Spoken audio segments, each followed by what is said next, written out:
and Rebecca Lachance. For my son, because when I asked who I should dedicate this book to, he said, me. Playlist. Too Sweet, Hosier. Golden, Harry Styles. The Giver, Chappell Roan. Tornado Warnings, Sabrina Carpenter. Slow Burn, Casey Musgraves. We Can't Be Friends, Ariana Grande. Can't Help Falling in Love, Lick the Tins. Look After You, The Fray. Stick Season, Noah Kahan. The Swimming Song, Loudon Wainwright III. July, Noah Cyrus. They Don't Know About Us, One Direction. Perfect, Fairground Attraction. Bags, Clairo. Out of the Woods, Taylor Swift. Need You Now, Lady A. Close to You, Gracie Abrams. She Calls Me Back, Noah Kahan. Landslide, Fleetwood Mac. Ophelia, The Lumineers. Say Don't Go, Taylor Swift. Tennessee Mountain Home, Dolly Parton. Daylight, Taylor Swift. Chapter 1. It was a beautiful spring day in Autumn Falls. The trees were bursting with lush green leaves, the birds were singing, and the sun was bouncing off car windshields. Noah Carter sat in a booth at Joe's Diner in a foul mood. In less than 3 days, he had to move 500 cattle and their calves to the summer pasture, and 3 of his top ranch hands were sick. He'd called about every person he knew to see if they could help, but so far, no such luck. "What can I get you?" He glanced up from his phone to see a waitress. Blonde, small, teeth overlapping a touch at the front when she smiled. "Where's Loriana?" he asked with a frown. He always got his coffee from Loriana. Everyone got their coffee from Loriana. It should be called Loriana's Diner, but Loriana didn't want the hassle of a new sign. "She's out the back." The waitress stood with her pad and pencil. Her uniform was too big, so she tied the apron really tight and wore it with the collar unbuttoned so all her necklaces hung on her pale, bare skin. Noah wasn't keen on change. "Are you new?" The girl's lips twitched. "Yes, sir, I'm new. What can I get you?" Loriana knew his order. "Just a coffee." "Black?" "White." She wrote it down on her pad. He noticed her name tag, Wren. What kind of name was that? "You want anything else?" Noah had been up since 5 and realized he was not only exhausted, but actually starving. "Yeah, I'll have a slice of pie." His phone lit up with a message from one of his ranch hopefuls, and Noah immediately grabbed it to see whether the guy could help. It was another no. The waitress brushed her overlong bangs out of her eyes and said, "What kind of pie? We've got blueberry, peach, raspberry, apple. We got a new lime and—" "Apple," said Noah, cutting her off, annoyed with the message, distractedly trying to work out who else he could ask. Everything in his life was going wrong at the moment. "Okay." She wrote down apple in her big looping handwriting. Her bright pink nails wrapped tightly around the pen. "You want cream or ice cream with that?" Noah had to stifle a sigh as he said, "Just the pie." She paused, glanced up, pen still poised on the paper. "Well, aren't you a joy to serve?" Startled by the comment, Noah flinched. "Excuse me?" "You heard," the waitress replied, tucking her pen behind her ear and walking back to the counter. Noah huffed in surprise at the comment and took a moment to play back the interaction, realizing that he certainly hadn't been at his best. But then he had other things on his mind. It wasn't just the cattle drive, it was everything. From his mom badgering him to move out of his trailer on the ranch to huge, engulfing things like the anniversary of his brother Jack's death that always put a cloud over everything. A reminder of what they'd lost in both a brother and the fracturing of their family, and made Noah struggle for breath if he thought about it too much. But still, he felt he should probably apologize. Glancing back to the diner counter, he tried to catch her eye but couldn't see her. As he was looking, his older brother Logan strolled into the diner. There was another problem in his life. His return had sparked a turning point, not least in their mom, who saw him now, happily settled with his girlfriend Bella, and decided they could all learn a lesson or two from the changes he'd made. Logan slipped into the booth seat opposite, hands flat on the table, eyes curious at Noah's expression. "What's wrong?" "I upset the new waitress." Noah made a face like it was the last thing he needed right now. "Where's Luriana when you need her?" From the look on Logan's face as he said it, Noah realized, without having to turn around, that the waitress, Wren, was standing behind him. He glanced, and there she was with the coffee pot. She didn't do anything to hide the awkwardness, just let it hang in the air while Noah actually felt his cheeks get hot. He didn't know when the last time he blushed was. Ignoring him completely, she turned the full wattage of her smile on Logan and said, "Coffee?" "Thank you, ma'am," Logan said, all gentlemanly and polite, overcompensating for Noah, and moved his cup over to make it easier for her to pour. She then poured Noah's cup without looking at him or asking him. "Thank you," he half mumbled. "You're more than welcome," she replied, throwing him a faux butter-wouldn't-melt smile before leaving them again. Logan raised a brow. "How did you upset her?" he asked, picking up the laminated menu and absently perusing it. "By ordering pie." Logan looked at him bemused but didn't push it. Instead, he tucked the menu back in between the condiment bottles and said, "So, have you managed to get hold of anyone?" Noah shook his head. As if on cue, his phone buzzed again with another no, and he chucked it frustratedly down on the red linoleum table. "Gah, there's no one. They're either sick or they're already working." "Can you postpone the drive?" Noah made a noise like he couldn't even believe Logan would ask. Logan nodded.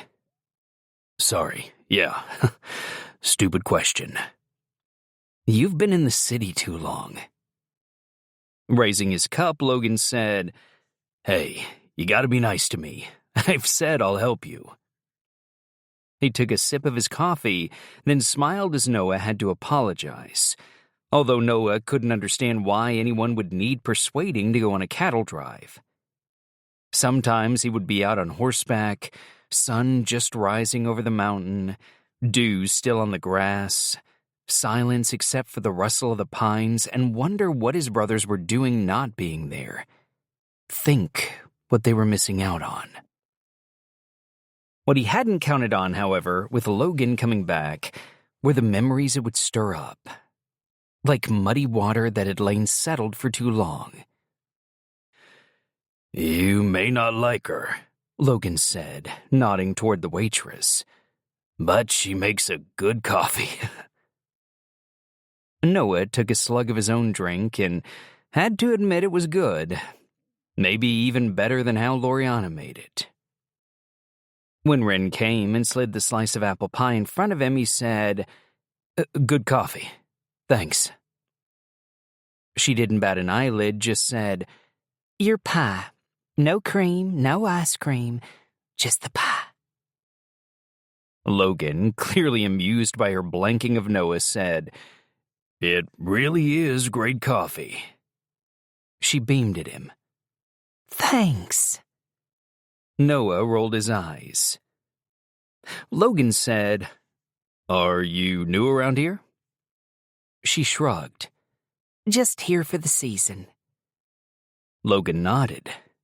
"It's a nice place to be for the summer." "Yeah, everyone seems really friendly. Well, almost everyone." She gave Noah a look, and he sat back with a sigh. "Sorry for earlier, I was distracted. No excuse, but, sorry." Seemingly surprised that he'd apologized, she said, "I accept. Thank you very much." And smiled a smile so wide it took up her whole face. Like she could flick a switch and turn off any hint of animosity.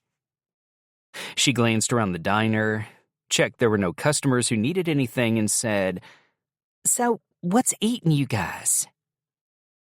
Noah was about to say nothing, but Logan got in there first and, nodding in Noah's direction, said, "My brother's got a cattle drive in 3 days, and all his ranch hands have got the flu." Wren made a face. That's too bad." Noah huffed like that was an understatement and turned his attention to the sugar-dusted pie, wondering why anyone would ever have it any other way than plain. Just then, Loriana appeared from out the back carrying plates piled high with pancakes and bacon for one of the tables in the far corner. She paused at Noah's table. Always an enjoyable character to have around, Loriana was the same age as Noah's mom, but dressed like she was 20 years younger. Silver blonde hair always piled on top of her head in a messy beehive, and lips painted as pink as bubblegum. "I hear Emmett's trying to rope Hank into your drive at the weekend," she said. Hank was Loriana's husband and Noah's dad, Emmett's oldest friend.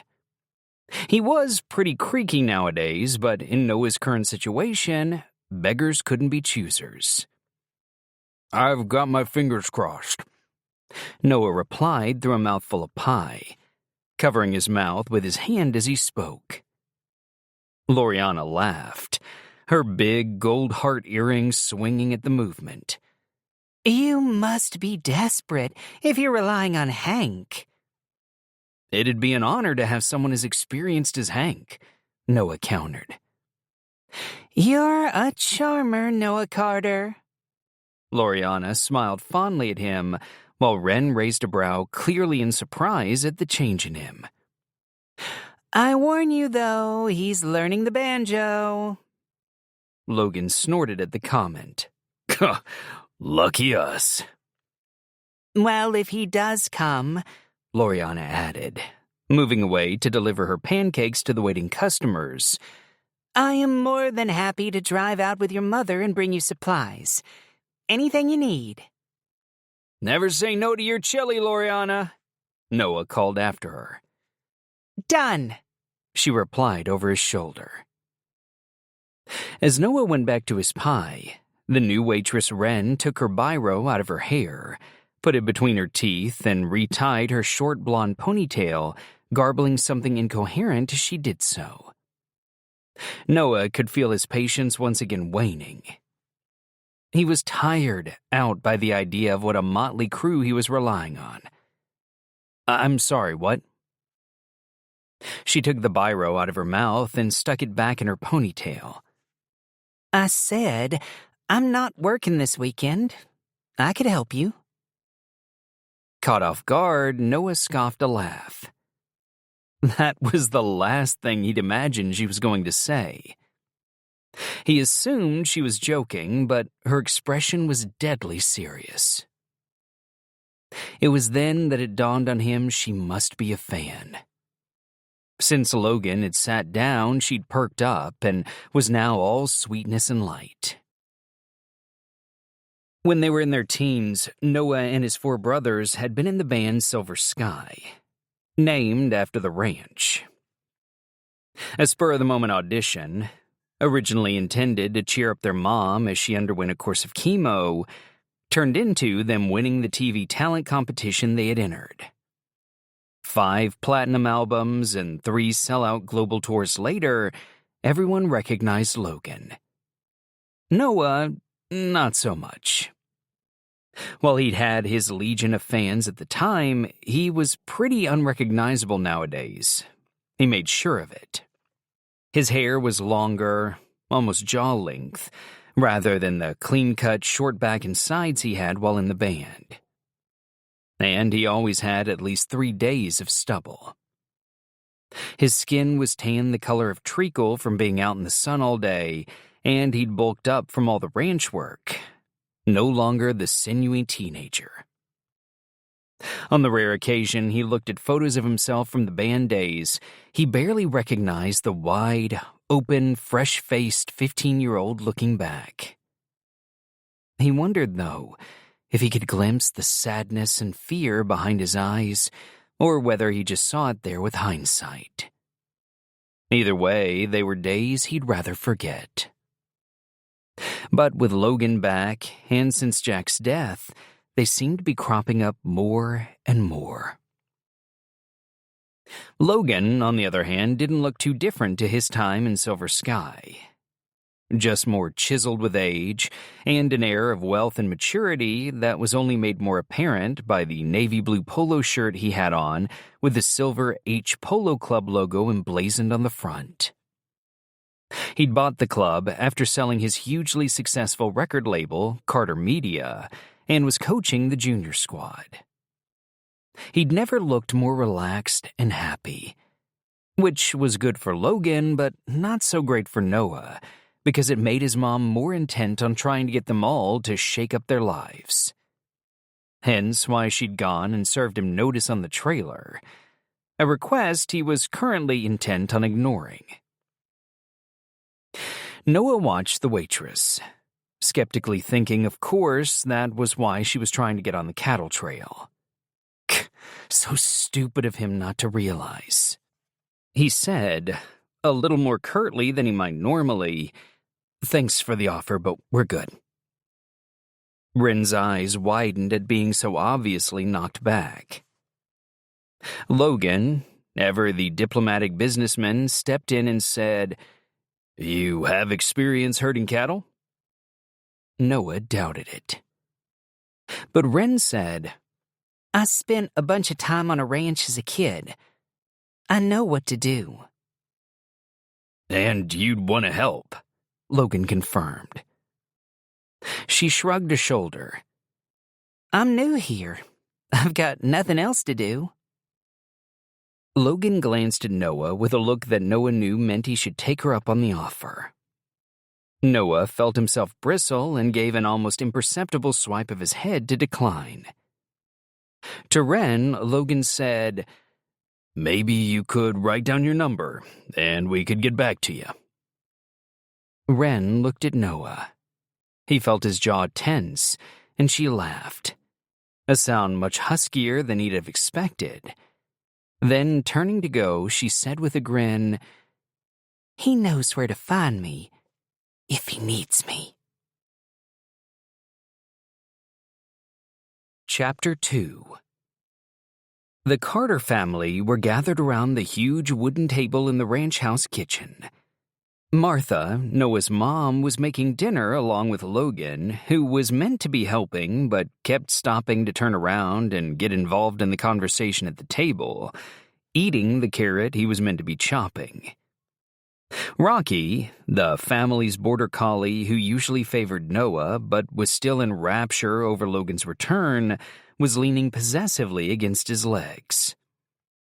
Noah, refusing to be jealous of the dog's affection, but wishing at times like this that it was back to just him and his mom and dad living in Autumn Falls, a quiet, hard-working life where everyone just got on with whatever it was they had to do, had laid the table, one hand absently on his phone as he'd gone a level deeper into his contacts to try and round up help. His dad, Emmett, had just come in from the barn and was pouring himself a glass of water. "No luck," he said, once he'd taken a large gulp. Noah shook his head. Logan's girlfriend Bella sat at one of the chairs cradling a cup of tea, having been repeatedly assured there was nothing she could do to help with dinner. Noah's sister Willow, the youngest in the family, had come home for a couple of days on a break from her dance schedule and sat opposite Bella, legs crossed underneath her, dreamily catching up on all the gossip about her and Logan getting together. Noah had been trying for most of the evening so far to block them out. In answer to their dad, however, Logan said, "There was someone," throwing Noah a wry smile as he popped a slice of carrot in his mouth. Noah narrowed his eyes back. Emmett lifted a brow. "Who?" Noah muttered, "No one." Bella and Willow stopped chatting to listen as Logan told them about the waitress at the diner. "She sounds great," Bella said, blowing on her tea before she took a sip. Noah could kill Logan. She wasn't that great.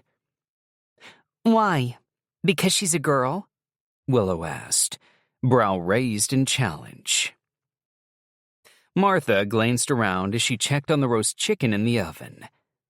"Surely not. I've done it most years, and so have you, Willow."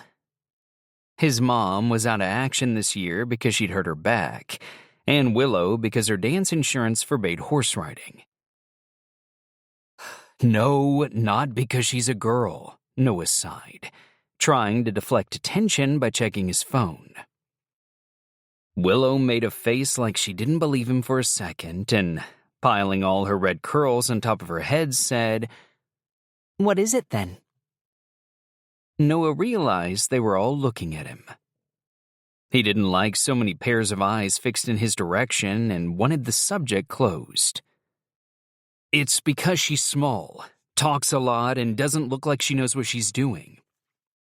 And she clearly only offered because she recognized us from the band." Logan frowned. "I didn't get that impression at all." "You only think it's because of the band because she's a girl." Willow let her hair tumble back to her shoulders. "What if she was a man? Would you take her then?" "Not if he was small, talked a lot, and didn't know what he was doing." Bella laughed. He silently thanked her for it and pulled out the chair next to her to sit down. "Do you want to come?" he asked her a touch desperately. Logan snorted. "Have you seen Bella on a horse?" Bella threw him a look, to which Logan smirked apologetically. To Noah she said, "I'll drive out with the sandwiches," and gave his hand a squeeze in solidarity. By the stove, Martha slapped Logan's hand away from where he was picking at the roast chicken and said, "Noah, honey, I don't know if you're in a position to be this choosy." Emmett took a seat at the head of the table. He rolled down the sleeves of his shirt and did up the buttons at the cuffs as he said, "What about Rudy Myers?" Noah shook his head. "The Sanderson twins?" "No." As if sensing his desperation, Rocky left Logan and came down and lay down over Noah's feet. Bella sipped her tea and said, "What about Brody?" They all laughed, even Noah at the idea of his twin coming on the drive. Logan said, "On Instagram yesterday, he was on a yacht in Saint-Tropez." Emmett tutted, and the rest of them shifted uncomfortably at their dad's obvious disapproval. Willow moved so she was sitting with her knee up, arm wrapped around it, and beckoning to Rocky under the table said, "I think your girl sounds like the best option." Noah narrowed his eyes, felt the comforting weight of the dog leave his feet as it patted over to his sister. Let's get one thing straight. She's not my girl." They all laughed again. All except Noah. Chapter 3. When Noah Carter walked into the diner 2 days later, Wren sent up a silent prayer of thanks. Since the mention of the cattle drive, all she'd hoped for was that he'd come back and ask her to join them. She was in desperate need of some space to clear her head and get her thoughts in order, or maybe just some time to build up her courage, and a few days in wide-open country sounded perfect. When she'd sheepishly told Loriana that she'd offered to help Noah, even though she didn't technically have the weekend off, Loriana had immediately thrown her hands wide and said, "Don't be silly. If Noah says he needs you, then you have to go. That's what we do around here. We help each other out." Then she'd added with a cheeky wink, "And who could turn down Noah Carter? He's definitely the most underrated of those brothers. If I had to choose, I'd pick him any day." "Loriana, you're old enough to be his mom." "I can appreciate a fine-looking man as much as the next gal," she said, stacking the plates from the dishwasher. Wren laughed. "I'll let Hank know." Loriana cackled as she flipped the dishwasher door closed. "Please do. Bit of jealousy might do Hank the world of good." Every time Wren spoke to Loriana, she wondered if mid-sentence the woman would stop talking and suddenly realize who Wren was. But it never happened. Instead, Loriana's glossy, coral-painted lips split into a mischievous smile, and she said, "Oh, to be young again." Wren was by nature a drifter, but she had come to Autumn Falls with a purpose. When the private investigator she'd hired had circled the small town on the map and said, "That's where your mom lives," Wren had packed her bag and driven across the country. She'd walked into the diner intending to tell Loriana who she was, but had found herself asking for a job instead, too afraid suddenly for the words to come out of her mouth. She hadn't been in town long, but observing all the friendships and the families while waiting on them at the diner, she thought, imagine growing up a part of this. And yet she couldn't bring herself to confront Loriana with what she'd found out. She had tried more than once, but she froze each time. With the truth, she realized, there came the paralyzing prospect of rejection. She'd never thought of herself as lacking courage before, but she'd never needed as much of it as she needed now. Looking at Loriana, currently shouting at Maurice the chef with her hands on her hips and a biro behind her ear, all she saw was everything she'd ever wanted her whole life. It was too big, came with too much hope, but also the very real possibility of utter heartbreak, and it made Wren scurry back every time she psyched herself up to speak.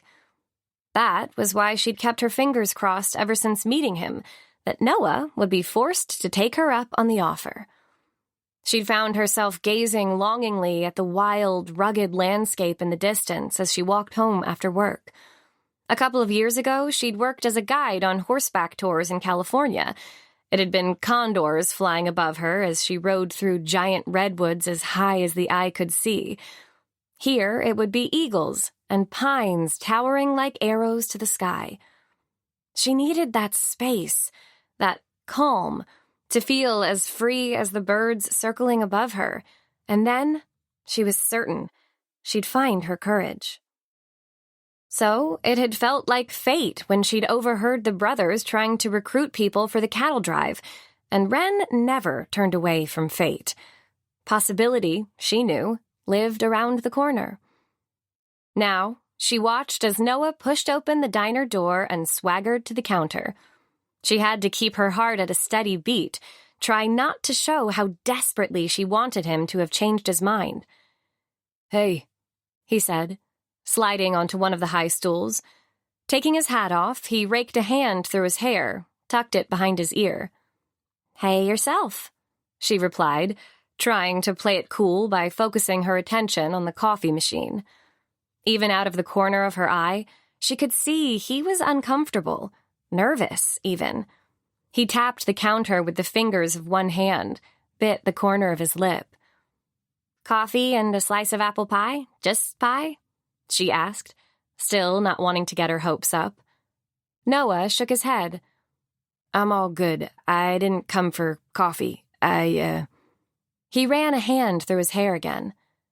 She stopped what she was doing, raised a brow as she waited for him to find his words, her heart beating the word please in her ears. I wanted to take you up on your offer. The tips of his cheekbones pinked. If you're still available. Wren had to stop her mouth from stretching into a grin. Oh, you did you? She said, as nonchalantly as she could.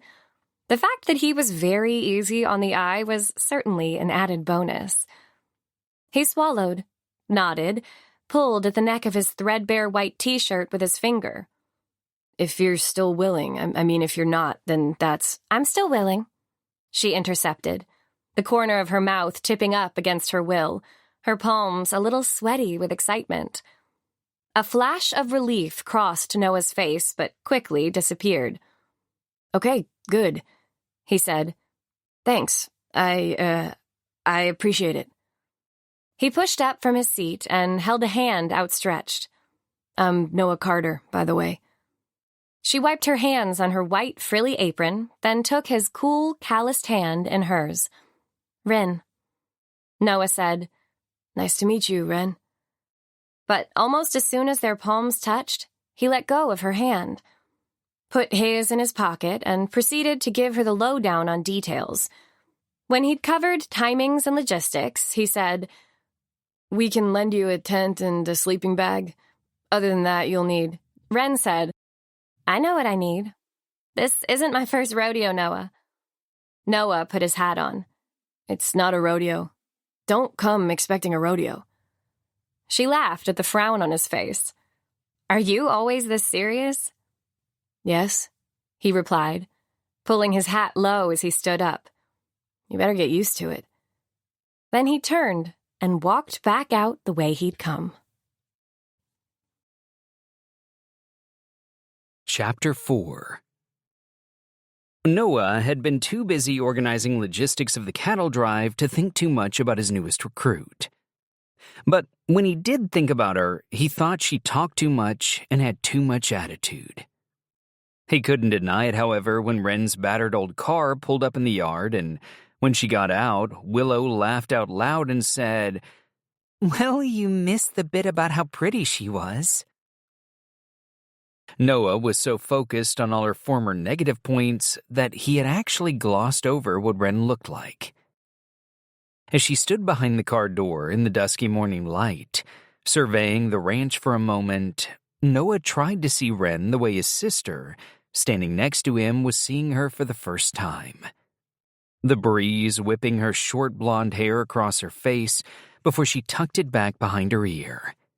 The collar of her bright blue shirt framing her face and, even from this distance, making her eyes glimmer pale as a wolf's.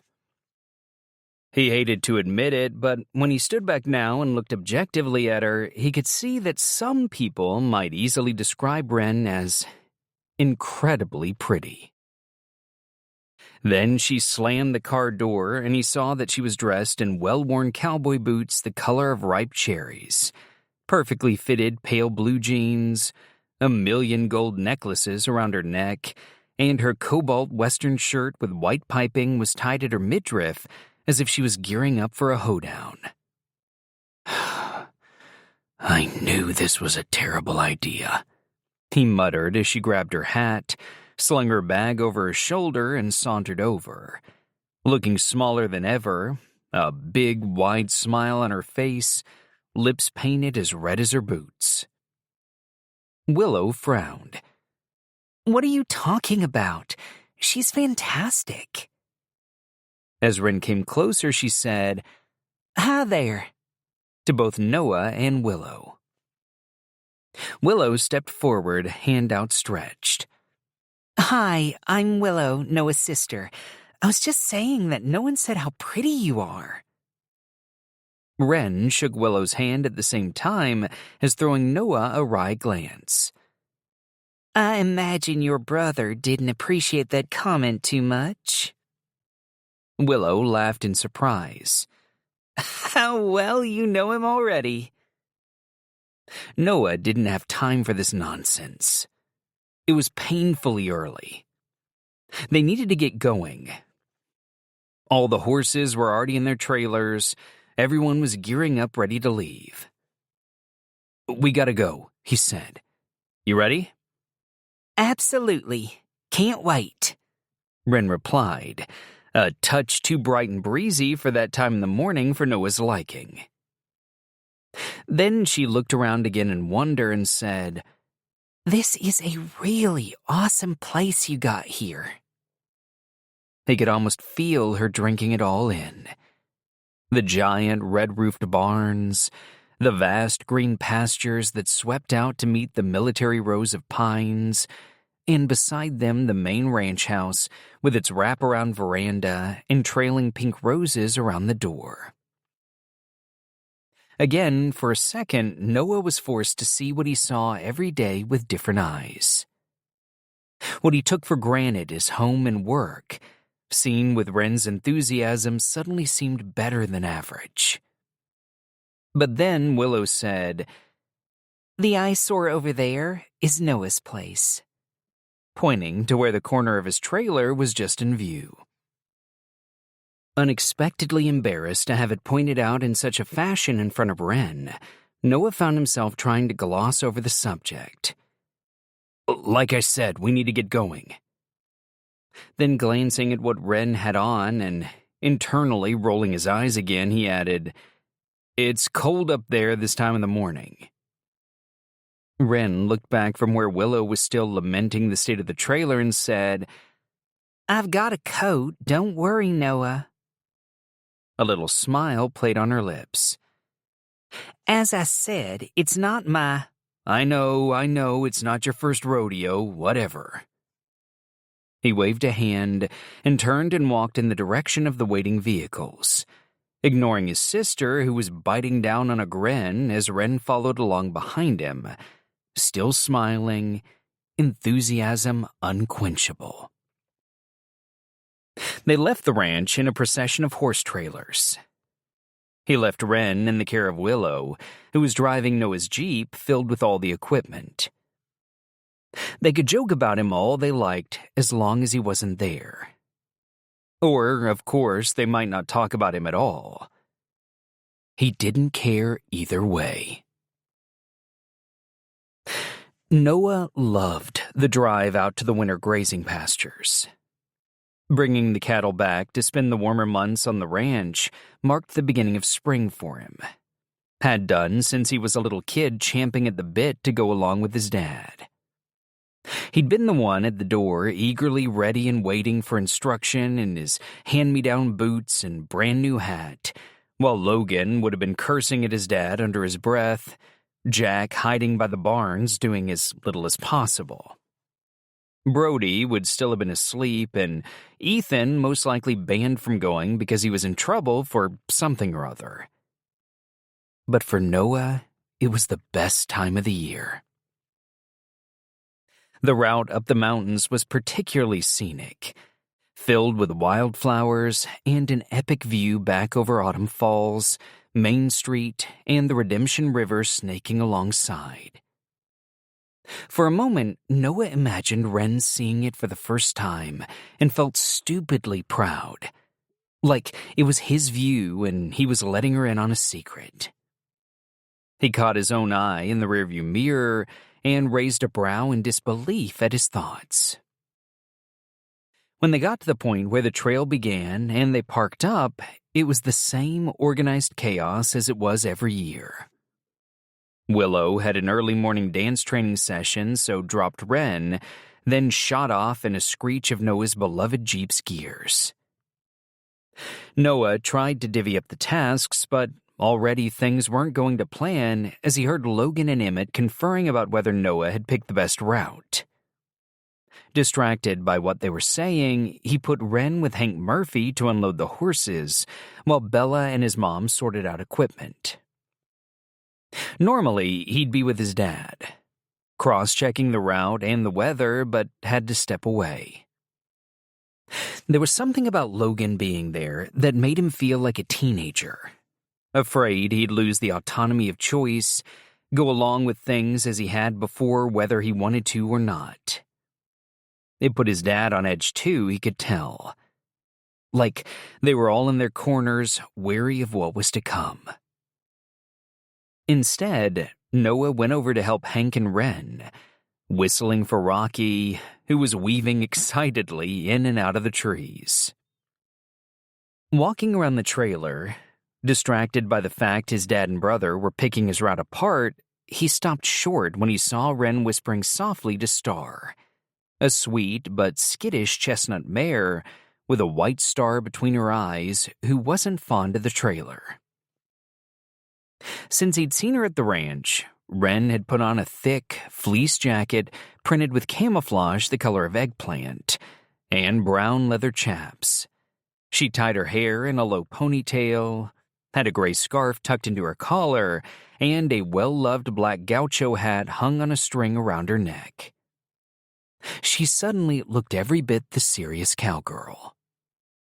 Noah ignored how calming he found the scene and went over to run a soothing hand down Star's neck. "Everything okay?"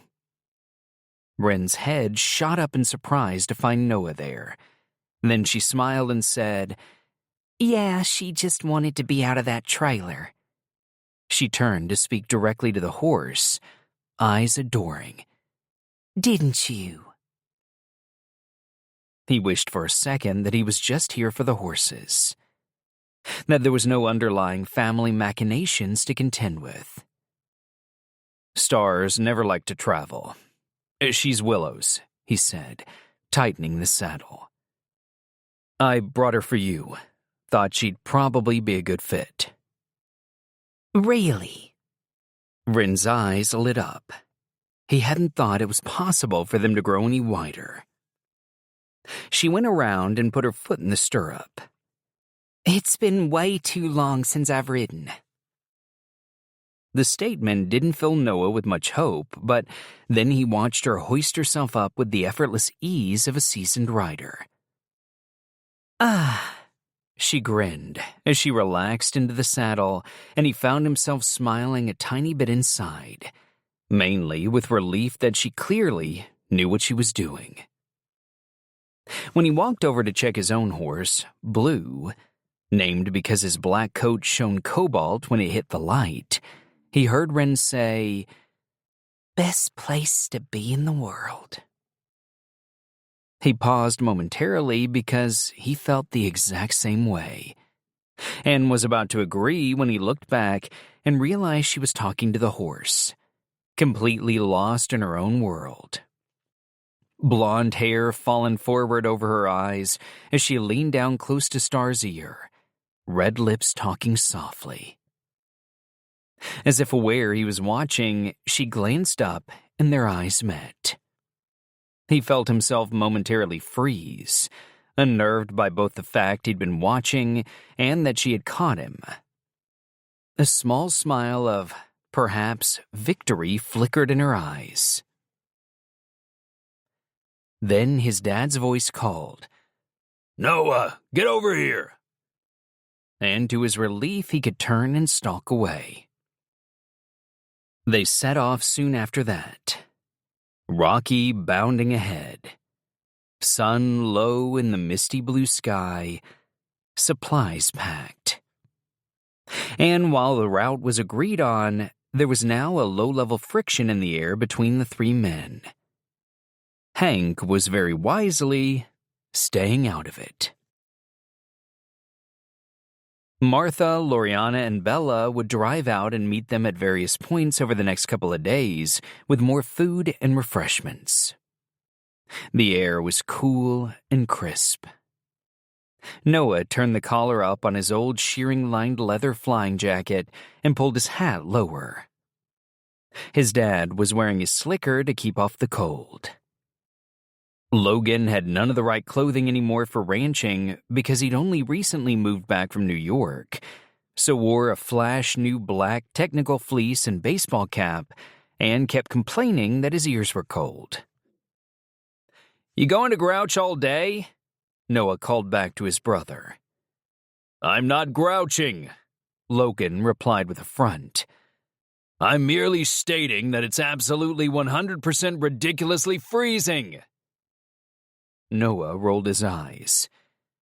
"You're such a baby." From the back, Wren laughed. Then she called, "I'm with Logan. It is colder than I thought it would be." "Thank you," Logan replied as if vindicated. "So you're cold too?" Wren said, "Oh, no, I'm toasty. I prepared." That made Hank bellow a laugh and Noah's lips twitch, but he didn't turn around to show it. Chapter 5. They spent the first day rounding up the cattle from where they'd grazed over the winter months, getting used to working together. Hank and Emmett, seasoned experts, just fell into their roles. Logan had to get back into the habit of not only keeping the cows in check, but being told what to do. Noah could see the same tensing of his brother's shoulders as when they were kids, when their dad issued an order. Now Logan was having to deal with Noah telling him what to do as well. He had to admit that Logan was doing well not to show his frustration. Noah wasn't sure he'd be the same if the roles were reversed. He tried not to do anything he didn't want to nowadays. To Noah's surprise, Wren knew exactly what she was doing, nimbly darting off into the thicket to retrieve stray cattle and urging them back into the herd. Rocky was loving it, as usual, dancing about the place, barking as he corralled disinterested cows, and chasing after the last remaining ones that Noah had missed as they started to move the herd forward. Emmett took the lead as the point man, as he always did and always would until he could no longer ride. As they came out of the trees onto the rolling plains, Logan, Wren, and Hank were on the flanks. Noah hung back with Rocky, pushing the slower cows forward, keeping everything moving, all the while watching and assessing the team in front of him. Hank was tall and solid in the saddle, like an old general. Logan looked happy enough, but Noah knew he'd struggle to ride all day, not that he'd ever show it. Wren, he wasn't sure about. She looked pretty agile, almost like she was more comfortable on Starsback than she was day to day, but he put her in the same camp as Logan. Too stubborn to even admit if she was in agony. The weather got warmer after lunch. Wren pulled off her sweater and rode in her shirt and gaucho hat. To Noah's relief, she'd untied the shirt at the front and tucked it in, looking less like she was at a fashion show. As they fell into a steady rhythm, Logan rode next to her, chatting amiably. Occasionally, when the breeze was right, Noah heard her laugh above the noise of the cattle and wondered briefly what was so funny, but then he focused back on what he was doing. Pleased he was alone at the back, more than happy not to have to chat.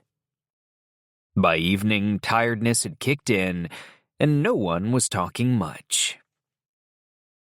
As Wren put the last peg in her tent, she stood up and stretched her arms above her head and said, "I don't know about you boys, but I am exhausted.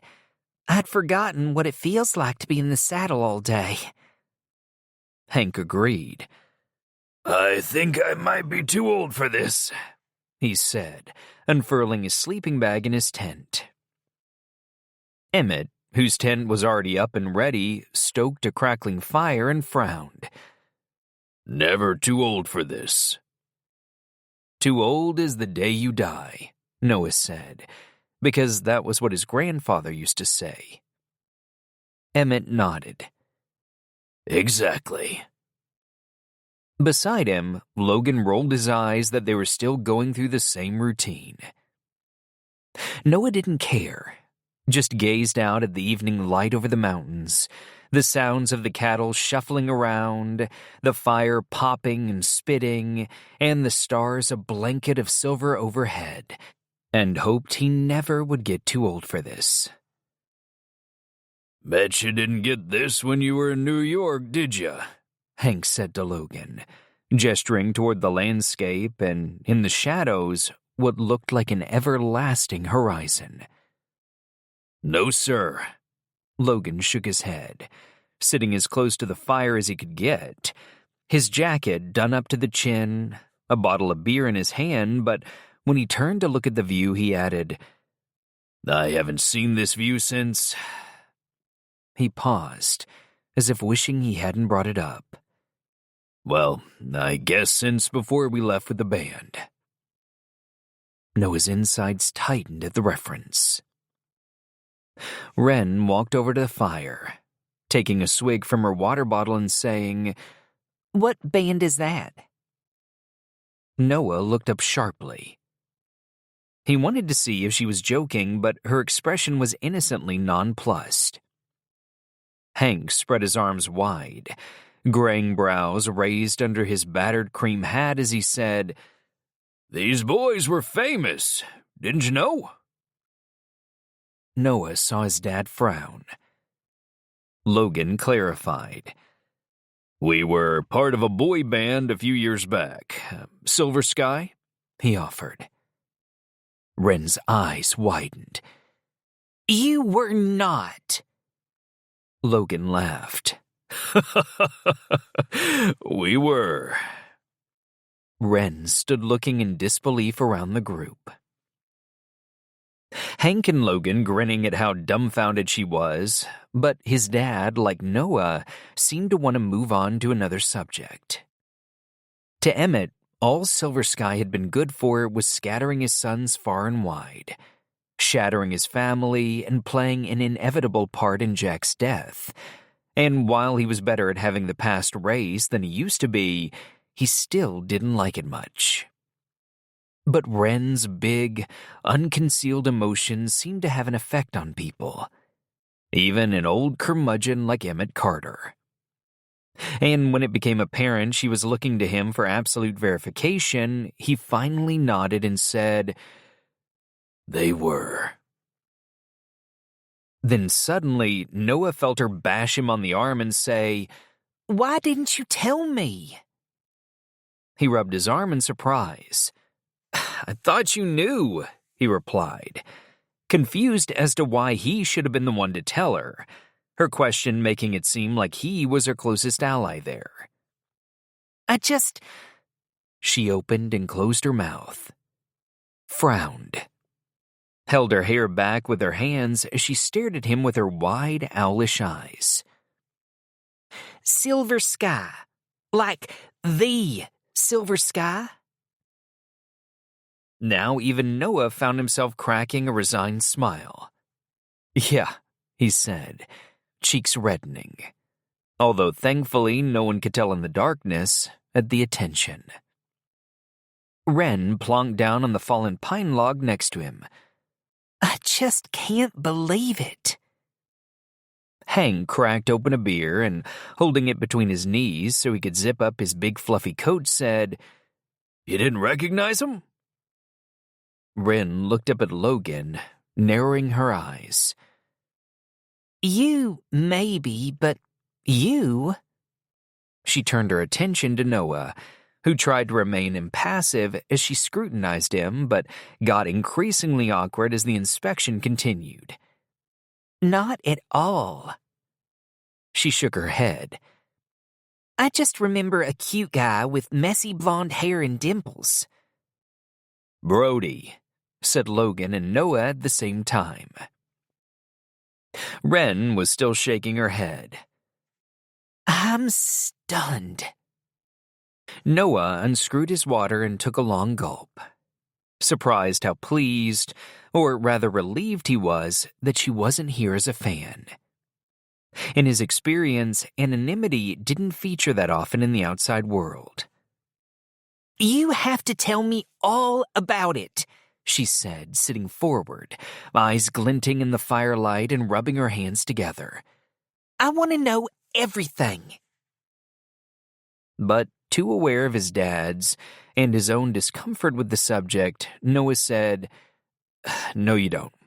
Believe me." "I do," Wren countered, swept up with the excitement.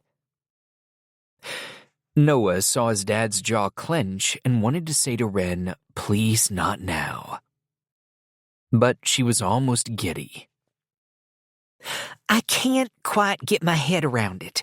You must have so many stories to tell." Emmett took his hat off, swept his hair back, and as he replaced it, stood up and said, "I'm going to check on the horses." Noah watched Logan's eyes follow Emmett, then glanced back to Noah to see if he too was watching their dad's reaction. They shared a look of wary concern. Noah would have changed the subject, but Logan shrugged a smile and said to Wren, "Go on then. What do you want to know?" "Anything," Wren said, eyes alight. "What was the wildest thing you got up to?" Logan made a face. "We were working too hard to be wild." Wren scoffed. "Oh, please. You never smashed up any hotel rooms?" Logan shook his head. No, hotel rooms were destroyed by us. We were very well behaved."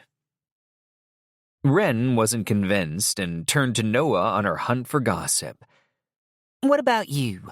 What crazy stuff did you get up to?" "Nothing." Noah shook his head. Wren frowned, incredulous. "Oh, come on." But Noah stood up and, brushing his pants down, said more abruptly than he'd intended, "There's really nothing to tell." Then, when it looked like another question might be on Wren's lips, added, "It's a long day tomorrow. We should get to bed." Wren looked from Noah to Logan and back again, narrowing her eyes at him uncertainly before she nodded. "Of course. Yeah, I'm pretty tired too." Chapter 6. As soon as Wren got into her tent, she Googled Silver Sky. The signal was pretty bad, so it took ages for the page to load, but the first thing that came up was the recent death of their brother, Jack Carter. She put her hand to her mouth. Of course, Jack Carter, movie star. How could she have been so stupid and not put the names together? She considered all the scandal that used to be splashed about Jack Carter's life in the newspapers and online. Wren didn't pay much attention to things like that, but it was hard to miss stories about Jack Carter, a good-looking guy with a devilish twinkle in his eye. He'd sold newspapers. She scrolled through pictures of the Carter family at the funeral. The brothers with their eyes downcast. Then there was a publicity photo of them when they were younger in the band, goofing around, doing stupid poses. And then there was Noah at the back, standing slightly apart with a shy smile. She tried to zoom in, but her phone wouldn't let her. The signal was still too weak. Wren drifted off to sleep, wondering what it was they weren't saying around the fire, what it was really like being part of a world-famous band. But also, she realized how utterly different their life was from hers. It felt like she'd only just stopped thinking about it when the warm morning sun woke her, and she heard the lowing of the herd and had to remind herself where she was. She unzipped the tent and popped her head out, feeling the fresh chill on her skin as she wriggled her sleeping bag around and sat in it, arms wrapped around her knees, watching the dawn start to lighten the sky. She'd always woken early. It was a childhood habit she'd never been able to break, but to her, it was the best part of the day. It belonged just to her, everyone else asleep. Or so she thought, until a movement caught her eye and she saw Noah walking back from where he'd been checking the horses. Hair all mussed from sleep, his old leather jacket slung on over a t-shirt, boots untied. Rocky bounded alongside him, waiting eagerly for the stick Noah was carrying to be thrown, then shooting off to retrieve it. When he came back, Noah would pause to ruffle his fur, trying not to let the dog lick him on the chin, wincing a laugh as he did. Wren tipped her head as she observed. It was like seeing a different person from the evening before, a version of Noah that was unencumbered and at ease. She would have said happy, but realized that was a word she would never have aligned with Noah. "Mornin'," she said when he got closer, and immediately his smile vanished. So suddenly, in fact, she'd have been hard-pushed to believe it ever existed. "Morning," he replied with his usual reticence, and then turned to change course, deciding to go and sort out the camp rather than head back to his tent next to hers. Before she could say another word, he put 2 fingers in his mouth and whistled, then shouted, "Let's get moving." A few minutes later, Logan stuck his head out the tent yawning, his hair sticking up at crazy angles. "If you're going to whistle at me, you'd better have coffee ready." Noah pointed toward the pot boiling on the camp stove. Logan narrowed his eyes. "Good." Wren smiled.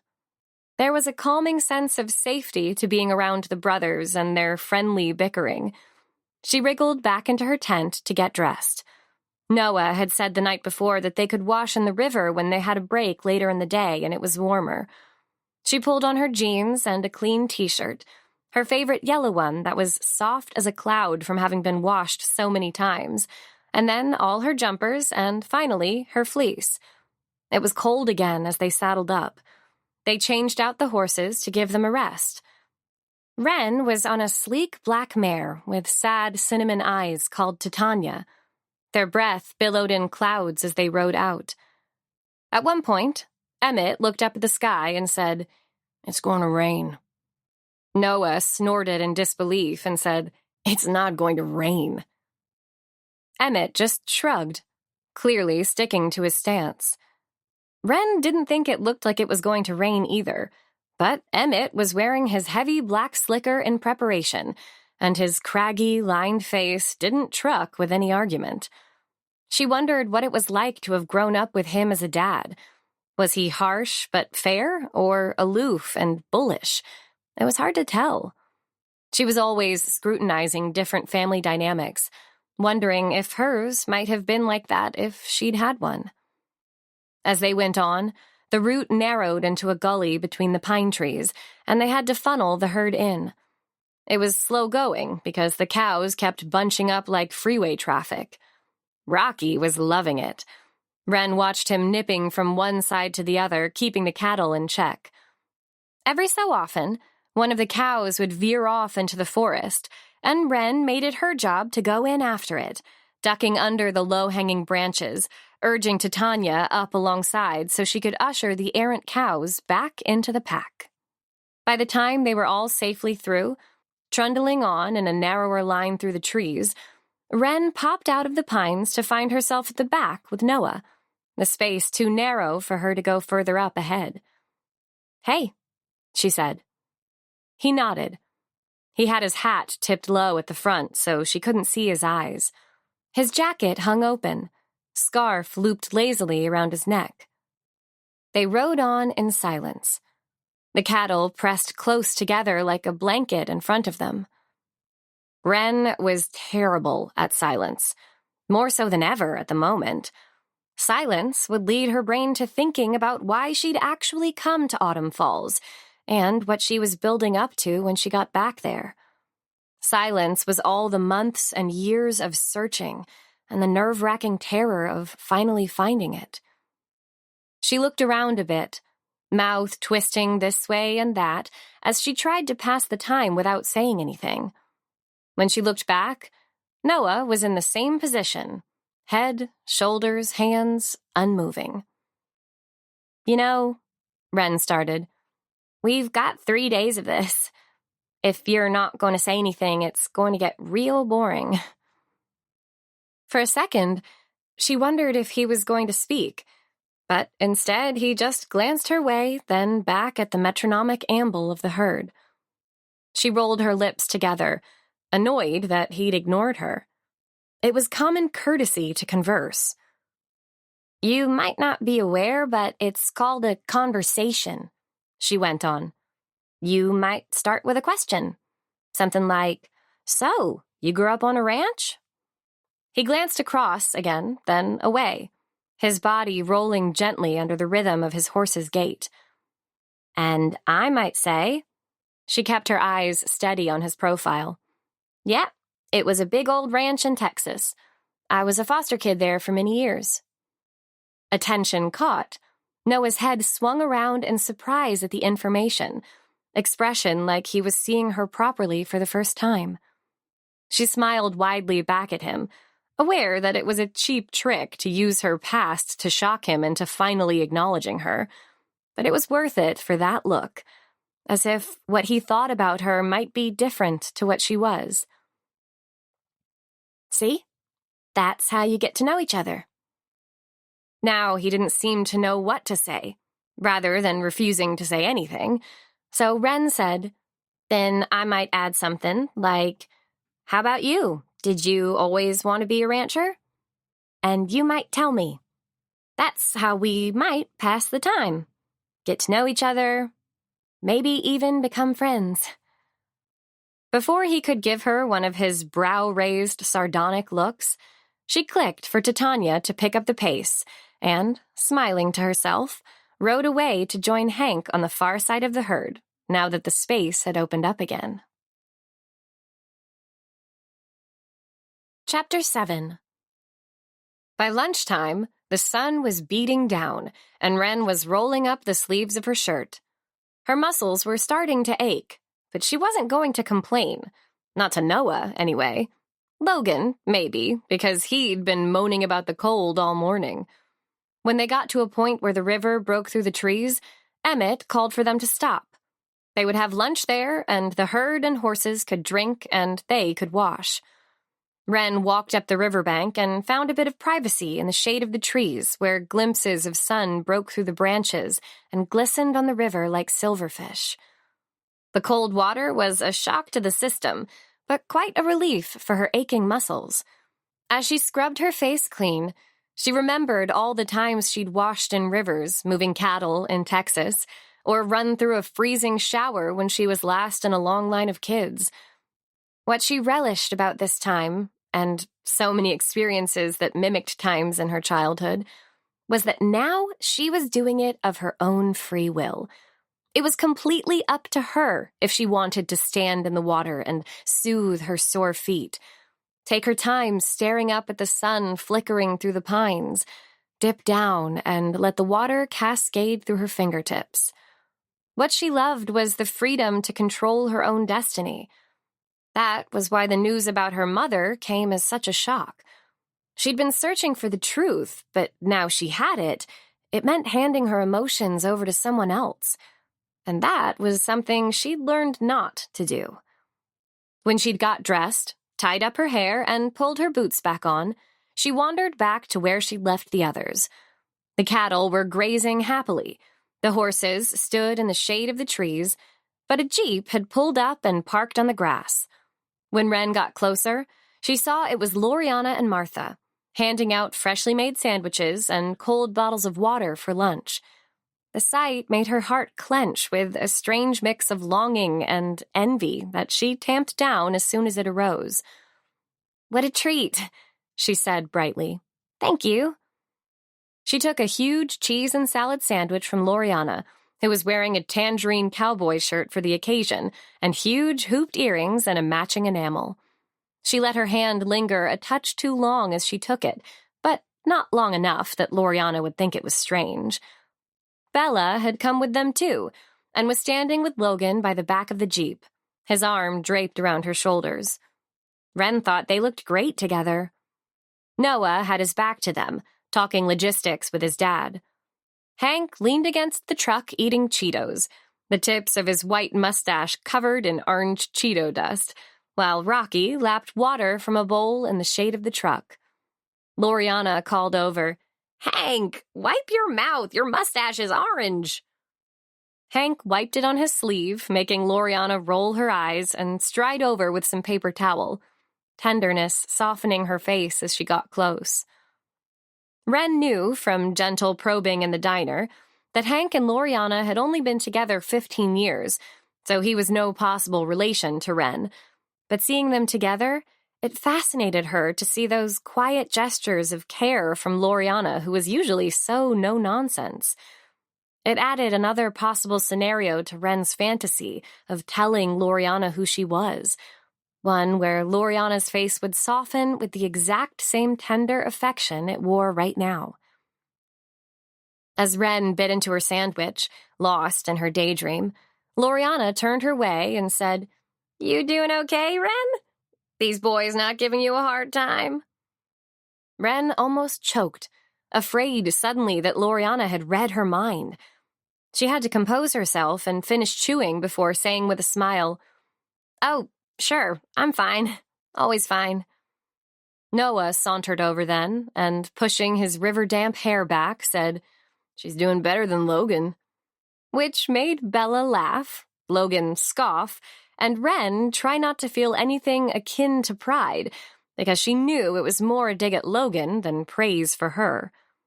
But then Noah glanced her way with a look that could almost be taken as them being in cahoots. Maybe his way of making up for hardly speaking to her before, if she chose to read into it, which, when it came to Noah Carter, she was aware would be a mistake. "That reminds me," Bella said, extricating herself from Logan and going around to the back seat of the Jeep. "I brought you this." She hauled out a massive black puffer jacket and an army green trapper hat with fur-lined ear flaps and handed it to him. Logan's eyes widened as he took the jacket from her and held it out like it was priceless treasure and said simply, "I love you." "I know how much you hate the cold," Bella laughed, her eyes crinkling as she pulled the furry hat down on his head. Like families, Wren always found herself watching relationships with awe. Hank and Loriana, Bella and Logan, wondering what it would be like to feel that about somebody, or have somebody feel that about her. For somebody to know her so well that they could predict her discomforts and try, without asking, to make them better. She glanced at Noah and saw a look of pitying disbelief on his face at the fact Logan needed such home comforts. But there was a fondness there behind his eyes, too. She noticed that when it was something to do with his brother and Bella, or the dog, Noah's face softened. It had been there with Willow as well, just tempered by the resignation of her winding him up. That was what family meant. And Wren found it almost unbearably addictive, knew that immersing herself in it wasn't healthy, but couldn't look away. She wondered for a second what it would be like to have Noah look at her like that. Not romantically or anything, just not with, at worst, irritation and, at best, detached politeness. She imagined it was quite special to have made it onto the inside with Noah. After lunch, Loriana ran through instructions for the chili, then hopped in the Jeep with Bella and Martha, and they all headed back. They'd brought warmer clothes for everyone, if they wanted them. Wren borrowed a thick paisley wool scarf, simply because it was Loriana's. Emmett took an extra fleece vest, Hank a sweater and a pair of gloves. Noah took nothing. The afternoon ride was an easy one. They followed a wide track in a relaxed rhythm. The weather cooled quicker than it had the day before, clouds drifting in over the sun, and Emmett once again muttered about rain. Wren wrapped the scarf around her neck and buried her chin in it up to her nose, breathing in Loriana's perfume, knowing that was what it would be like to have had a mother, recognizing the scent of fragrance on clothing loaned with care. It made such a lump form in her throat that she turned to Noah and said, "You want to try a conversation?" Her voice was slightly muffled by the big scarf, so she tried to push the material down with her chin. He shook his head. "Not really." But there was a slightly different tone to his voice, a wry reluctance, as if he'd resigned himself to the fact that it was going to happen, whether he liked it or not. Wren waited, let the silence roll along with them. Noah glanced over to see if she was looking at him, which she was. He sighed. "What do you want to talk about?" She had to hold in a smile. "I don't know." He shook his head like, "Why did you even ask then?" She tucked the scarf further into her fleece so she could talk and said, "You married?" The idea clearly amused him because he said no, with the hint of a laugh. "Ever been?" "Nope." There was a pause. The cattle trundled on ahead, Rocky trotting along in step beside them. Then, as if Noah were learning the rules, after a while he said, "You?" It was Wren's turn to be amused. "No." "Ever been?" She laughed. "I've never even really kissed anyone." Noah almost choked in surprise. "You're kidding." Wren grinned broadly at his reaction. He was so easy to catch off guard that she found it fun to try. "It's true." He pulled his horse up short. She'd actually stopped him in his tracks. "You've never kissed a man?" "I mean, like a peck from Jordan O'Hara in high school, but otherwise..." She shook her head. Still obviously a little stunned, Noah started up again, clicking for his horse, a palomino named Dove, to continue at a slow walk. "It must have been some bad peck if it put you off doing it again." "Stop it," Wren laughed. "He was sweet." Noah raised a disbelieving brow. Then, to her absolute surprise, his mouth tilted up into a half smile. Not a full one, but enough to show that she'd maybe cracked the surface. And he said with slow bewilderment, "You've really never kissed anyone?" Now she felt a little too exposed. Like she'd tried to shock him and, in doing so, revealed a bit too much about herself. She knew her cheeks reddened when she tried to explain it. I haven't ever found anyone that... I don't know." She felt suddenly silly, especially as he'd probably had a legion of fans at his beck and call. "I guess I'm careful of my feelings. Don't want to go giving them away." Noah tipped his head, and she couldn't decide if it meant he understood or he thought she was crazy. "I wanted to find someone special, you know?" she added. "And the more I didn't do it, the more the person didn't seem special enough, and, well..." She shrugged, even more embarrassed now that she was over-explaining to justify. Special became, like, super important. As if reading her mind, he said, "You don't have to justify it to me." "I'm not justifying it," she replied, too quickly, and it seemed defensive. "Sounds like you are," he replied, looking straight ahead. But there was that little tip-up of the mouth that this time made her blow out a breath, half annoyed with him, half with herself. One of the cows dropped its pace, and she took the opportunity to cajole it back into position. When she came back up alongside Noah, she'd got her composure back. "I am justifying it. I know it's stupid," she said. "I mean, I should probably just kiss anyone and get it over with. Get over the hurdle, don't you think?" She looked back at Noah to get his reaction, and as she did, and their eyes met, she realized that it might sound like she was talking about kissing him. She felt her face get hot. "I didn't mean you, by the way." "I know you didn't mean me." "No offense," she added. "None taken," he replied, looking straight ahead, but again, there was that little tip-up of the mouth that made her have to hold in her own grin. Why did it feel so good to make him smile? Riding on over the undulating plains, patches of scrubby brown and lush green under clouds that swept thick like marshmallow as far as she could see, it felt like maybe she'd prized open a tiny crack in Noah's facade. Enough for her to ask, You date lots of famous people in your band? No, he replied simply. Really? She narrowed her eyes at him, not sure whether to believe it or not. Is that a lie, so I don't ask you who? No, it's not a lie. He looked over at her and, expression neutral, said, I had a girlfriend back here the whole time. The whole time? Wow. That must have taken a lot of commitment, especially with all those fans throwing themselves at you. She looked out ahead at the blanket of cloud, thinking again of her stupid admittance that she'd never kissed anyone. He must think her some fool. And you're not with her now? No. What happened? Noah rolled his shoulders like he was uncomfortable in the saddle, then said, She died. Oh! Wren put her hand over her stupid big mouth. Oh, Noah, I'm really sorry.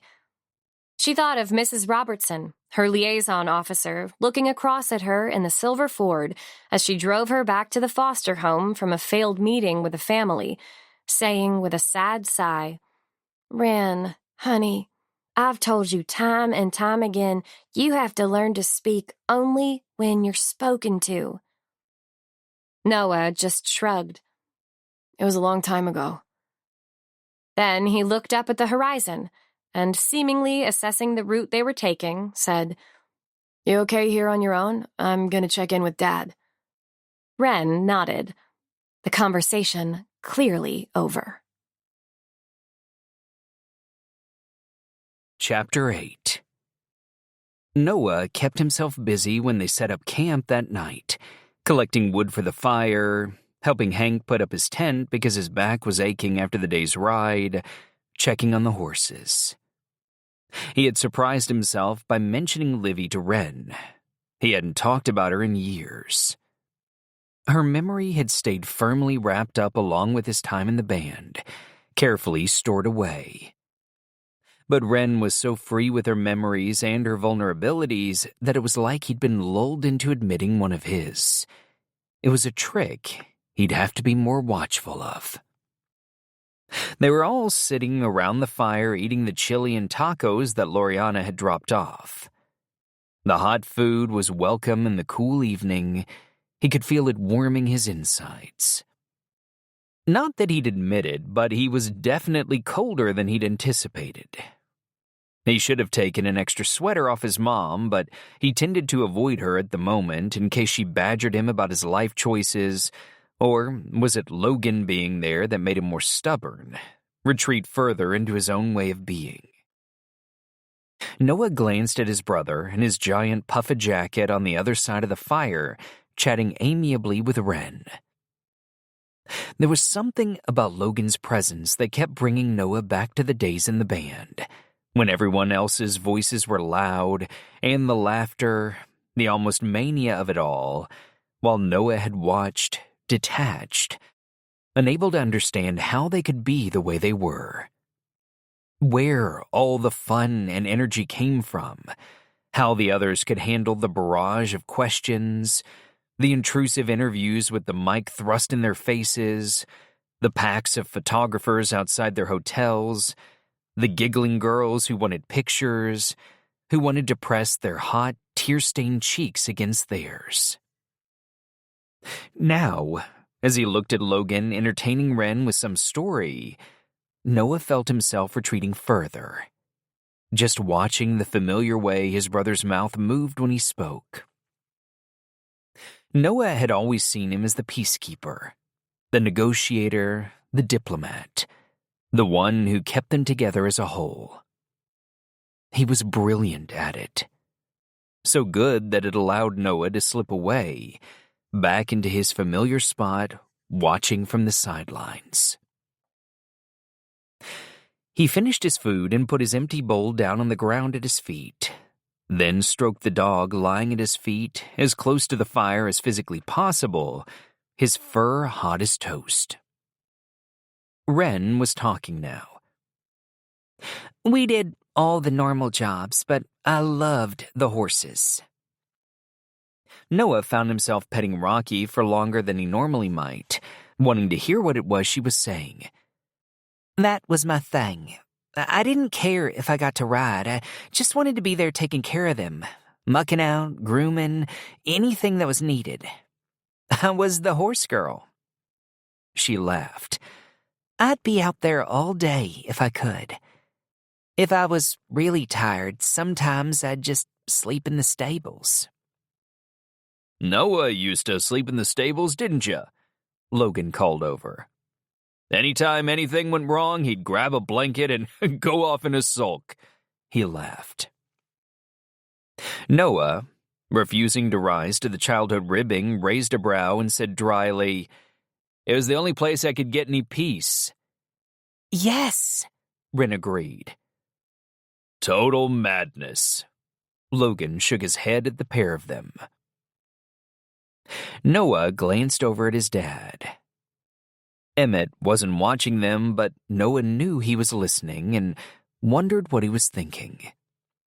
Whether he remembered the time he'd found Noah out there one morning after they'd won the talent show that put the band on the map.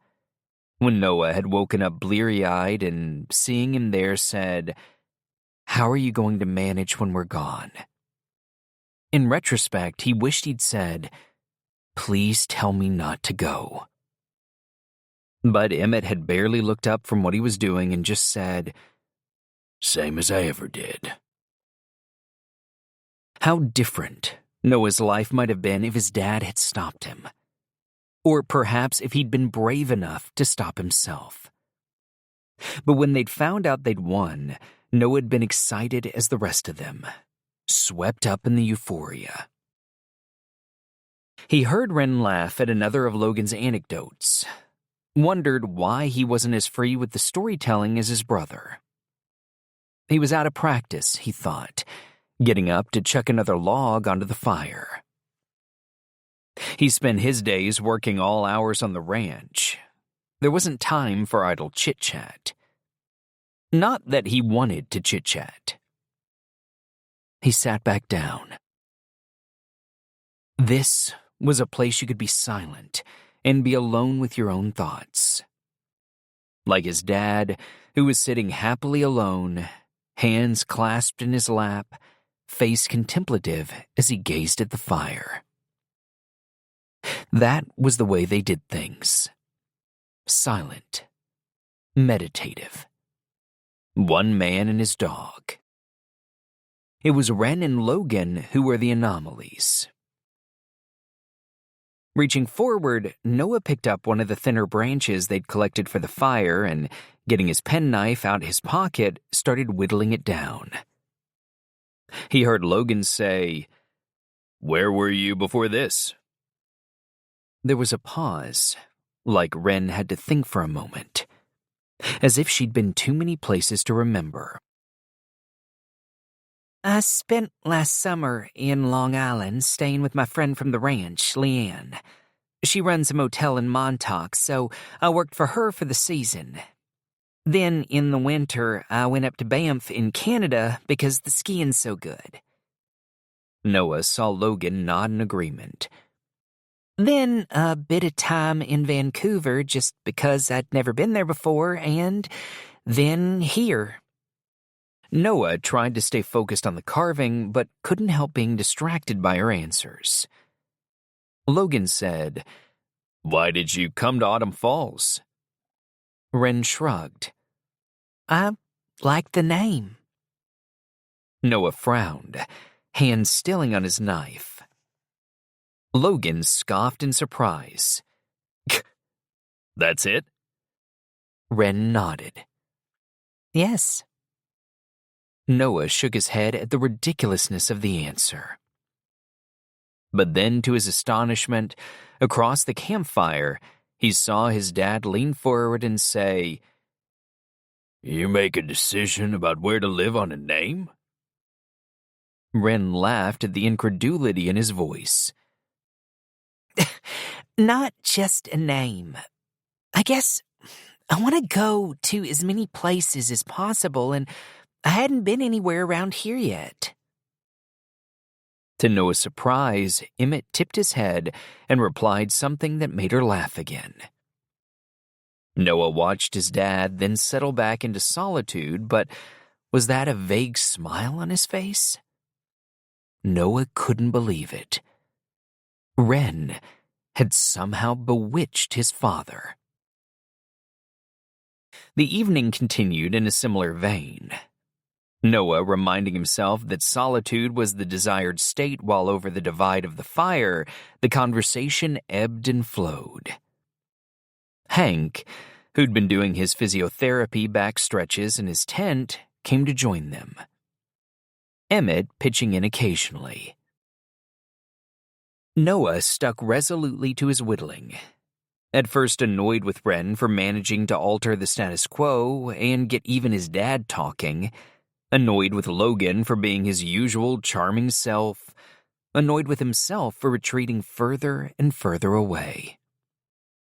Then, not annoyed with them at all. Envious. And annoyed with himself for the envy. As it got darker and the clouds hung thick and heavy above the mountains, Hank got out his banjo and started strumming. Wren said, Is someone going to sing? When no one obliged, she said, I thought you boys were in a band. Noah, why don't you sing? Noah snorted, head bent as he shaved slices of the wood. No, thank you. But Logan couldn't resist. Yeah, Noah, why don't you sing? Noah threw him a look, would have happily got up and shoved him off the log he was sitting on. Because I don't sing. Why don't you sing, Logan? Logan grinned. You always had a much better voice than me. Noah rolled his eyes. That's the first time you've ever said that. It's just singing? Wren made a face like they were being ridiculous. But Logan and Noah were in a brotherly standoff. I'll sing if no one else will, she said. Then she sang. Just like that. Completely unself-conscious. A soft, sweet voice like a hummingbird with a little wobble on the top note. Noah paused, knife stilling on the wood as he couldn't not listen. It wasn't the best voice in the world, but there was a haunting innocence to it that made it one of the most beautiful. Like listening to his mom sing. How music should be, not what it had become to the boys. Noah felt a lump in his throat. He had to look away. He felt suddenly all sorts of memories flutter to the surface of his mind, like they were drawn there by the music. Snapshots of a time. He saw the overwhelming blur of 20,000 faces and the deafening roar of the stadium crowd.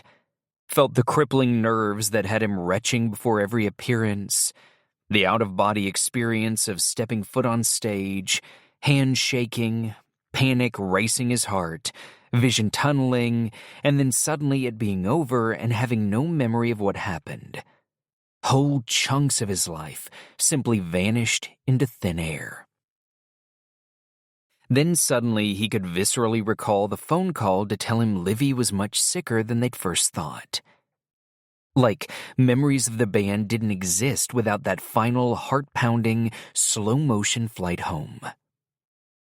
The press photographer he shoved at the airport, Livy's soft, smiling eyes in her hospital bed, the angry horror of wasted months on a tour he didn't want to be on, the coolness of her hand, the beep of the machines, the suffocating rage of regret. Noah screwed his eyes shut tight, trying to rid his brain of the pictures.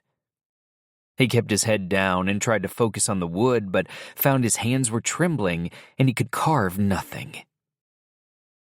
As Wren's voice lilted in the cool air, Noah felt a familiar tightening in his chest, like the confusion of memories was pressing down on him, stopping his breath from entering his lungs. There was no escape. No barn to stalk off to, no work to consume him. He couldn't get up and leave mid-song. He had to ride it out, endure the melancholy of her voice as it shivered up his spine like ghosts tapping for attention. But then, when she stopped, he felt the emptiness in the air. Found himself back exactly where he was, alone on his side of the campfire. Logan clapping enthusiastically, Emmett giving a nod of approval. Even Rocky barked. Wren gestured to Hank, who took a mock bow. All Noah could do was try to take a breath to calm his fast-beating heart while focusing solely on the useless bit of carving in his hand. He heard Wren say, "That's enough excitement for me. I'm going to bed, gentlemen." And Logan say, "Yep, me too."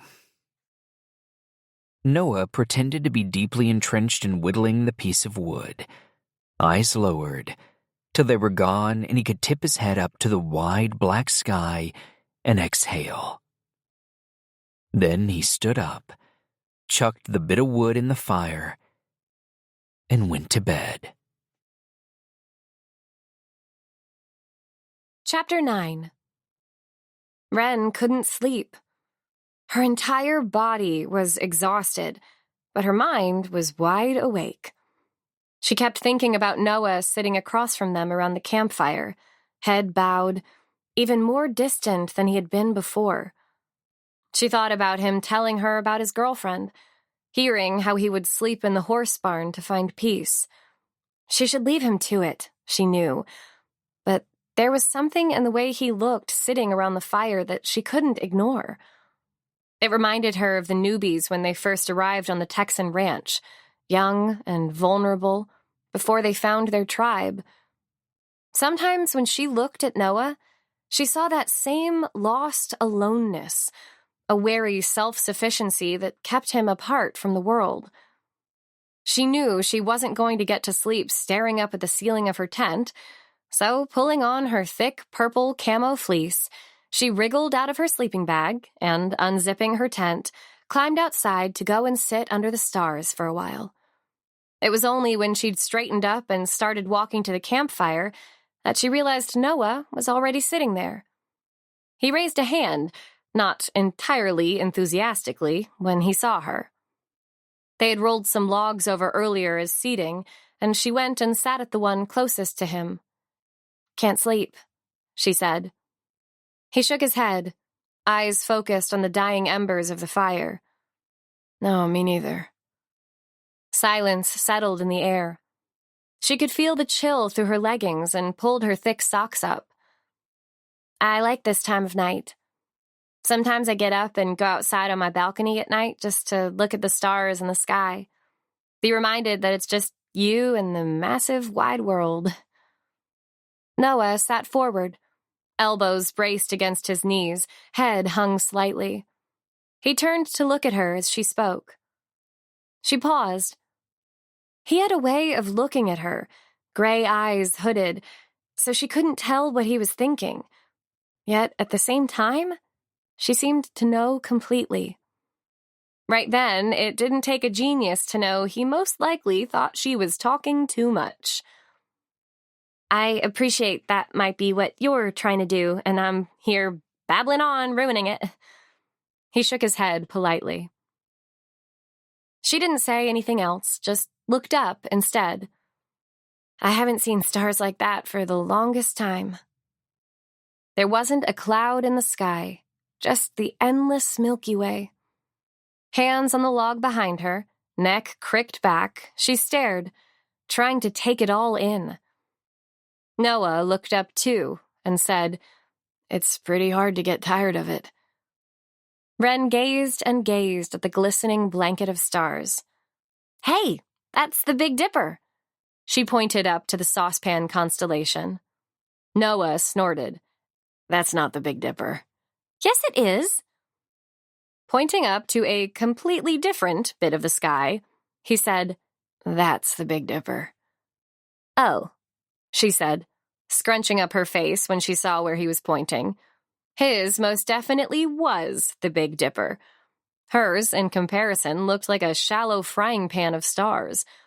When she looked back at Noah, she felt a small thread of camaraderie at the mistake, which he maybe felt too, because when he looked down at where the fingertips of his hands touched together, she wondered if she saw the hint of a smile. Maybe I'll have better luck with Orion's belt. Noah raised a brow. They the only two you know? How could you tell? Wren laughed. They're the only two anyone knows, he replied, and looking up again at the inky sky and pointed it out for her, along with a whole bunch of others ending with the W shape of what he was pretty certain was Cassiopeia. Wren couldn't make out the W, but she didn't care. The fact that he was talking to her was enough. Into the silence that followed, she said, I'm sorry about earlier, when I said you were lying about not dating famous people. I didn't know what had happened to your girlfriend. She tried to picture her. She imagined her as ethereal, with long, blonde, flowing hair, rosebud lips, and translucent skin, angelic and untouchable. He shook his head. It's okay. The embers of the fire glinted in the breeze. He sat up straighter, pushed his hair behind his ear. I don't talk about that time much. Wren watched him in the shadowy darkness. I can understand that. He glanced her way for a second, hair falling back over his eye, then almost as quickly turned away, examined the calluses on his hands. She picked up a stick from the ground and chucked it on the fire, making a cloud of sooty dust. Noah got up off the log and, kneeling in front of the fire, blew on it to get little flames to lick up around the stick she'd thrown on. She watched him, 1,000 questions running around in her mind that she knew better than to ask. She was about to ask him something innocuous about the day's ride instead, when there was a sudden commotion over by the horses, like something had startled them in the darkness. Wren felt all the hairs on her body stand on end. Noah jumped up from where he knelt by the fire. I'll go check. I'll come. Wren stood up too, alert now with adrenaline. Noah went to grab a torch from his tent, while Wren pulled on her boots. Then they walked over to the far side of the camp together. The horses weren't happy, snorting and unsettled. As Wren and Noah approached, she could hear the animals jostling, the torchlight picking out the movement and the horses' wide shining eyes in the otherwise pitch black. It's spooky. Wren could feel a nervous pulse in her head. You want to wait here?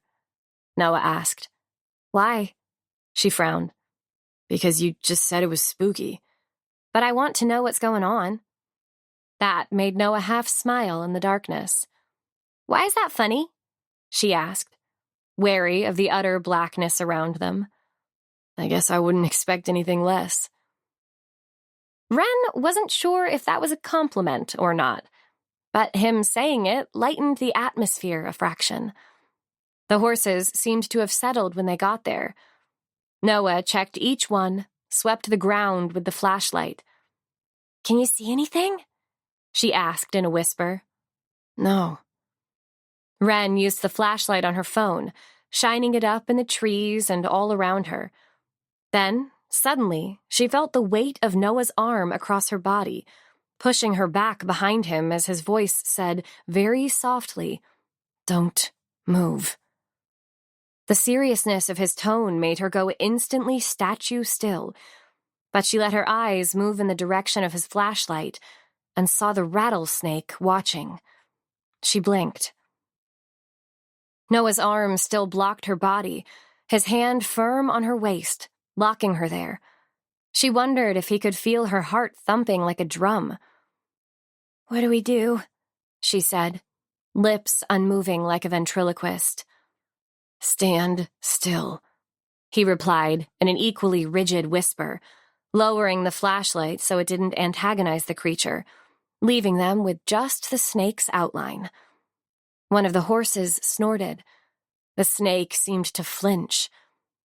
Wren inhaled sharply. Her palms were sweating. "Try and stay calm," he murmured. Wren's eyes adjusted to the dark, and she could make the snake out clearer, watching them as they watched it. Noah had slowed his breathing. She slowed hers to match, their chests rising and falling together. She felt the pressure of his arm against her body, thought how he'd automatically stood in front of her. No one had ever done anything like that for her before. Not that she needed protecting, but the thought, the instinct, made her want to say thank you. The minutes ticked by. The only movement seemed to be the rise and fall of their breath. Wren had learned to be good at waiting. Growing up, always hoping for a miracle. She could stand there all night if she had to. Without moving her head, she glanced at Noah, whiled away the time looking at his jaw, the dark shadow of stubble, the sharp length of his nose and the serious line of his lips. She looked at the way his hair curled behind his ear and tucked in behind the collar of his jacket. He smelled of soap and worn leather. Above them, the clouds moved, and a shaft of moonlight shone through, picking out the pattern on the rattlesnake's back. Noah muttered, "I hate snakes." Wren pulled her lips tight so she didn't smile. The snake did a lazy sway of its head. Noah's grip tightened on her waist. Wren's breath caught. They stood unmoving. A couple of minutes later, Noah said, "You okay?" "Yes," Wren replied out the corner of her mouth. "Wish you'd stayed in your tent," he whispered. "No." She glanced across and saw him smile, wondered how that simple thing could make her feel so good when they were facing down a rattlesnake. Next minute, there was a movement over at the campsite, an unzipping of canvas and some heavy-footed clattering about, and the snake shot away, like it, too, was waiting for something to break the stalemate. Noah dropped his hand from her waist. She felt the cool loss of it. He swept the area with his flashlight, but the snake was long gone, and he tipped his head back in relief. From the camp, a voice, Logan's, shouted, "What's that? Who's there?" "It's us," Noah shouted. Logan strode over, squinting in the darkness. "What's going on?" Noah said, "Rattlesnake." "You're kidding." Logan's eyes widened. "Are you okay?" He asked them both, but predominantly Wren. She nodded and said, "We were pretty lucky you came along." Logan cocked his head and, looking smugly at his brother, said, "So, technically, I just saved your life." Noah scoffed. "We had it under control." But his stubbornness just made Logan laugh and say, with a touch of delight, "Yeah, right. I think you two are very lucky that I needed to take a leak." Wren could feel the adrenaline of the encounter slipping away, making her shiver, whereas Noah just shook his head, loping back to camp, chucking a casual, "Watch your step out there," to his brother, which made Logan immediately less cocky. Wrapping her arms around herself as she followed Noah back to camp, Wren couldn't decide if she was relieved or sad that the moment had ended. Noah paused in front of her tent, hands in the back pockets of his jeans. "You going to be okay on your own?" There was a beat of awkward silence where the question could have been misconstrued. Wren's lips twitched while Noah rolled his eyes at the idea he was being anything other than gentlemanly. "I'll be fine, thank you," she replied. He gave a small nod of his head. "Well, if you need anything." He pointed toward his own tent, and again looked a touch despairing as she held in a smile and said, "I'll be okay, but thanks." But once inside her tent, Wren felt weirdly alone. She wasn't someone to rely on others, but she could still feel the comfort of the protective pressure of his arm across her body and the synchronicity of their breath. Like, now she'd felt it, she was sad it was gone. Whereas before, she hadn't even known it existed. She lay on her back, thinking that was probably how she felt about Loriana. If you'd never had something, it was harder to miss it. That was why it was easier to stay closed off. Open her heart just a crack, and Wren's fear was that everything she'd ever hoped for would come tumbling out. Chapter 10. The next morning, Wren woke up to Noah shouting, "Get up! Let's get out of here!" The weather was atrocious. Sheet rain hammered on her tent, and she poked her head out to see rivulets of water snaking through the camp, soaking anything that had been left out. Noah, wearing a long dark green slicker, was emptying out pots and bowls, chucking everything into bags. Wren dressed as fast as she could. It was cold as well as wet. She kept her leggings on under her jeans, piled on every layer she'd brought with her, and wrapped Loriana's scarf around her neck. Then she rummaged through her bag and pulled out her rain jacket. It was a vibrant vermilion and hard to miss. She yanked it on and zipped up before stepping out.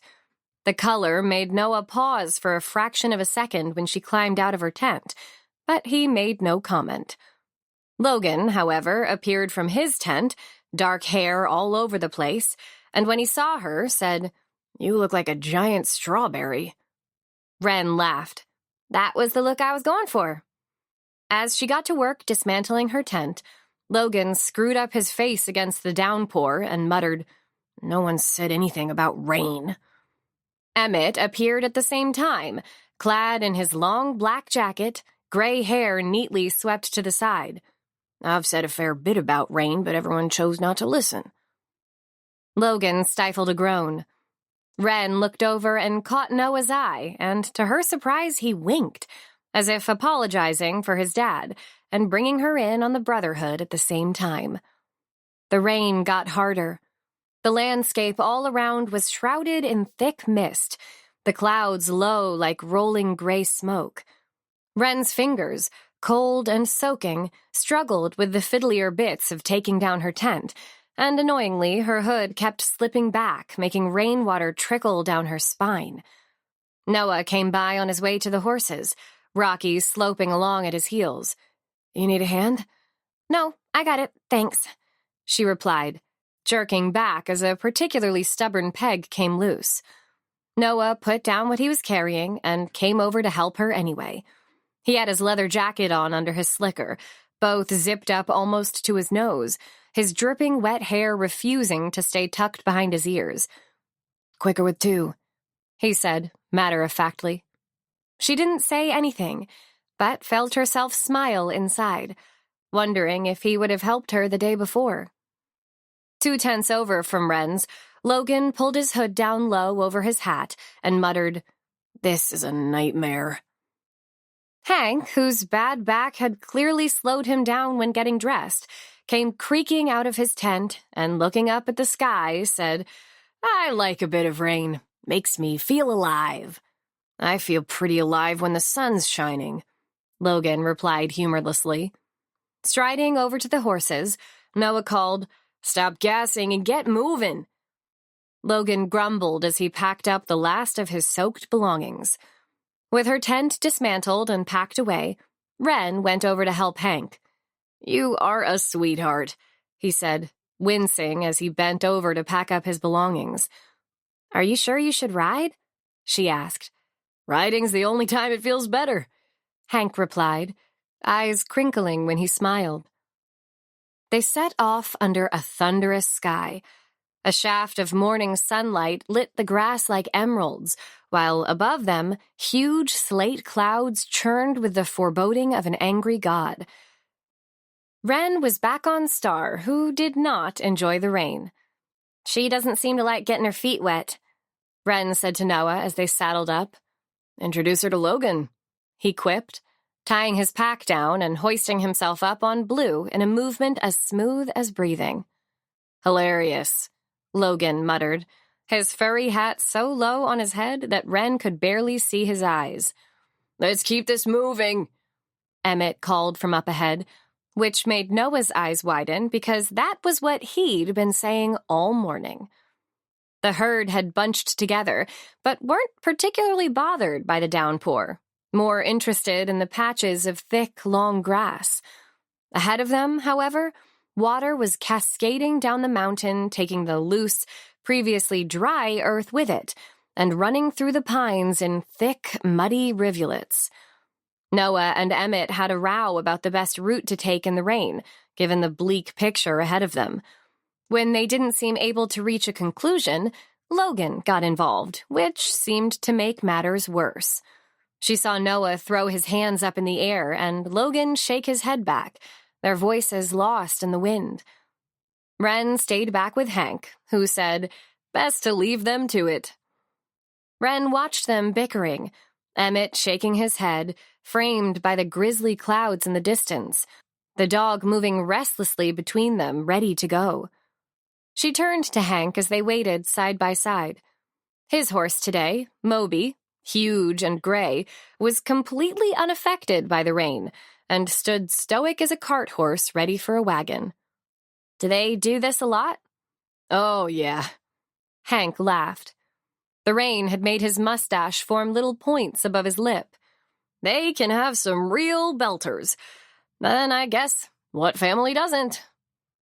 Wren tucked her nose down into Loriana's scarf, felt the soft warmth and smelled the perfume, and wondered what it was like to have a big, sprawling family. Lots of opinions that had to be listened to, connections that would be there throughout their lives, whatever happened. "They've had some tough times, though, the Carter family," Hank carried on, giving a small shake of his head. "I read about what happened to Jack," Wren said. Hank nodded.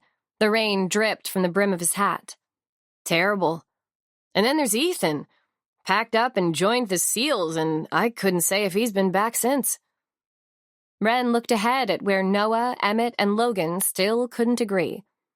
"Did he leave after Silver Sky broke up?" Hank nodded. "If you were to ask Emmett, he'd say that band brought nothing but trouble. Nearly broke him, that's for sure. All of his boys going off around the world." He looked at Wren with his big, sad eyes. "Ranching is about family."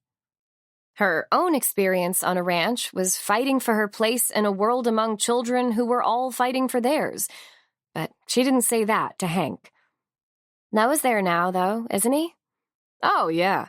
It saved Emmett when Noah came home," Hank agreed. "They might argue."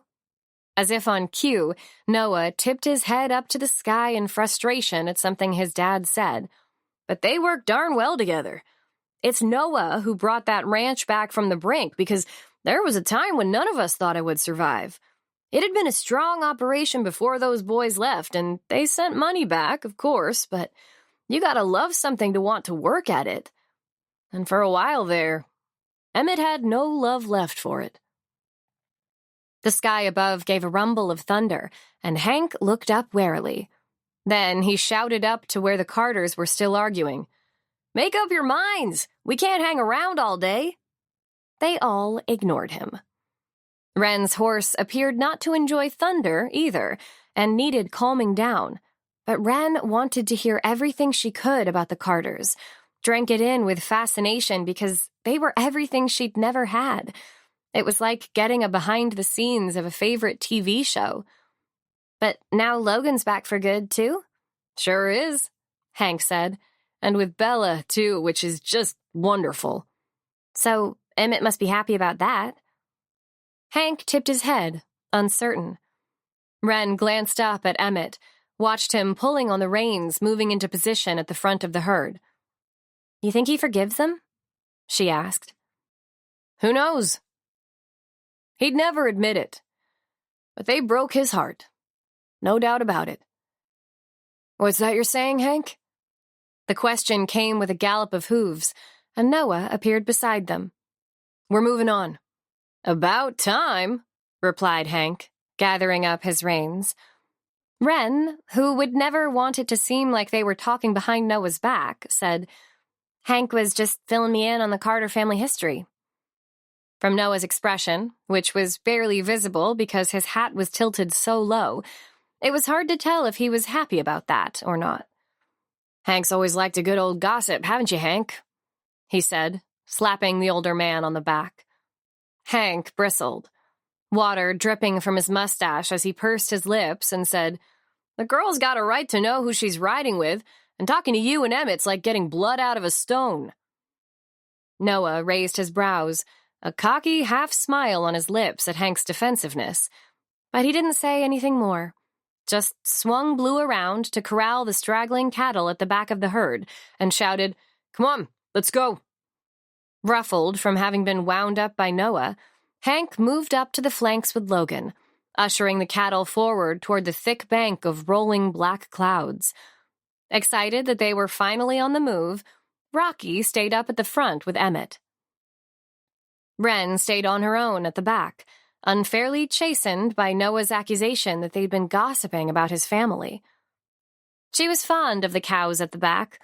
They weren't always the same ones, but more often than not, there was a fat black one that idled along with no impetus to hurry and drove Noah to distraction, and then a naughtier brown one with one white sock who kept veering off into the trees whenever possible and had to be brought back. Much to Noah's disdain, Wren had named her Mildred. It made her laugh. Every time there was a tree in sight, off Mildred went, making Noah shake his head in despair. She settled into the rhythm of the morning, the rain unceasing, the front of the herd shrouded in mist. Then she heard Noah say, "Hank tell you everything you wanted to know?" as he came up beside her. There was an edge to his tone, like he wanted to make sure she knew never to go there again. It immediately put her back up. "Noah, we were just killing time while you three were bickering. But I'll tell you one thing for nothing, I'm never going to not ask questions if I want to know something, and I'm never going to be blamed for doing so, you hear me?" She saw his jaw tighten. "I grew up in a place where the rule was that they spoke and we listened. We weren't allowed to ask questions, and if we did, we didn't get answers. So I go on the principle that if you want to know, you ask. Understand me?" As she glared at him, she saw his nostrils flare, and he blew out a breath as if he'd just had a telling off that he wasn't expecting. "I don't take kindly to people talking about my business." "Noah, you don't seem to take kindly to people talking about anything. And you want to know something else?" "Not really." "Well, I'll tell you anyway. In my opinion, more often than not, silence is something folk hide behind." She adjusted her hat and rode defiantly on with her nose in the air. He could wallow at the back in his bad mood all he liked. Chapter 11. The rain didn't ease up any, but the air got warmer. The sun, trying to burn its way through the thicket of clouds, made it gradually feel like they were stuck in an oven. Steam rose off their damp jackets as they were forced to shed layers, till finally Wren wore just a vest and her waterproof, and even then she was sweating. When Emmett stopped the herd earlier than anticipated, Wren watched as Noah galloped up to see what was going on. She moved around to hang out with Logan, who took his hat off, wiped the sweat from his forehead, and said, "Hot rain. Who thought it could get any worse?" Wren laughed as she gulped down water from her bottle. They sat waiting, watching the rain in dark lines on the horizon. Some of the cattle drank from a giant puddle that spread across the plain, water dripping from their wet, matted coats, their legs caked with mud. Noah came charging back on Blue, saying, "Mom rang on the satellite phone to say the road's blocked. There's landslip and there are trees down from all the water. They can't get through, so are they all okay?" Logan asked, clearly concerned about Bella. "Yeah, they're fine," Noah replied, with a frown like his brother was focusing on completely the wrong thing. "It's us who aren't going to get any supplies. No lunch, no dinner." Logan flung his arms out wide, tipped his head back, and said, "This just gets better and better." Then his hat fell off, and he had to dismount to get it, which made Noah smirk. Wren said, "We've got food, though, right?" "Yeah, like protein bars and stuff." Noah shrugged, "but nothing that tastes of anything." "You could skin us a rabbit," Logan suggested dryly. Noah raised a condescending brow. "Ha ha." Wren rolled her eyes. "Seriously, though, we could always fish." Noah gestured her way and said, "See? A sensible suggestion." Logan made a face like his jokey suggestion was being unfairly dismissed. "You're just taking her side 'cause she's prettier." Noah opened his mouth, but no reply came. Instead, to what seemed like everyone's surprise, he blushed. And when he saw it, Logan's eyes sparkled gleefully. Noah didn't hang around after that, just swung Blue around and focused on getting the herd moving again, while Logan looked at Wren and, with a low rumble of laughter, winked before riding off in the opposite direction. She found herself glancing back, feeling a strange tingle of excitement at Noah's reaction, which was confusingly at odds with how she'd been feeling about him since he accused her of gossiping. Time ticked by slower as the weather heated and the rain increased. The cattle trudged through what was now all soft mud beneath their feet. Star didn't like the mud or the weather and kept pulling on the reins. Wren could feel the exhaustion in her arms and back, while sweat trickled down her spine. She was ravenous. She could barely see the others up ahead. But then Noah appeared out of the mist and came around next to her, his t-shirt rain-soaked and sticking to his chest, his arms glistening. "Thought you might be hungry." The way he said it, it almost felt like a peace offering, and he reached into his pack and chucked her a granola bar. "Thanks." She caught it, one hand still on the reins. She'd played a lot of baseball on the ranch as a kid and was a great catcher, but even so, there was also no way she was going to drop anything Noah threw at her. For some reason with him, everything felt like a challenge that she was determined she wasn't going to lose. He took a granola bar out for himself, and when he'd torn the wrapping off with his teeth, he said, "I'm sorry." Wren glanced over with surprise, but didn't say anything. "I'm not good at talking about anything to do with the band. I know that. And I knew what Hank was saying, and I didn't like it." Mouth full of granola, she shrugged. Then, when she'd swallowed, she said, "It sounded to me like he was just telling the truth." "Well, I'd prefer it if he just kept his mouth shut." "Sometimes, Noah, it's better to get things out in the open. Sunlight is the best disinfectant." "I have no idea what that means." "Yeah, you do," she said, like he was being deliberately obtuse. "Say things out loud, and it makes them better." "That work for you?" She thought what a fraud she was. "Sometimes." Noah ate his granola bar in 2 bites. Then he turned to look out ahead, the mist enveloping them, the grassy earth beneath the animals' hooves now carved up into thick divots of mud. "I prefer to get on with work." "I'll bet you do." Noah threw her a wry look. She looked him up and down, a solid figure on the back of Blue, shoulders wide in his t-shirt, hat super low, expression always on the cusp of serious. And she grinned. "You know something? I can't imagine you singing and dancing in that band."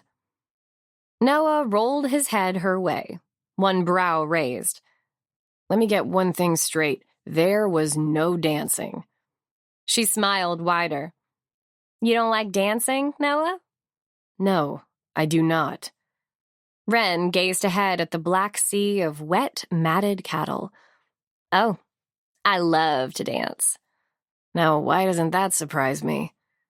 She laughed, glancing back at him, and found there was something about the despairing look he gave her that caused a warm feeling in her stomach.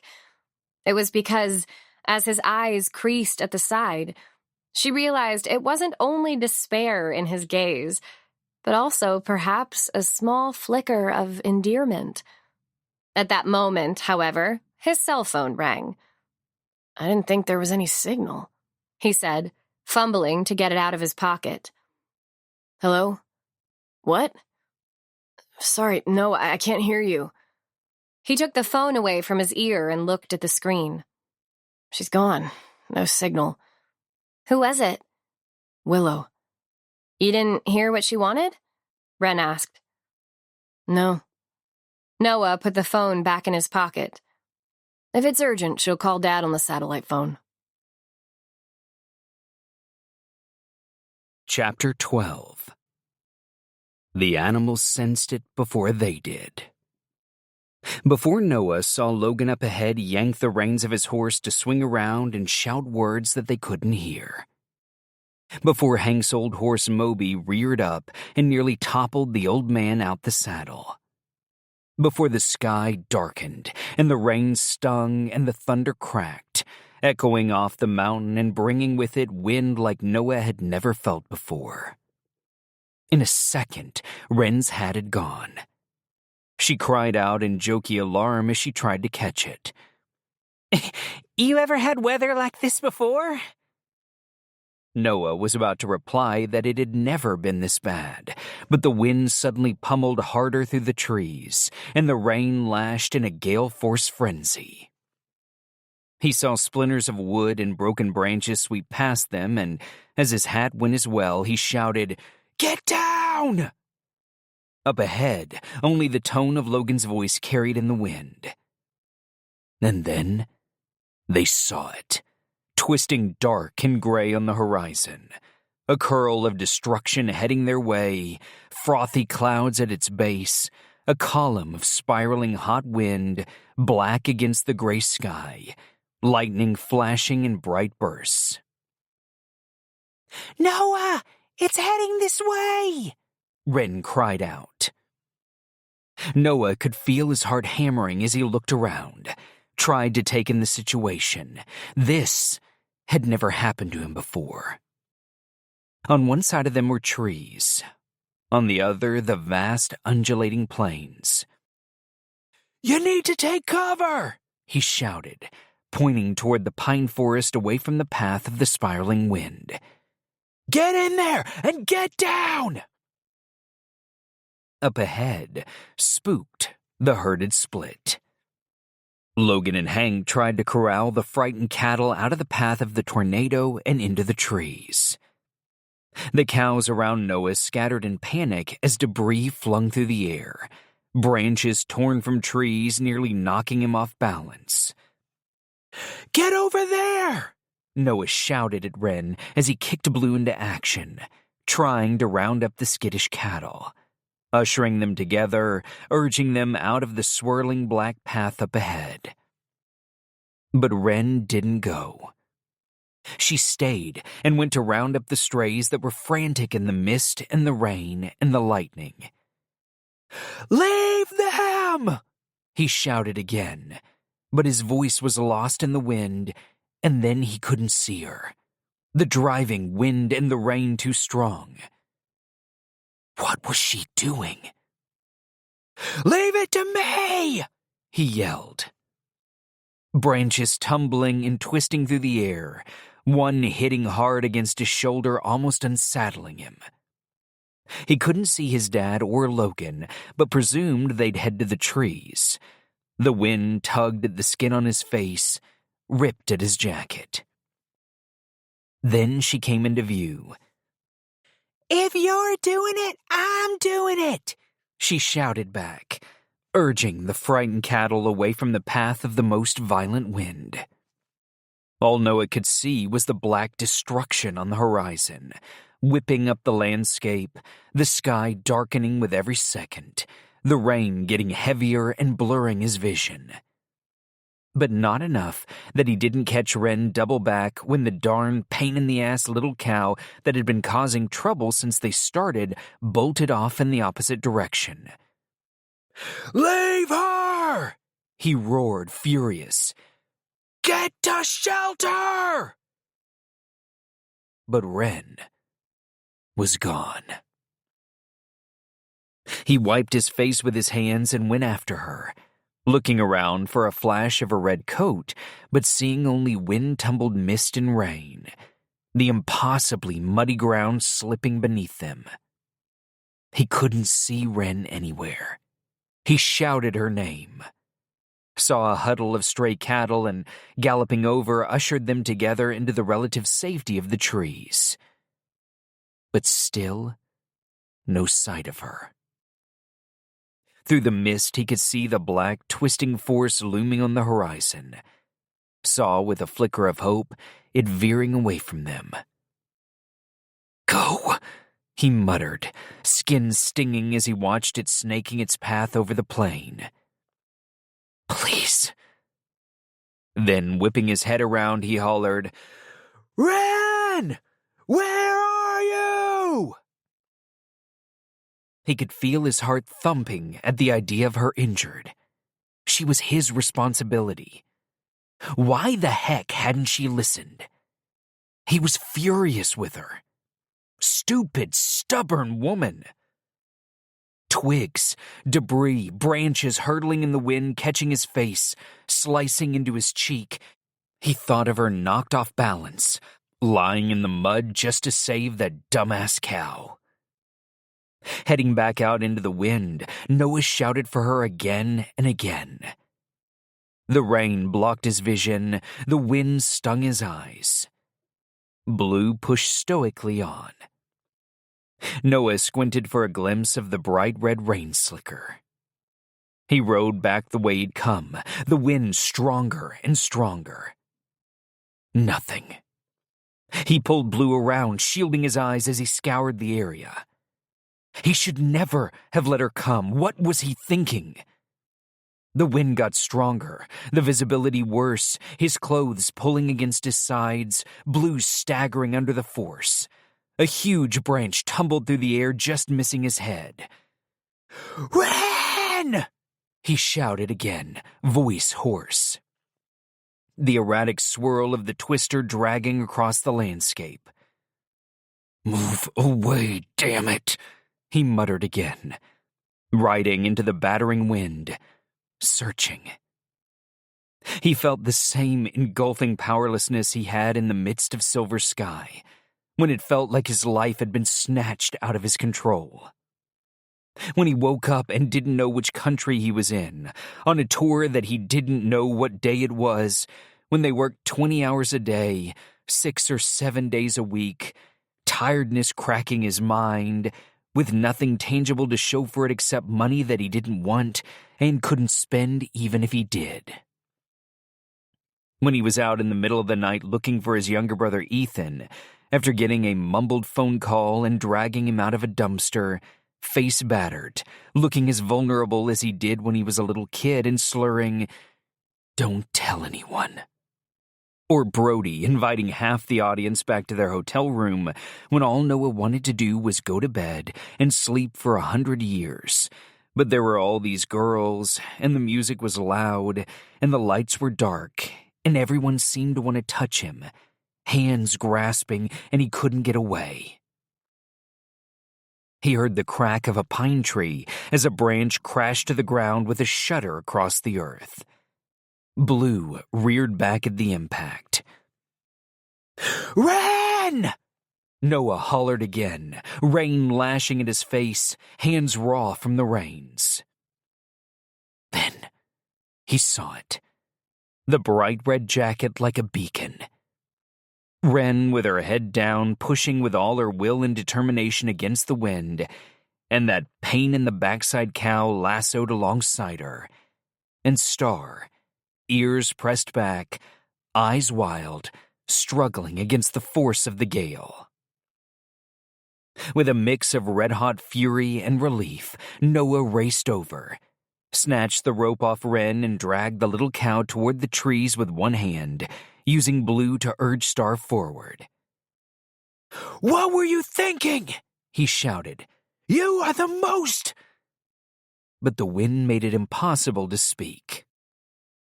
The words were torn from his mouth. He couldn't hear Wren's reply, just saw her face scratched and pale.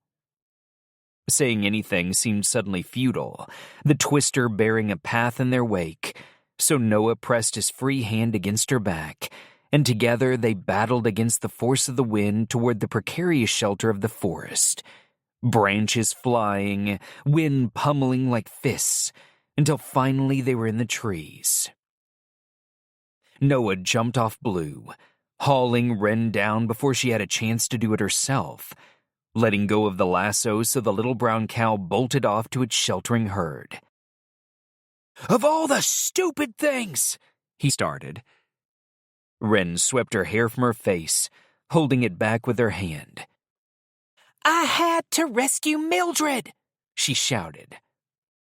Blood pumped wild in Noah's head. "You could have been killed! So could you!" The wind got louder and closer, the branches of the pines thrashing wildly above them. "You're so frustrating!" he shouted. "So are you!" Suddenly, there was a deafening crack, and above them the tree split clean in two, the giant weight of the whole top half smashing through the other branches as it came crashing down. Noah felt Wren grab a fist of his jacket and yank him to her, and he stumbled forward mid-insult as the falling tree slammed to the ground, echoing around them. He threw his arm around her and pushed them both down, the branch bouncing up a fraction and thumping back with an earth-shattering boom within feet of where they'd been arguing. Neither Wren nor Noah moved. They stayed like on pause, wrapped together. Noah couldn't say if it was the shock or fear or a feeling of pure helplessness in the face of destiny that left them braced together. While outside of the forest, the wind ripped through the open countryside, and above them the force of the gale sucked the leaves from the trees, rattling Noah's bones. Without thinking, he pressed his arm tighter around her as she curled into a ball, the trunk that had nearly killed them now giving them a precarious shelter. Heads together, they didn't speak. He could hear her teeth chattering, smell the rain on her jacket and the sweetness of her shampoo, feel his own heart thumping and his palms sweating as he tried to push down the clawing fear. He pictured his dad and Logan and Hank, imagined them struggling for cover, prayed that they were safe, felt the clenching fear inside him that something might have happened, might still happen. He thought of everything he'd said to Logan so far, all the banter and one-upmanship. What if he didn't make it through? Was that how it would end? That made him think about his brother Jack, who Noah hadn't spoken to for years before he died. Who Noah deliberately distanced himself from because it was too hard to disassociate Jack with how he treated him in the band. How, to a certain extent, he treated all of them, like his brothers were just stepping stones in the scramble to the top. But it was Noah somehow who took the brunt of it, because he was so clearly the one who was the least comfortable. If things went wrong, Jack would always point the finger of blame at him, the easiest target. When Noah had heard the news that Jack had died, his first thought was, let me call him one last time. Just let me speak to him. But there was no chance to hear his voice again. Not unless he watched one of his movies, which he couldn't bring himself to do. Sometimes Noah came into the ranch house and heard the TV suddenly shut off, and he knew his mom was watching one of Jack's movies. She'd come into the kitchen red-eyed, pretending nothing had happened. His dad had no truck with tears. Hadn't shed any, as far as Noah knew, about Jack. The day he'd heard the news, Emmett had held his mom as she wept and done everything she needed, but then he'd walked straight out to the yard as he always did, didn't stop for a second. It was the exact textbook Emmett reaction that all Noah's siblings would have predicted. But it was only Noah who had gone for a ride a couple of days after the funeral along the Redemption River heading toward Half Moon Lake, where the boys used to build camps and fish and stay up all night telling ghost stories. As he'd approached, he stumbled quite by accident on the sight of Emmett, head in his hands, hunched over on a rock at the water's edge, in the exact spot where he had taught the boys casting, his hand around them and as close to a hug as they would ever get. Noah would have given anything to have gone and sat with him. But he was too uncertain of the reception he'd have gotten were he to dismount and walk over. So instead, he'd watched for a second or two longer, then turned his horse around and gone quietly back the way he came. Now, as the wind whipped violently around them, Noah squeezed his eyes shut thinking about what he'd overheard Hank say to Wren about the boys breaking his dad's heart. So many of his brothers struggled with their relationship with Emmett, but not Noah. Noah loved his dad, looked up to him, wanted him to be happy, hated the fact he had ever deserted him and the ranch in favor of his brothers and the band.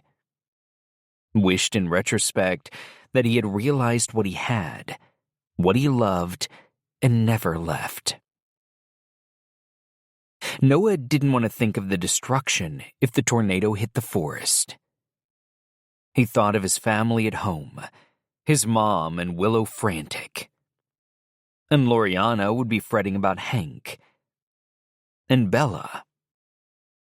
It was Noah who'd persuaded them all to come on the cattle drive. Logan didn't even want to be there. Him and Bella were just starting their lives together. And what about Rocky? His heart contracted at the idea of something happening to the dog. Noah could feel the clawing claustrophobia he'd battled in the band pressing down on him. Sparks of light in his eyes, his brain whirring uncontrollably. Alert and on guard 24/7. Barely sleeping. He felt the rising nausea. Remembered the hours spent on his own, 15 years old, locked in a hotel room bathroom, shaking, waiting for the panic to reach its peak and subside. Or when it didn't, one of his brothers hammering on the door, hauling him out, someone pushing him into a chair for hair and makeup while he'd vomit in a bucket. Jack's voice shouting, "Just get it together!" Logan trying to pacify, Brody trying to make a joke, all while Noah's vision swam in and out of black. He didn't think the wind could get any stronger, but it did, battering against them. He felt his lungs constrict, and just as he wondered if he might never be able to breathe again, he felt Wren reach over and clutch his hand. And the way Noah was feeling, he gripped it back, tight, almost white knuckle, and he felt the comfort of that cool, tight grip in his. Allowed his breathing to slow and his speeding pulse to lessen. Allowed the overwhelming panic to recede. He found himself able to imagine his dad and the others tucked up somewhere sheltering from the storm. He could channel the hope that the main force of the wind would be pulled away across the plain.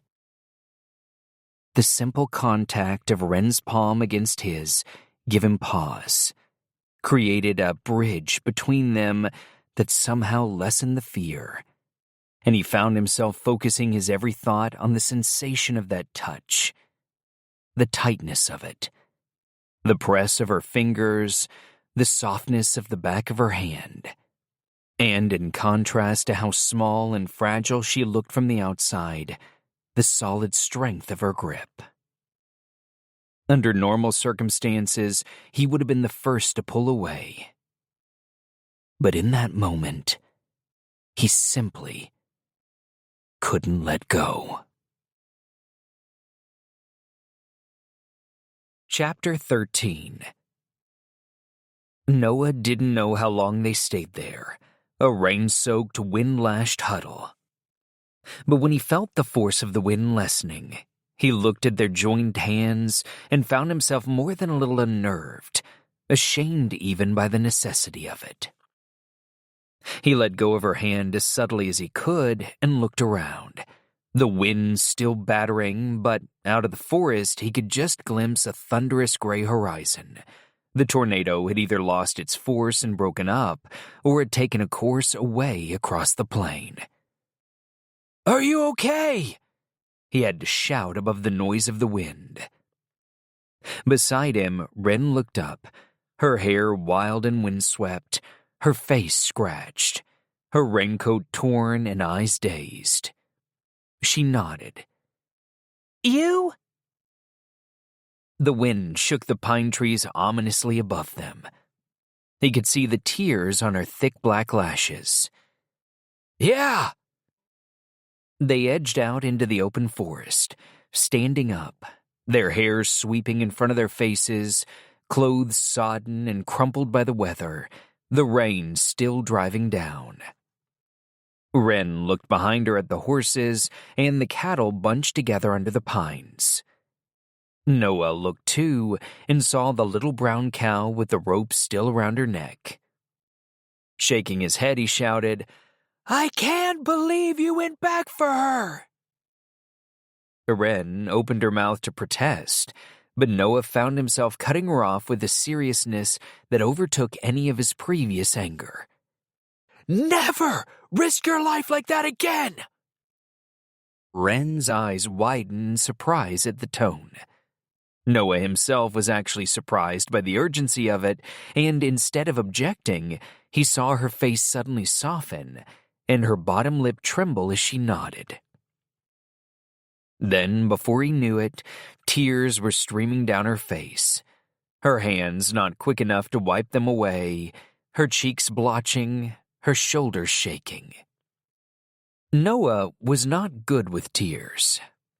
He wished they were still in their protective ball, huddled together, and he'd said nothing. "Please, don't cry! I didn't mean to make you cry!" Wren shook her head. "You didn't!" She wiped her nose with her raincoat sleeve. More tears, more trembling lips, more internal agony for Noah. "I was just so scared. I'm sorry." She pulled her cuff over her hand and tried uselessly to dry her face, the rain still hammering. "I'm sorry. I went back to get her, and then I was lost, and I could hear you, and I knew that you'd be mad, but I couldn't let her go out there on her own, and then—" She paused for a shaky breath.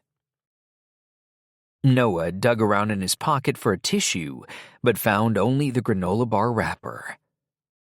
It was too wet and windy to stand out in the open, and he gestured for them to go back into the relative shelter of the fallen pine tree, the large fronds like a canopy above them. It was quieter tucked under the branch again.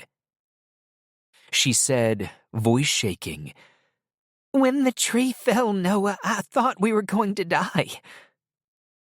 She looked up at him with her big, watery blue eyes, her expression as wide open as a child's. "I've never been so scared in my whole life." Noah knew he should probably hug her. That any normal person would hug her right now. Logan would envelop her in some huge, comforting embrace and stroke her hair and make her feel better. He'd have a tissue in his pocket or a monogrammed handkerchief.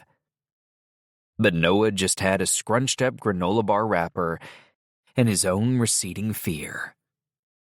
The memory of being huddled together mere minutes ago already felt like a dream. It had been so long since he'd had to share emotion with another human being that to touch her felt like too bold a step. "I know," he said in the end, and found one of his hands reaching forward in a vague but useless attempt at comfort. Wren wiped her face with her sleeve, I'm okay. She took a deep breath. Honestly, stupid to cry. She gave him what looked like a very forced smile, and then, looking around her at the destruction of the forest, the fallen branches and rivers of water, said, What about the others? Noah didn't know. It would be crazy to try and search for them in this wind. The only safe option was to stay put, but the idea of heading out, of escaping, sent a sudden flood of relief through him. He felt the pull of the open forest, away from the suffocating fear of their experience, the feelings, the reliance. Ahead of him was a rugged expanse of freedom, like a cool drink of water. He looked at Wren, biting down on her lip, tear tracks still on her face, eyes red-rimmed and then uneasy at the sight of her. At the tightening in his own chest, he stuck his head out from under the canopy and saw Blue standing head down, braced against the weather at the base of one of the great pines. He gazed almost longingly at the possibility of leaving. Felt every muscle in his body urging him forward, but it was lunacy.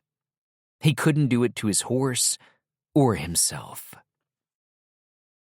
Instead, he hunkered down again and, against his better judgment, took another quick glance at Wren. Saw the tiny, crooked teeth half-smile of her relief. As if she could tell that he was considering going and leaving her there alone, and he felt again the chest-tightening conflict of being needed, and the shame that he had contemplated going. Wren said, I think I just heard your phone. Surprised out of his own pressing thoughts, Noah fumbled in his pocket to get his phone out, and there was a message from Logan. Are you safe? Is Wren with you? Me, Dad, Hank, Rocky, we're all safe. Noah tipped his head back against the bark, relief flowing through him like he'd never experienced before. He showed it to Wren, who leaned her head forward so it rested on his arm, like she too had been holding it together in fear. He felt the contact like he had with their clasped hands. He wanted to pull away, but at the same time he didn't want to move. He messaged Logan back that they were safe, having to stand up and brace against the storm to get a signal. When he sat back down again, it felt different. Wren had wrapped her raincoat around herself, tied back her hair that was escaping in wild tendrils from the wind. There was a feeling like this was it. They had to sit it out together. With the worry for the others dissipating, it was just the two of them for however long it took, and that brought with it a whole other set of feelings that Noah didn't want to contemplate. The urge to flee on his horse once more lodged in his throat. But thinking suddenly of Logan's message, he looked at Wren and said, Are you hurt in any way? Wren looked down at herself, as if she hadn't thought about possible injuries. Then she shook her head. No. Are you? In the near distance, they heard a crack, and then the ground shook with another great thud of a fallen tree. He'd made Noah lurch suddenly forward and grasp onto Wren, grabbing her around the back, one hand behind her head. But the fall wasn't close enough to cause them any harm. He immediately let her go. Saw something in her eyes that made him have to look away and exhale. Gratitude.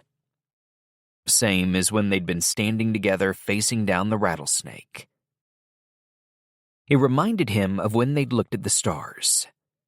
He hadn't wanted to look at the stars with her. He'd seen the stars every night of his life, but then he found himself drawn into her wonder when she gazed up at the sky, but also laughing at her complete misidentification of the constellations. He didn't want to be laughing. Same as he didn't want to be caring.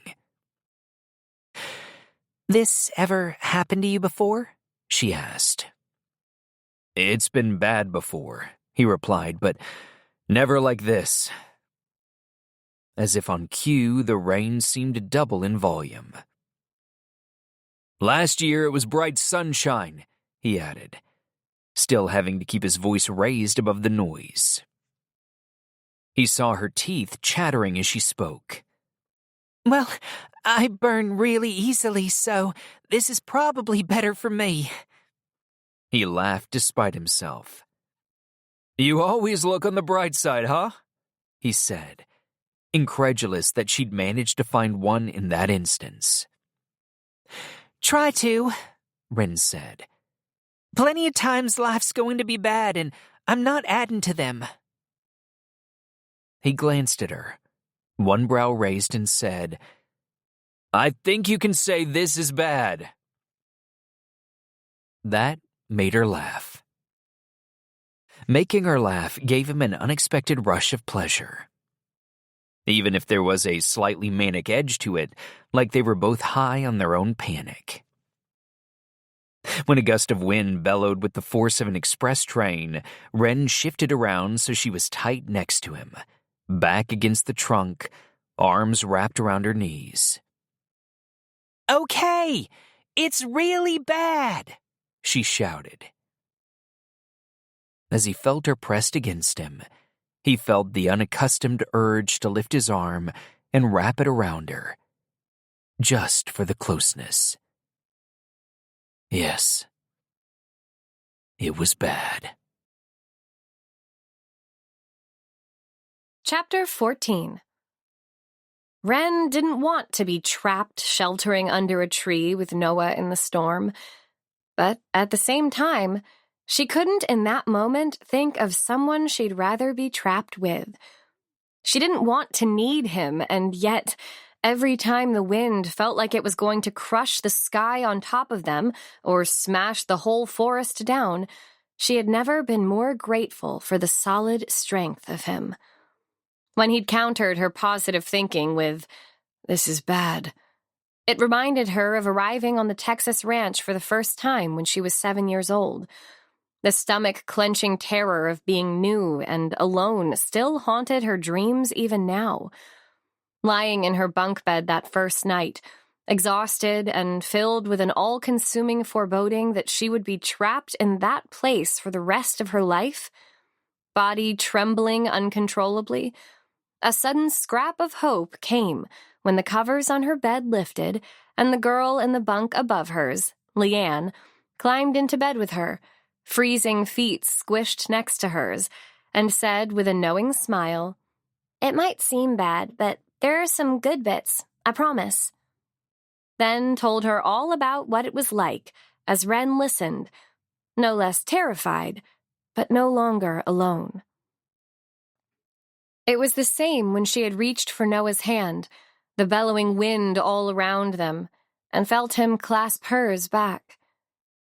She tried not to think too much about the way his hand had felt in hers, the cool roughness of it, the calluses on his palm, the strength, a workman's hand.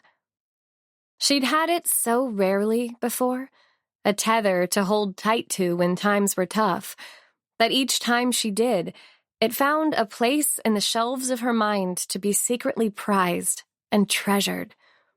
But vulnerability was something that Ren, like her friends at the ranch, had learned to avoid.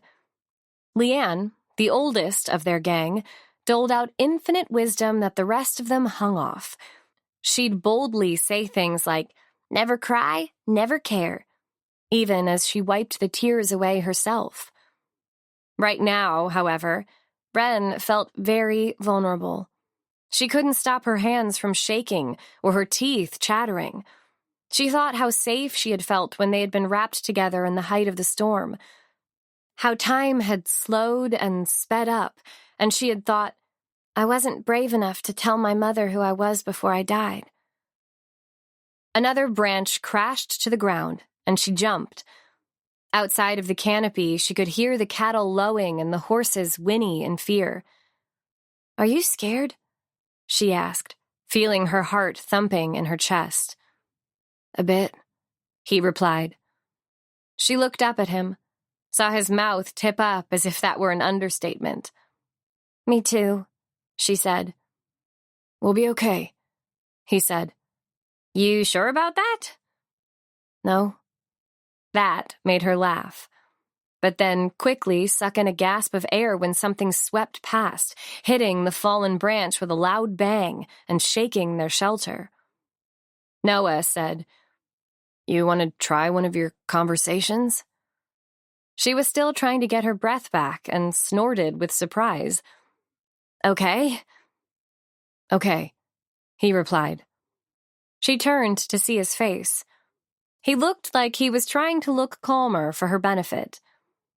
Do you want to go first, or should I? I think you're better at it than me. What do you want to do if you get out of here alive? We're going to get out of here alive. You certain? She asked. Yes. Then, as if remembering the rules, he said, What do you want to do when you get out of here alive? Deflection.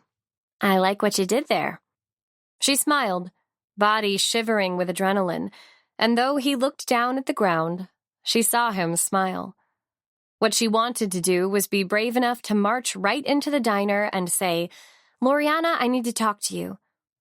But she didn't want to tell Noah that, so she said, I've got a lot of places on my list still to see.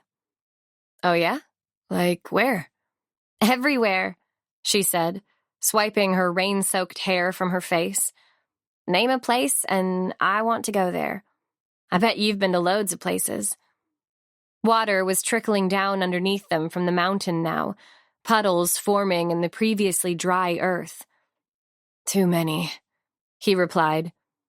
You didn't like to travel? She frowned, tipping her head up so she could really get a proper look at him. Noah's mouth was a thin, unimpressed line. I saw the world 3 times over, and let's just say it was enough for me, he said starkly. But what about all the different things to see? All the sights and sounds and the foods? He shook his head. His hair was slicked back from the rain, eyes obscured in the dark shade of the branch. I've been followed through enough airports, chased down enough streets. I'm happy where I am. She nodded, wondering what that would be like, to want to stay rooted to one place, to have found what you were looking for. He glanced over. What? What do you mean? You've gone quiet. You're never quiet. She bit her lip to hold in a smile. The wind roared through the branches, scattering pine needles all over them. She didn't want to tell him what she was thinking, so she said, I was thinking that band sounds like it really did a number on you. It was his turn to laugh, clearly caught unexpectedly by the comment. He wiped his face again from the rain and said, It wasn't the best time of my life. From the outside, growing up, looking at the pictures in magazines or scrolling through images, she would have considered his life perfect. What about all the people and the lifestyle and the private jets? He rolled his head her way and said, I'd take a horse over a jet anytime. She laughed. Their eyes met in the shadowy darkness, rain-soaked faces smiling as the storm raged. Me too, she replied. Chapter 15. When the wind finally started to die down and the rain stopped, it was dark in the forest. They emerged from their pine tree shelter, and Noah looked around at the drenched landscape, sweeping the area with the light from his phone torch. The trees were black with rain, the floor covered in swimming pool-sized puddles, the clouds thick as smoke above them. No stars that night. He went over and checked on the cattle and the horses, their eyes shining like marbles in the torchlight. He hoped the bulk of the herd was with Logan, Emmett, and Hank, and he suspected that they mainly had the stragglers from the back. Another message came through from Logan as he was checking the horses. "Stay where you are tonight. We'll find you in the morning." Noah couldn't understand how just a few hours ago all he'd wanted was for everyone to be alive. Now he was wincing at the idea of having to spend the night with just Wren. Although he didn't need a text to know it was madness to ride through the forest in the pitch black with a quarter herd of cattle. He put his phone away and, shouting to Wren, "I'm going to look for some dry wood," he went to scour the surrounding area, relieved to be on his own for a moment. He couldn't think straight. He needed to be away from the intimacy, the fear, and the memories, but also the unsettling new bond between them. The fact he felt better with her there. He told himself he just had to get through the night. The weather was better, they just had to pitch their tents and sleep. He found a pile of branches close by and, dismantling it, found that the ones in the center might be dry enough to burn. Dragging the branches out, he put his boot on the whitest part and snapped off the smaller twigs to make a bundle.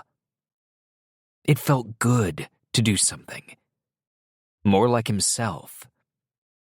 Simple was all he wanted in life. Simple and on his own terms. Then he walked back into their camp to see Wren with her arms wrapped around the neck of the little cow she'd gone back for. Face buried in the cow's hide, eyes closed, as if absorbing the warmth and the comfort. "What are you doing?" he asked, refusing to succumb to the sweetness of the image. Wren looked up, still clutching the oblivious cow who was chewing pine needles. "Hugging Mildred," she said. He carried on forward, dumping the branches in the center of the camp, wishing he hadn't asked. Wren took a deep breath before letting her go. "She smells nice, like life and rain and earth." Again, Noah refused to be sucked in. "If you say so." "Do you want to smell her?" "No." She stood with her hands on her hips, a knowing half-smile on her face, one brow arched goadingly. "I bet you do, really." He paused where he was stacking up the branches. "I assure you I know what cattle smell like." "You don't know what Mildred smells like." He ignored her. She came over, crouching down opposite him as he built the fire, blowing on her hands to warm them up. "How can I help?" "By not trying to get me to smell the cows." She laughed out loud. Noah clenched his jaw as he stacked the remaining branches. Desperate to watch her laugh, yet at the same time desperate not to, he got up and went and got his lighter from his pack. The temperature had dropped sharply, and as he was there, he decided to swap his damp t-shirt for a dry one. Wren started, "Do you want me to?" but paused. He turned to see what was wrong and realized from her expression that it was the surprising sight of him topless that had stopped her. She looked away and he yanked on his dry top. He was caught between a flash of arrogance and the same desperation from morning to get there quicker. She swallowed, tried again. "Do you want me to light the fire?" "Sure," he replied, chucking her the lighter, then tugging on a couple of dry sweaters and his jacket. As she focused on the fire, Noah went back to the bags, rooting through them for the tents. The sooner they were pitched, the sooner they could go to bed. He found one, but not the other. He went over to the horses, checked that there wasn't a tent strapped to the saddle. "Everything okay?" Wren asked, shielding the kindling from the wind as it started gently smoking. Noah said, "My tent isn't here." He raked a hand through his hair, his mouth pursed in a thin line. He watched Wren have to hold in a laugh. He is serious. Noah let his hair flop back down and looked witheringly at her. I wouldn't say it if I wasn't. Wren lit another patch of kindling. I don't think that's the way you should be talking to someone whose tent you need to borrow for the night. Noah sighed. Looking around him at the damp ground, he shook his head and said, I'll sleep outside. I'll be fine. The fire started to catch. Wren glanced up at him. He felt like a stubborn child.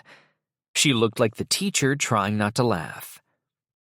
Noah, there's just been a massive storm. The ground is soaking and it's freezing cold. Of course you can't sleep outside. You can stay in my tent. He tipped his head at the offer and said, I'll be fine.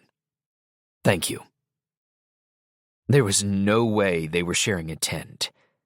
He'd had enough of close proximity with Wren. She rolled her eyes.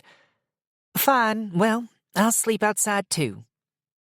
What? He felt himself deflate. Why couldn't she just let him suffer happily? She stood up, folded her arms across her chest. If you're going to sleep outside, then I'm going to sleep outside. It's too cold for you to sleep outside, he said. She raised her eyebrows.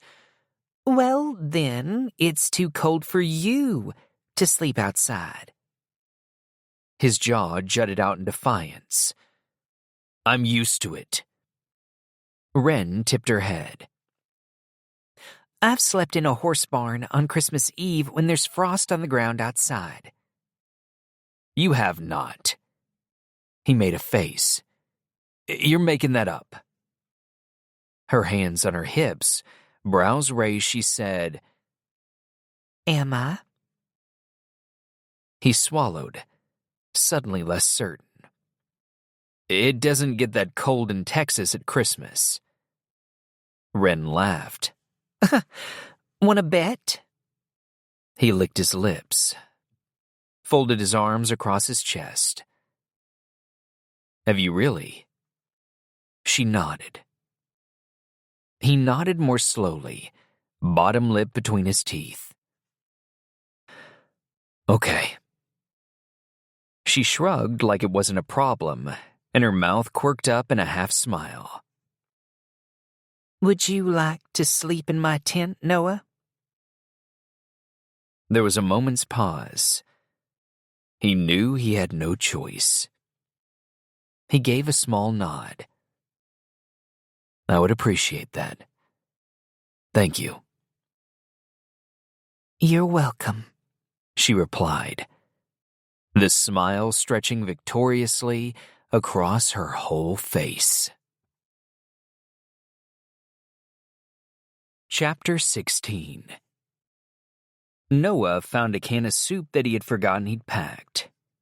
They warmed it over the fire and took turns drinking it out of the can. For water, they found a narrow tributary of the Redemption that skimmed the edge of the forest behind them.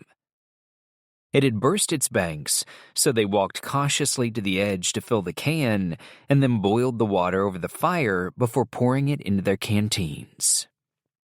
They had pitched the tent and gathered more wood, but when it was too dark to do anything useful, he found himself a bit of wood in his knife and, head bowed, started carving. Wren sat adjacent on a large tree branch that they'd pulled close to the fire.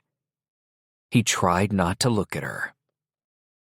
As it had the previous evenings, the weather only got colder. The wind gusting enough to rattle the tent.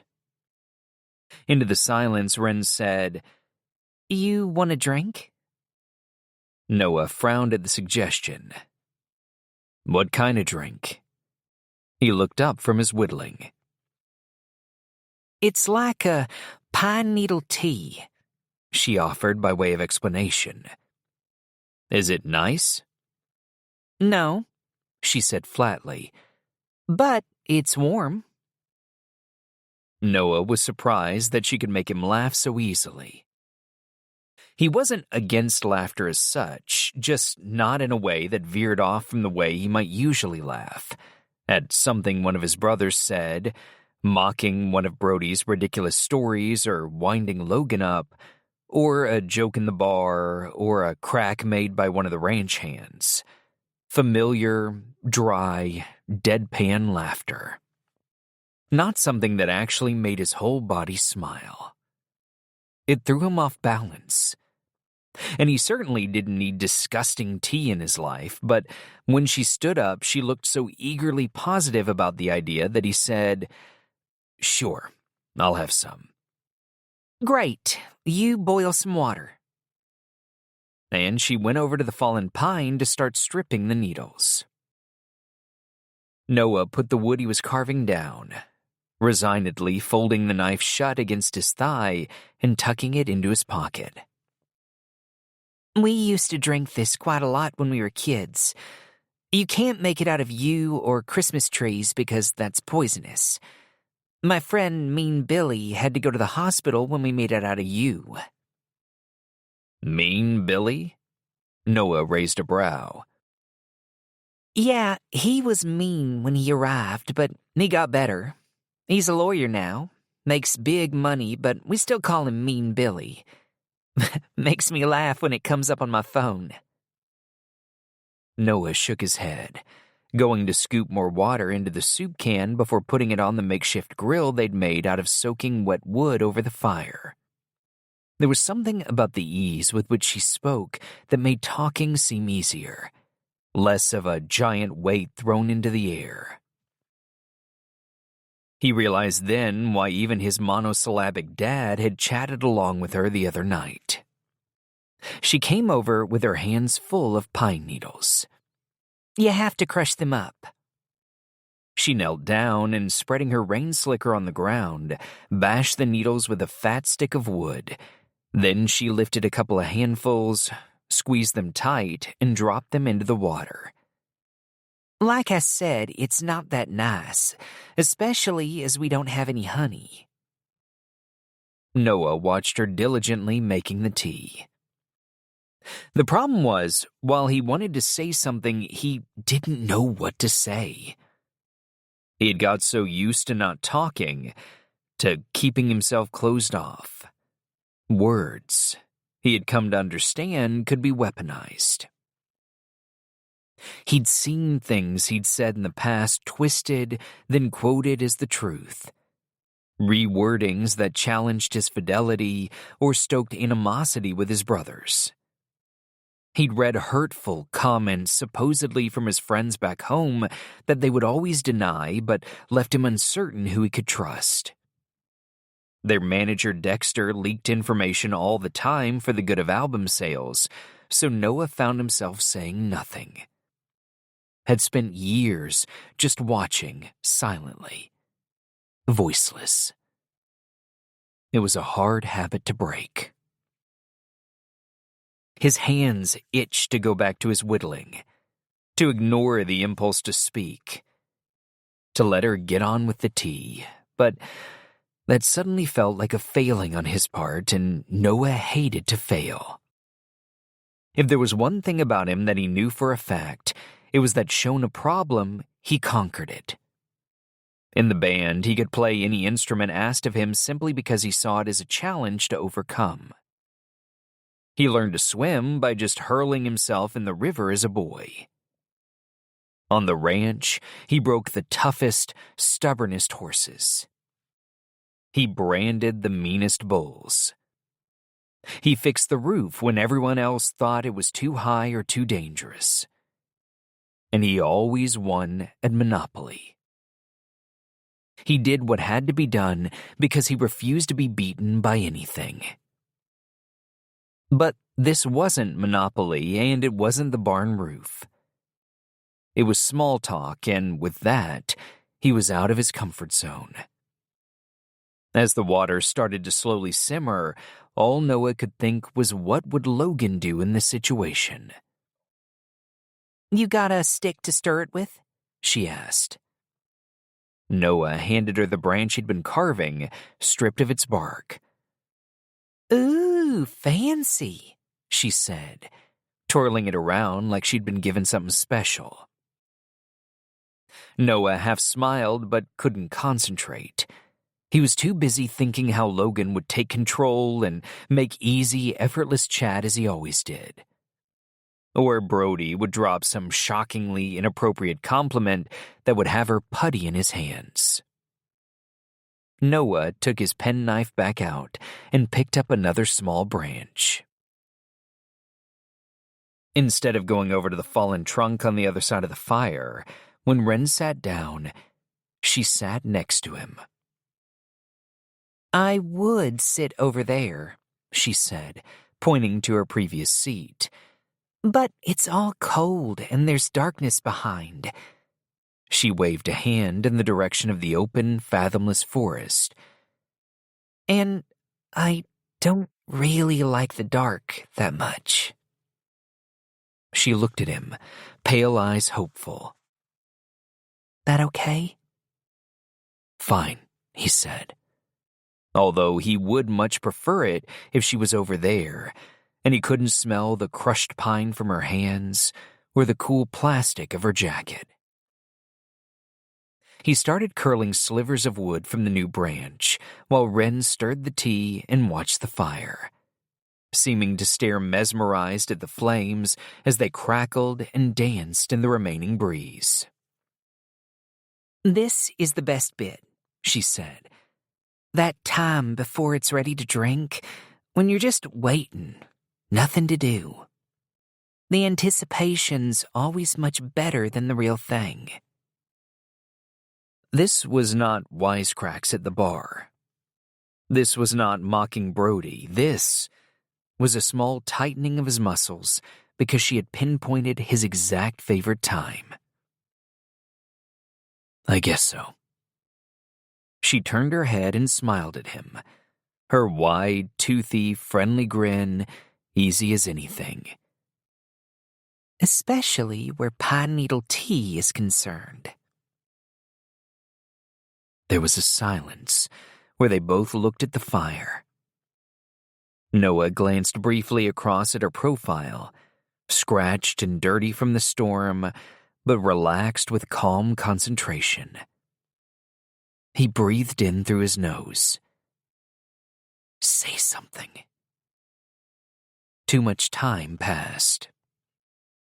He was about to go back to his whittling, but instead let his hands holding the penknife and the whittled wood drop, elbows resting on his knees, and found himself saying, "Why did you have to sleep in the horse barn on Christmas Eve?"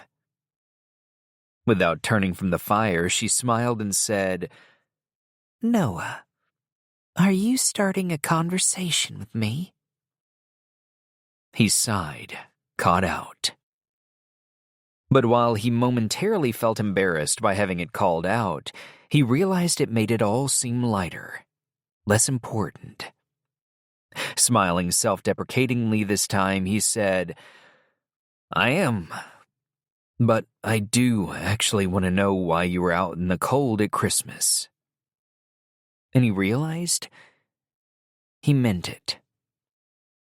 Wren glanced to check his expression and, seemingly satisfied by his sincerity, said, "It was a silly argument about Christmas presents." She leaned forward, stirred the bubbling tea. "We could be quite precocious when we ganged up together. There was me, my friend Leanne, Billy." She raised her eyebrows in recognition of the early chat about Mean Billy.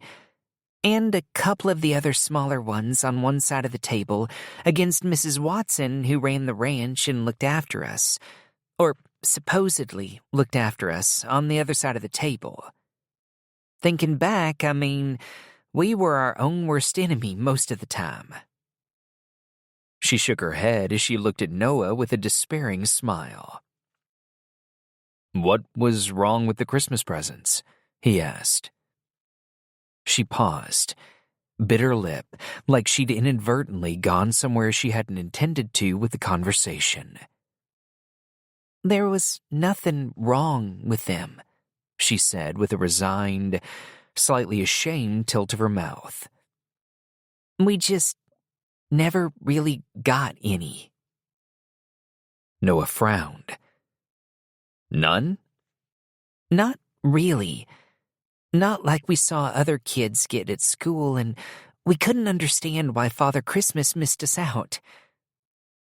She laughed like the reasoning was silly and sat back, eyes on the crackling fire, hands behind her on the branch, legs stretched out in front. They were silent for a moment. Then Wren touched her face and said, Wow, my cheeks have gotten hot talking about it. I can really remember the confusion. She touched her chest.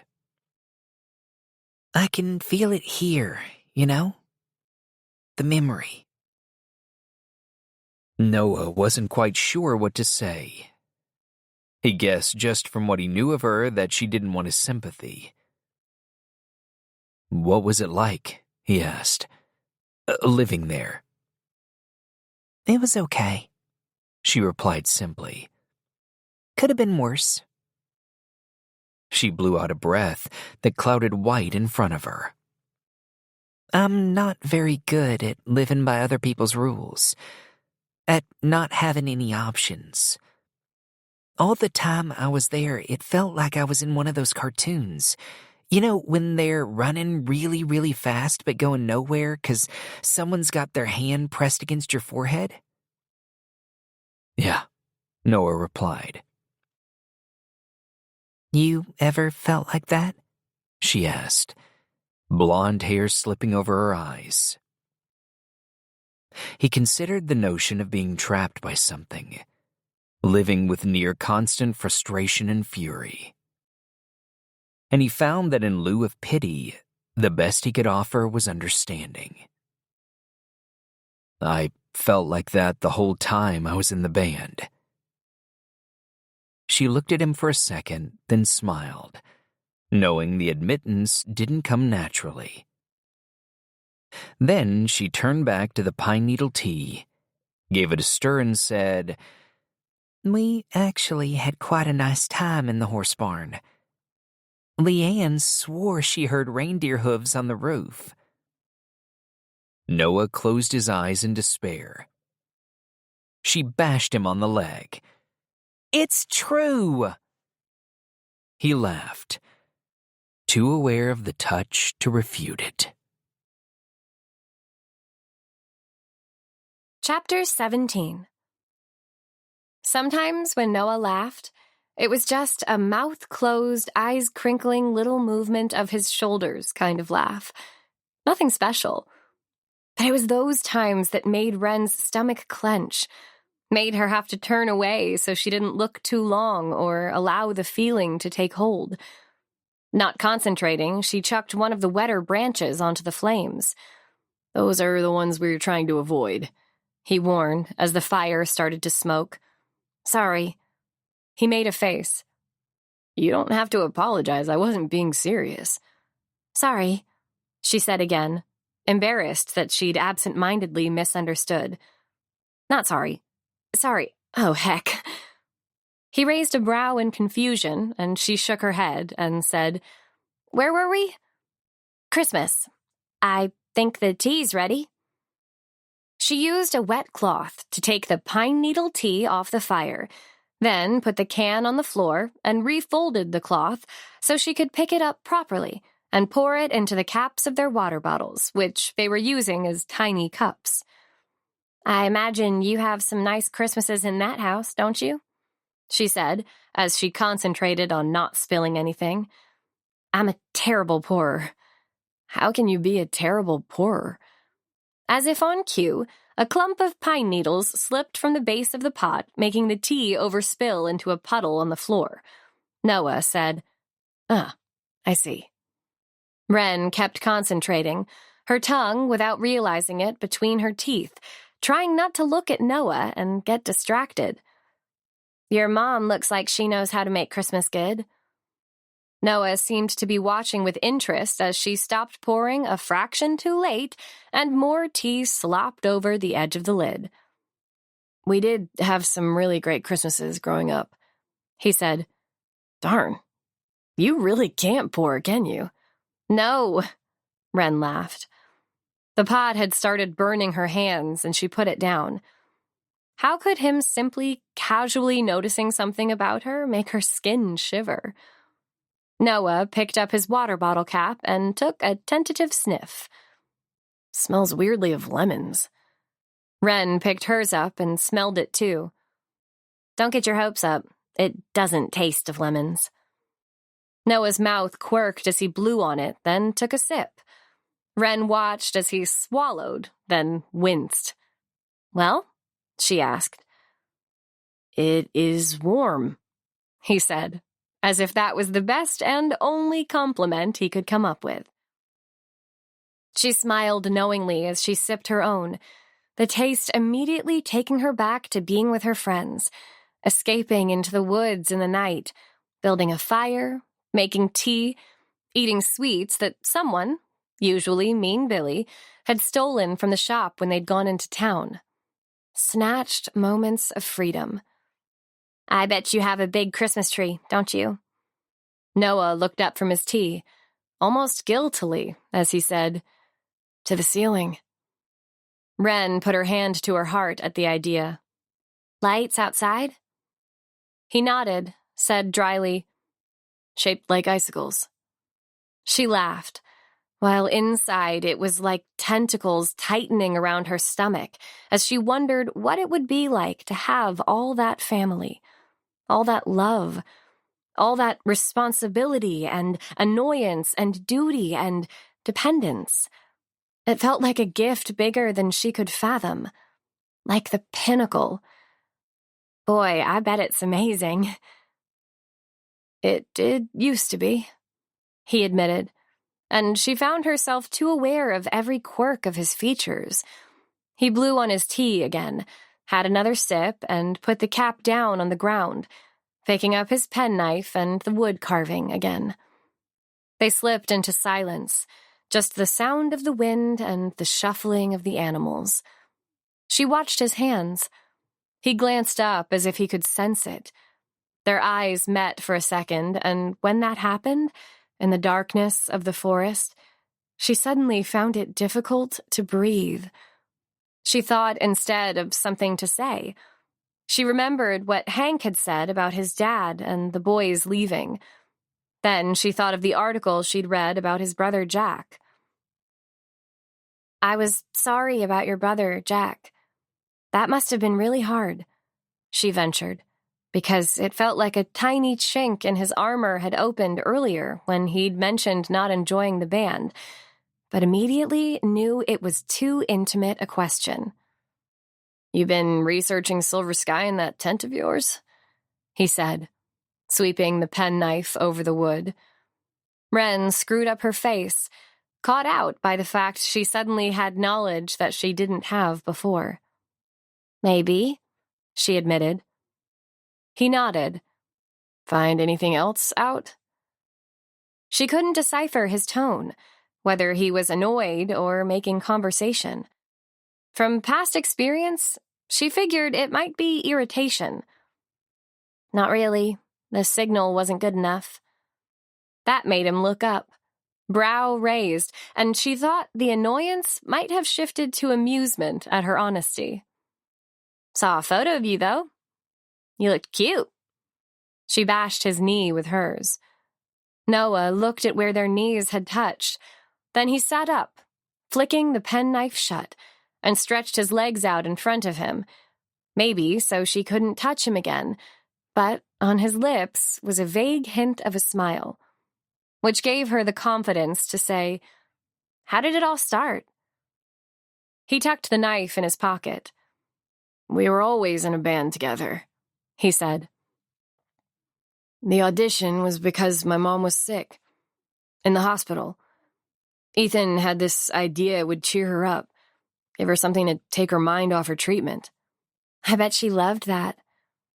He ran his hand over the stubble on his jaw that had, in the last 3 days, become more of a beard.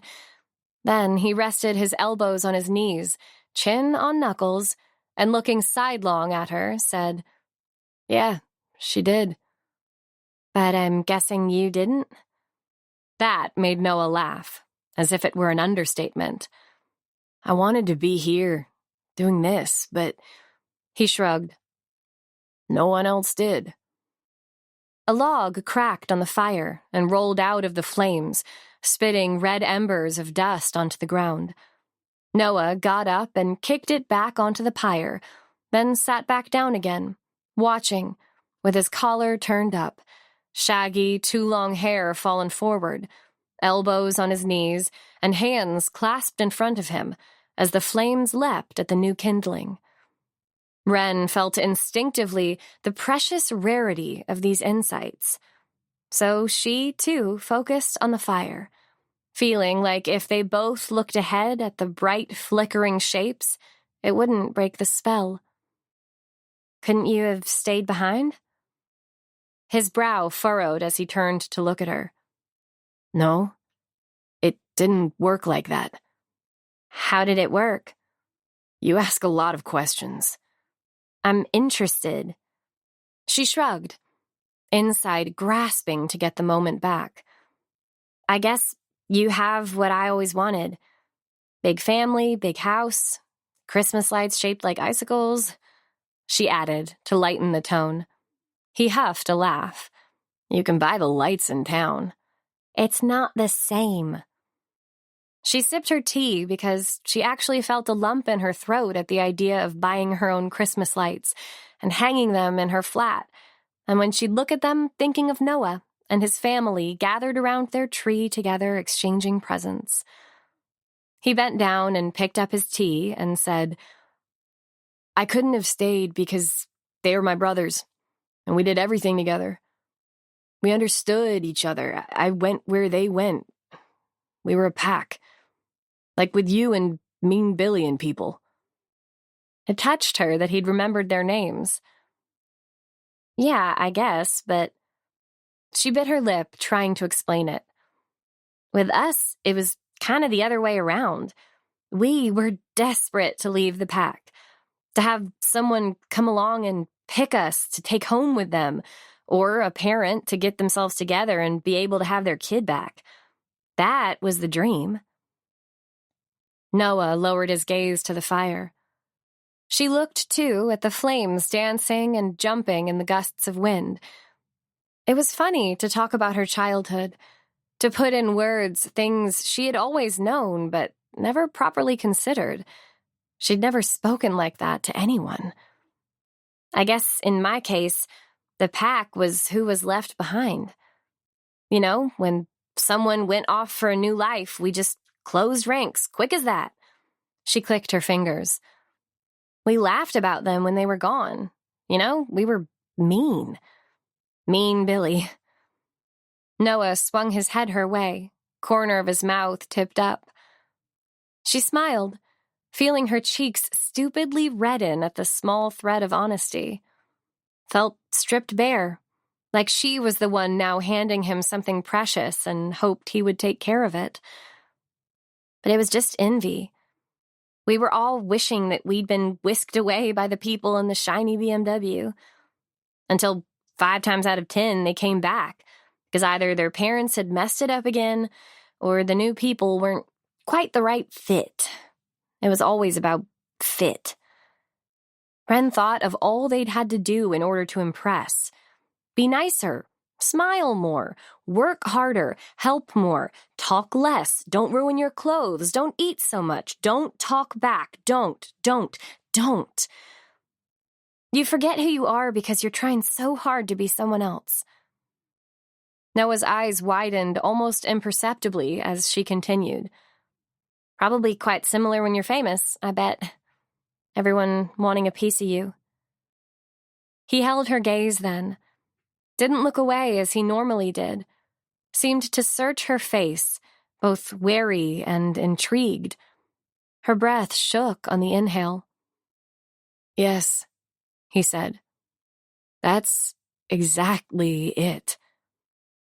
He bent down for his tea, as if he wasn't sure if he wanted to say more or not, but then surprised her by saying, I think what happens is that to give people what they want, you find you have to live outside yourself.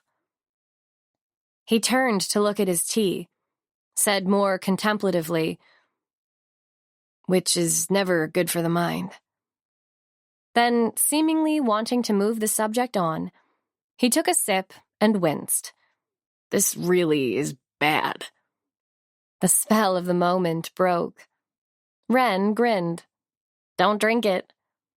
He gulped some water to take the taste away. She stretched her legs out, smiling, hands behind her on the gnarled trunk. Then she said, Did you meet any interesting famous people? Noah screwed the lid back on his water bottle. I hate to tell you this, he said, eyebrows drawn down apologetically. But quite often, my brothers would go out and I'd just stay in the hotel and read books on farming. Wren snorted a laugh, couldn't help herself. Sorry. He looked down at the ground, shaking his head in mock shame. I know, it's an embarrassment. He too sat back, mirroring her pose. My only excuse is that I was young and homesick. Wren looked around her, at the pine trees and the fire, and behind them the tent and the shimmering eyes of the horses. I mean, it's real. He raised his hand to encompass it all. There's the seasons and nature and land. Things you can touch, you know? She nodded. Fame? I mean, it's not real. There's nothing to grasp onto. All anyone wants, he said, is something real. She thought of the private investigator handing her the piece of paper with Loriana's name on it, remembered her heart pounding with a dangerous mix of excitement and hope. She had to look away, out into the darkness of the forest. When she looked back, he was watching, hooded gaze like he could see straight into her soul. She swallowed, wanting suddenly to trust him with her secret, lessen the burden of it. But she said instead, Why didn't you leave? I did, he said, but I figured out pretty quickly I had nowhere to go. My mom was recovering from cancer. She didn't need hordes of crying fans on the doorstep. We couldn't go anywhere without getting mobbed. And my dad was still furious with us all. He just shut down, shut us out. And for me, he was who I looked up to, I guess. Like Hank said, we broke his heart. Noah raked his hair back with his hands. I couldn't be at home. It was too much for them. Livy had high school. I couldn't imagine going back there. Couldn't be one place. Couldn't be the other. He narrowed his eyes at the fire. Wren watched his profile. And Logan turned up and persuaded me to come back to the band. Said he'd sacked our manager and that he'd take over, he'd make it better, we'd do it our way. He glanced over, met her gaze. Like I said, I wanted to be with them. And I wanted to believe that what he said was true, so I went back. And it was better for a little bit. But then the egos got bigger and the arguments got worse. Logan really tried. He got us through it, but you only realize how not right something is till you're out of it. So you can look back and say, boy, I was really struggling. The frankness made her want to edge closer to him and his sad hangdog eyes. She wanted to hear it all. Never wanted the evening to end. Just her and him and the fire and the stupid, disgusting pine needle tea. He ran his hand over his mouth, then turned his head and, with a jaded smile, said, Can't change things, though, can you? No, she replied, feeling the chill in the air and pulling her rain jacket tighter around herself. but you can't live with what ifs either. Eats you up if you think too much about all the other paths. There was a brief pause. Then, to her surprise, he said, "Can I ask about what happened in your past? What happened to your parents?" "You can ask," she said, feeling an unexpected burn in her nose, behind her eyes at the no-nonsense way he'd said it. "I can't answer because I don't know." He blew out a breath. "That's tough. I'm sorry." "Yeah," she shrugged. "I know all about what ifs." He nodded. "I bet you do." She leaned forward, elbows on her knees, rested her chin in her cupped hands, and said, "I've come to the conclusion that there's just one path, and that's the one we're on, and we gotta make the best of it." She watched as slowly the corner of his mouth tilted in a crooked smile, and his eyes softened, and suddenly she found she was struggling to breathe, as he said, like he'd known her forever, "The eternal optimist." Chapter 18. "We should probably go to bed," Noah said, tearing his gaze from the understanding in her eyes that seconds before had made him want to tell her everything that clawed inside him about the vagaries of fame, the struggle with the idea of self that she had somehow pinpointed, the conflict between who he was versus who people wanted him to be. The fans who wept and wrote him letters like they knew him and loved him and would take care of him, had his name tattooed indelibly on their skin. Seeing his face huge on billboards and being so sick of the sight of his own reflection that he couldn't look in the mirror. Staring down at a carpet in a hotel room until all the patterns merged into one, wondering if there was anything left of him except who they wanted him to be. But he couldn't say all of that. The memories were like a knot of brambles, too painful to tackle, like getting torn to shreds. "Yes, good idea," she said, standing up so quickly she kicked the can that had held the revolting tea, and they both bent down to pick it up, almost knocking heads like sitcom characters, then both letting go of the can for the other to take it.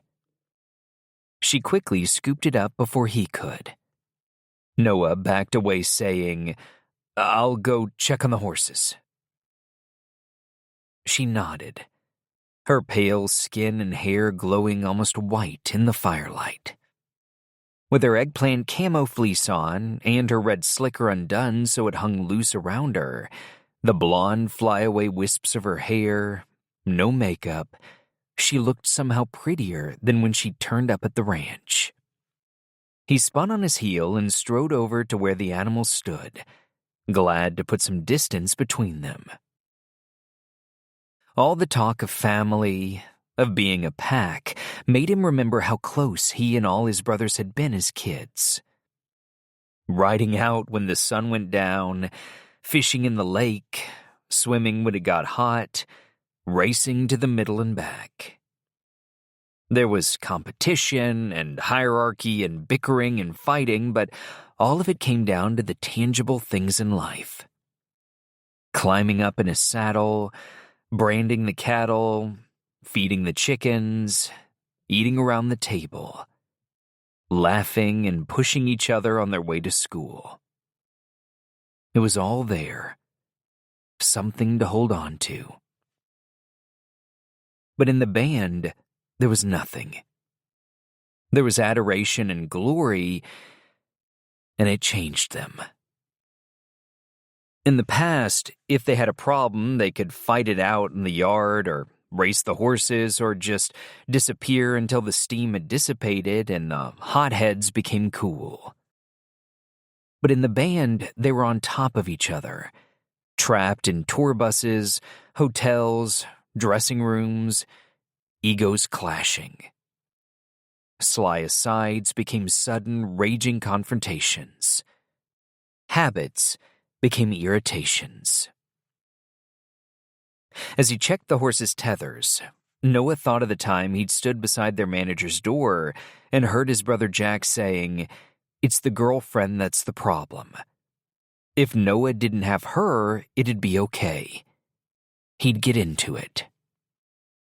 Jack, who ducked and wheedled and found the way to the top whichever way was quickest, no matter how self-serving. Jack, who suited fame. Noah, who did not. A week later, a story came out linking Noah romantically to a new young actress.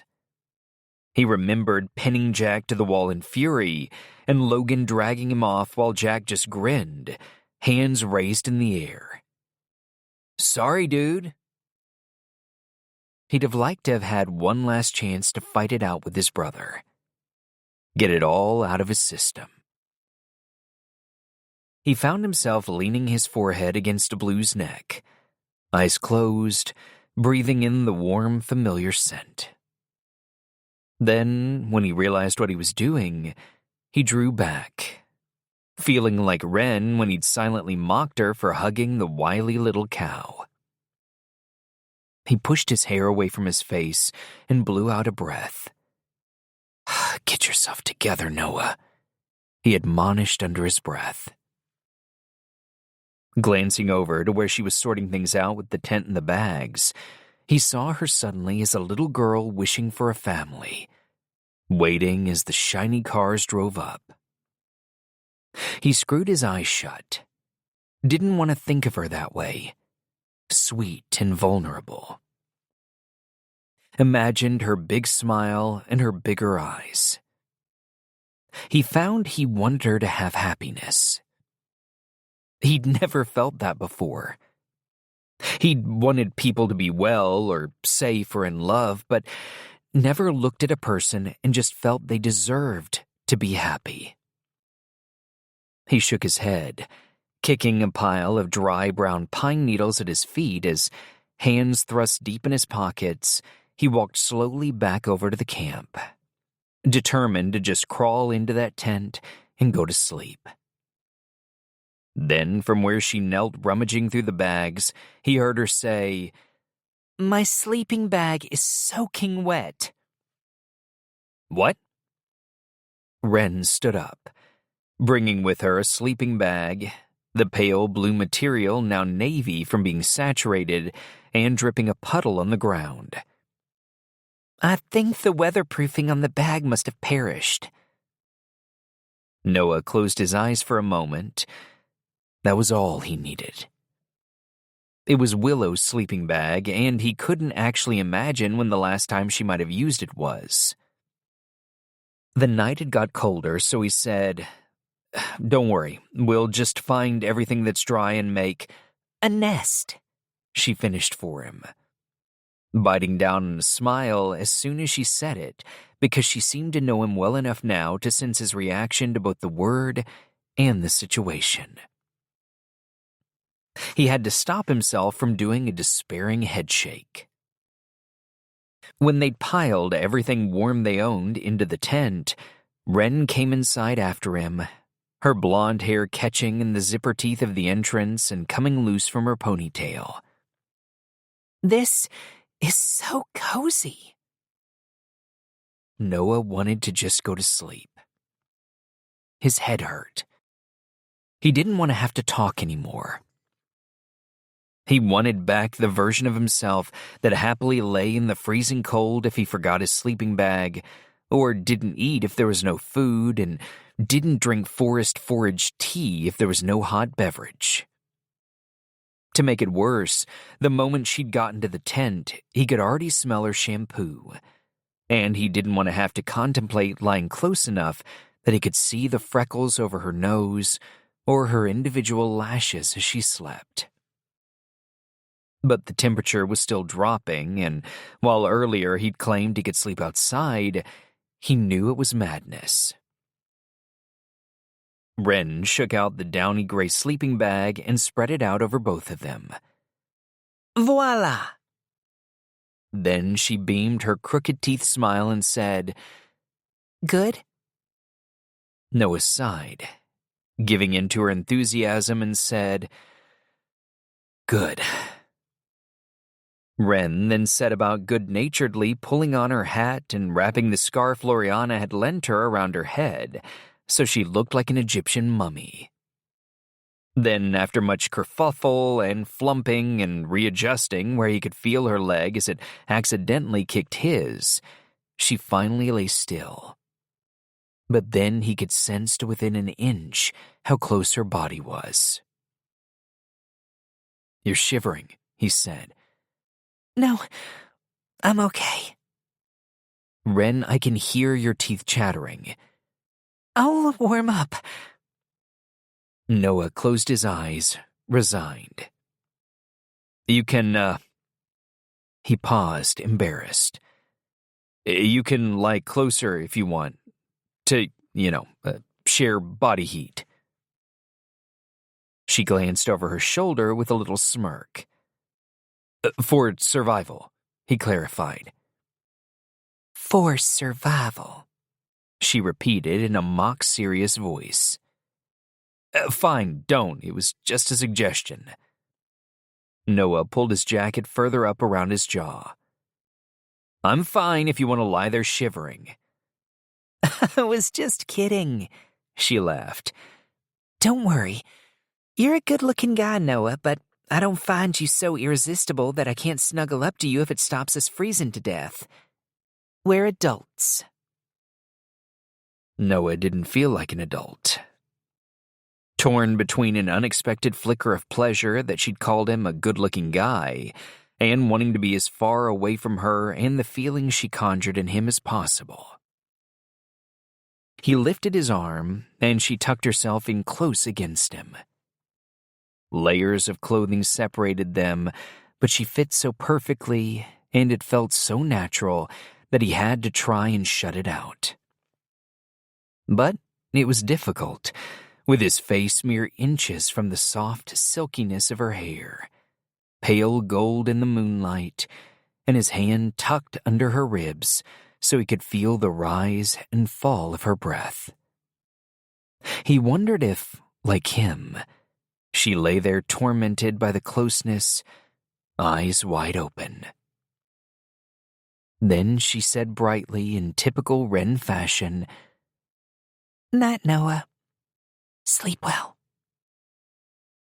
And he realized that she really did find him resistible.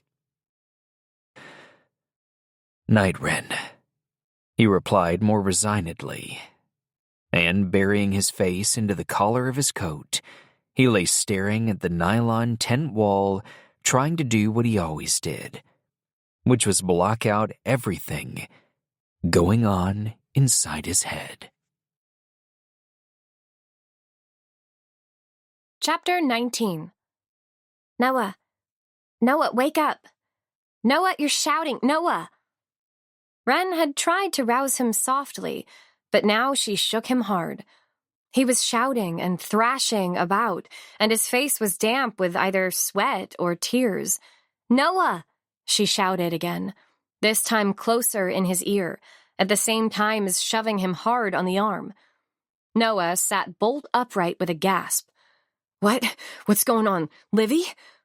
He looked around the tent, eyes wild with panic, breathing hard. Noah, you're in the tent with me, Wren. She pointed to herself, trying to sound calm, but in the darkness, spooked already from being ripped from sleep by his shouting, and now more so by the haunted look in his eyes. She felt less certain, like the ground beneath her was less stable. It's okay, she soothed, stroking his back gently. It felt only minutes ago that she was lying there trying to sleep, his arm pulling her close, warmed by the heat of his body, all her senses on high alert. Wide awake, she'd never felt anything like it. But now it was like a dream, and this the reality.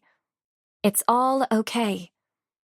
Gauging where he was, Noah rested his forehead on the heel of his hand and started taking big, gulping breaths of air. Wren, feeling the thunder of her own heartbeat, could only watch as he woke up fully. one of her hands still on his back, the other resting gently on his forearm. Still trying to calm his breathing, Noah reached up and unzipped his leather jacket, shirking it off as if it was suffocating him, along with his sweaters, until he was just in a t-shirt. His skin was damp with sweat, his hair all over the place from yanking off the clothes. Touching him now seemed suddenly more intimate without the layers of bulky clothing. Instead, Wren twisted around for her water bottle, unscrewing the cap as she handed it to him. "Thanks," he said, still breathless, taking a couple of long gulps. She waited. He lowered the bottle, hung his head as he tried to catch his breath. She could see the sweat on his skin glistening in the moonlight shining through the tent. The wind buffeted around them, echoing in the tiny space. As she watched him calming down, she felt her own fear beginning to recede, replaced by something else, something that made the air catch in her lungs as she once again became too aware of the closeness, the intensity, the long-suffering sadness in his eyes. He ran his hand through his hair. "Wow," he breathed. "Sorry about that. I'm sorry I woke you up." "This happened to you often?" she asked. Noah shook his head, took another swig of water, then handed the bottle back to her. He still didn't seem to be able to catch his breath properly, so she said, "Are you sure you're all right?" He sighed. "I don't know. It was just so real." He pushed both hands into his hair and stayed there with his arms up, elbows out. "I've never dreamed of her." He stopped himself, letting his hands drop down in front of him. Wren tentatively reached up to touch his shoulder in a gesture of comfort, tried to ignore her awareness of the movement. It was dark. Everything seemed closer, more intimate, the space smaller. But Noah didn't seem to notice, pushing against his eyes with his finger and thumb. "Oh man, that was... Do you want to talk about it?" "No." Noah laughed, like he couldn't imagine anything he'd like to do less. Wren said, "It's not a crime, Noah, to talk about things that have happened to you. You know that, don't you?" He gave her a slightly disparaging look and said dryly, "I do know that, Wren, but thank you very much for reminding me." Then he lay back down, the sleeping bag half over his legs, still in just his t-shirt and jeans, and stared up at the tent ceiling. Wren sighed and lay down too, pulling the sleeping bag up under her arms, looking up at the pitched roof of the tent with him. Then she said, "You've never dreamed about her before?" "No." She rolled her head to look at him. "You think about her a lot?" "Try not to," he said up to the ceiling. "Try not to think about any of it." He glanced over at her and caught her expression. "Don't look at me like that." "Like what?" He sat up on his elbow. "Like, judging, like I'm wrong." Wren propped herself up on her elbow, too. "I never said you were wrong." "You think I'm wrong, though." "Well, you are wrong." She shrugged matter-of-factly. "But I never said you were wrong." He slumped back down, exasperated. "Your face is exactly how you feel all the time." "Well, it's lucky then that I don't have to tell you." She feigned a sweet smile, but he deliberately wasn't looking at her. They lay there, side by side, neither of them speaking. It was cold in the tent. She could just see the cloud of his breath in the darkness. She felt herself shivering and tried to hide it. She said softly, conciliatory, "If you shut it all out, Noah, then nothing gets through. Not even the good bits." He didn't reply, but she heard his deep, resigned inhale. Then, into the silence, he said, We were on tour in Asia when I found out she was dying. I just stood up and walked out of the stadium dressing room and didn't look back." He paused. Ren felt like the beat of her heart filled the silence. I knew in that moment that I'd never return. I'd never set foot on stage again, which at the time had been all I wanted. But suddenly the price I had to pay to get what I wanted was way too high. He laughed humorlessly. Ren looked down at the fabric of the sleeping bag. On the plane, I knew I was flying home to watch her die, and part of me never wanted it to land. Just pause it there in the sky. That's all I remember of the dream, just going round and round, the feeling of never getting out of that plane. He closed his eyes. She looked at his lashes fanned out on his cheeks. She wondered if that was it, that he'd rolled over now and go back to sleep. Ren didn't want to go back to sleep. She told herself it was fear, when really, she just wanted more of whatever it was that they had right then. Time away from time. Noah off guard. She rolled onto her side, tucked her hands underneath her cheek, and said, "You got a picture of her?" His head rolled over in surprise. "Of Livy?" "Yeah." He paused, clearly not quite sure how to respond, but then sat up and reached around to get his wallet out of his back pocket. After rifling through various compartments, he pulled out a rumpled old photograph and handed it to Ren without saying anything. Then he stretched over to get the sweaters he'd thrown off and pulled one back on. Ren stared at the girl in the picture, so she didn't look at Noah getting dressed. There she was. Livy. Long, glossy brown hair, dark eyes, sweet mouth. As suspected, delicate, ethereal, perfect. No older than 18. "She's beautiful," she said, handing it back. "Don't you dare be jealous, Ren." "Yeah." He took the photograph from her and stared at it himself for a couple of beats. Then he lowered his hand to his chest. "It's funny, it's like seeing an old friend you haven't seen for years." They lay there again in silence. Ren watching his shadowy profile as he gazed upwards, unblinking. She could hear the noises of the night outside, the shuffling of the horses, the hoot of an owl, the pine trees like maracas in the breeze. "How did she die?" "Lymphoma," he said. "It was real quick." "Were you there?" He nodded slowly, like he was only half paying attention. "At the end I was, but..." He swallowed. "She didn't tell me for quite a while, so..." He frowned, glancing her way for a second. "Why didn't she tell you?" He laughed then, as if he knew the question was coming because she always asked too many questions. But he just shook his head and said, "She said it was because she wanted it to be normal for as long as possible." Ren found she couldn't breathe from the look in his eyes. She wanted to reach over and touch him, lay her hand on his chest.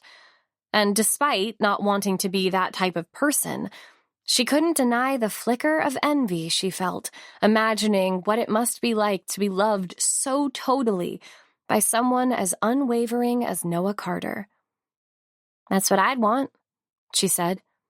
"For things to be the same. As soon as the truth is out, well..."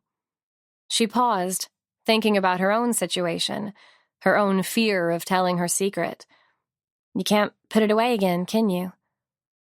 He gave her a sad smile at the rationale. "No," he said.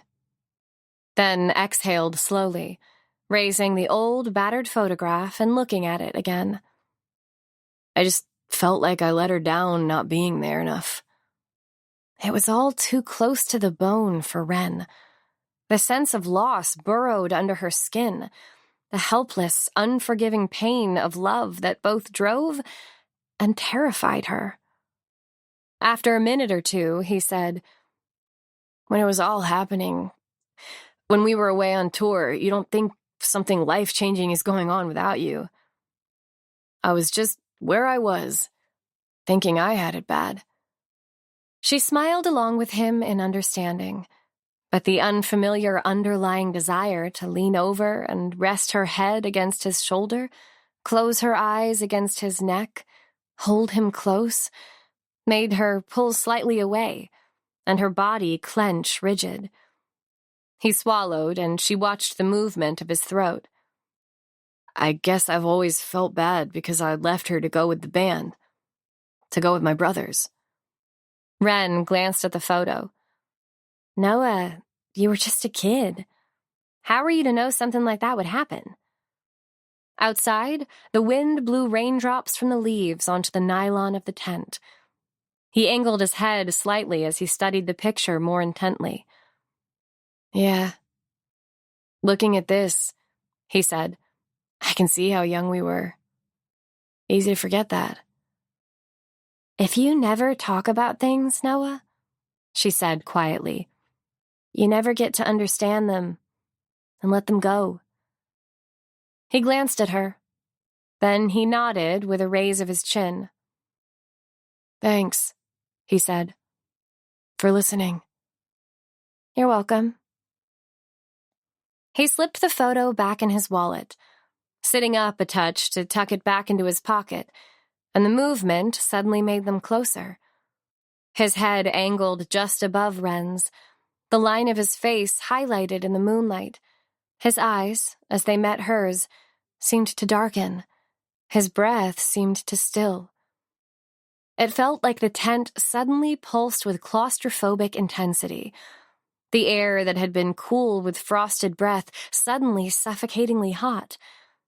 There was nothing but them and the sound of the wind outside whistling through the trees. Ren didn't know what to do. Usually, she would crack a joke or change the subject, add something breezy and off the wall just to crack the tension.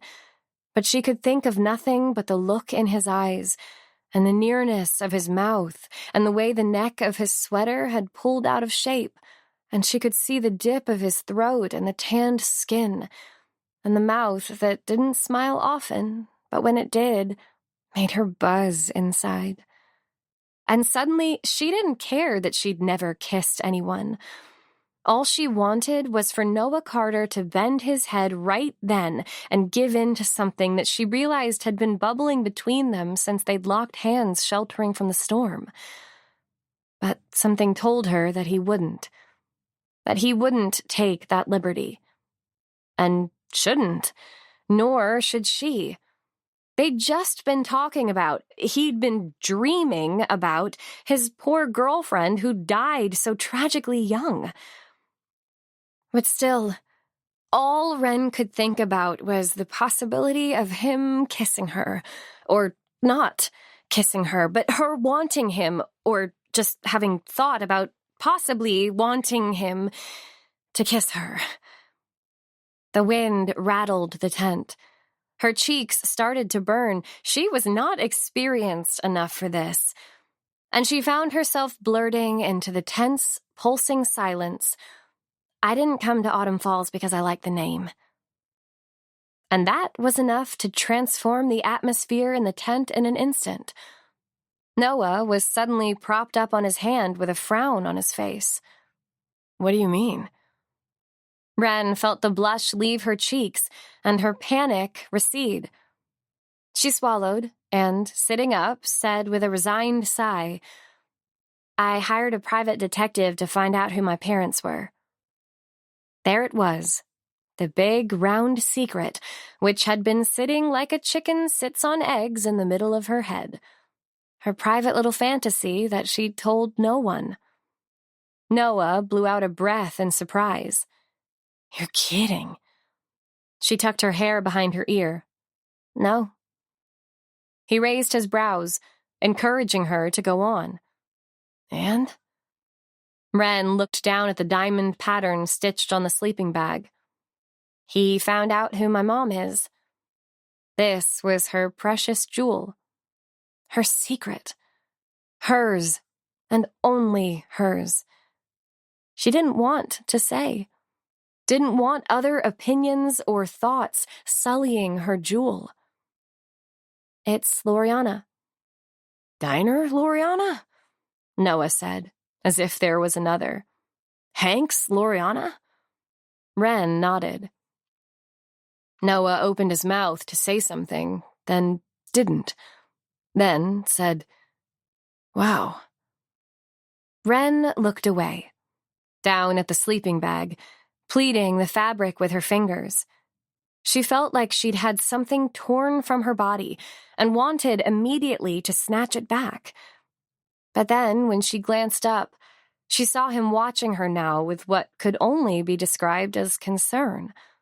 It was so unaccustomed that she thought again about what it would be like for him to reach across, put his cool, calloused palms to her cheeks, and tip her head and kiss her.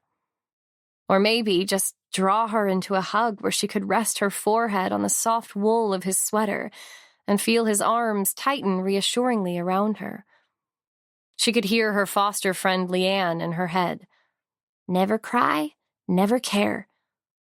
What was she thinking?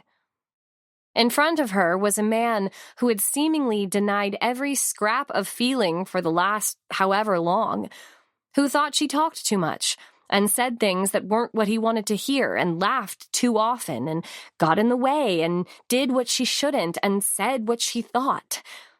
And the one thing Wren had vowed to protect more fiercely than anything else since leaving care was the precious, real version of who she was. Please don't tell anyone, she said quickly. I won't, Noah replied with a small shake of his head. There was a pause. The wind rustled the pines outside. Noah lay back down. I'm in shock. She lay down too, relieved that he didn't ask anything more, that she could gather her secret back up and put it away for safekeeping. I do like the name of the town, though. He gave a low chuckle. As she stared up at the tent ceiling, she felt her previous tense panic less keenly, the reality of why she was there sobering her thinking. Beside her, Noah clasped his hands behind his head and said, Well, you've certainly taken my mind off my dream. Wren huffed a soft laugh. Glad to be of service. Then, after a moment, added, I'm sure you'll find happiness again, Noah. No doubt about it. I was more than happy before you appeared, Wren, he replied, voice laced with mocking amusement, making me talk about everything. On instinct, she bashed him on the arm in jokey rebuke, then suddenly felt awkward having done it, as if he'd think she was flirting. But he said, Hey, like it had really hurt, and she laughed too loudly to her ears. Both of them, it felt, were like more colorful versions of themselves, overplaying things to make it seem normal. Or perhaps it was just her. Before anyone could say anything else, she rolled over so she couldn't see him. Night, Noah. She heard him say, Wren? Yeah? She stayed facing away. You're shivering again. She closed her eyes. I'll be okay. But he moved closer, putting his arm around her and gently pulled her against him. The exquisite torture of it almost made her want to cry. She would never sleep now. Instead, she lay there, eyes wide open, trying to think of nothing, but thinking of everything. The addictive concern in Noah's eyes, Leanne's sobering disapproval, the immortalized sadness of beautiful, ethereal Livy, and wondering what it would be like for Noah to look at her the way he looked at that photograph. But there was nothing Wren knew better than the feeling of desperately wanting and not being able to have. Chapter 20. Wakey, wakey. Noah cracked one eye open to see sun streaming into the tent, along with Logan's grinning face. Through the night, he and Wren had stayed curled tight together like two cozy peas in a pod. "What time is it?" he asked, pushing himself up and as far away from her as he could subtly get. Not subtly enough, however, to avoid Logan's intrigued smirk. "Time you two sleepyheads were up and awake," Logan replied, his grin getting wider as he watched Wren yawn and look around her, bleary-eyed. "I can't believe you're not up. We've been waiting for you." Then suddenly, another face appeared in the tent. Long, curly, reddish-brown hair and a smile as wide as Logan's. Willow. "This looks cozy." Noah was not amused. Wren said, "Oh, hi, Willow." From the look on Noah's face, Logan was clearly attempting to dial back his teasing and said, "We've got food. Willow rode out early this morning." "At the crack of dawn," Willow interjected. "I thought you weren't allowed to ride," Noah said, looking anywhere but Wren.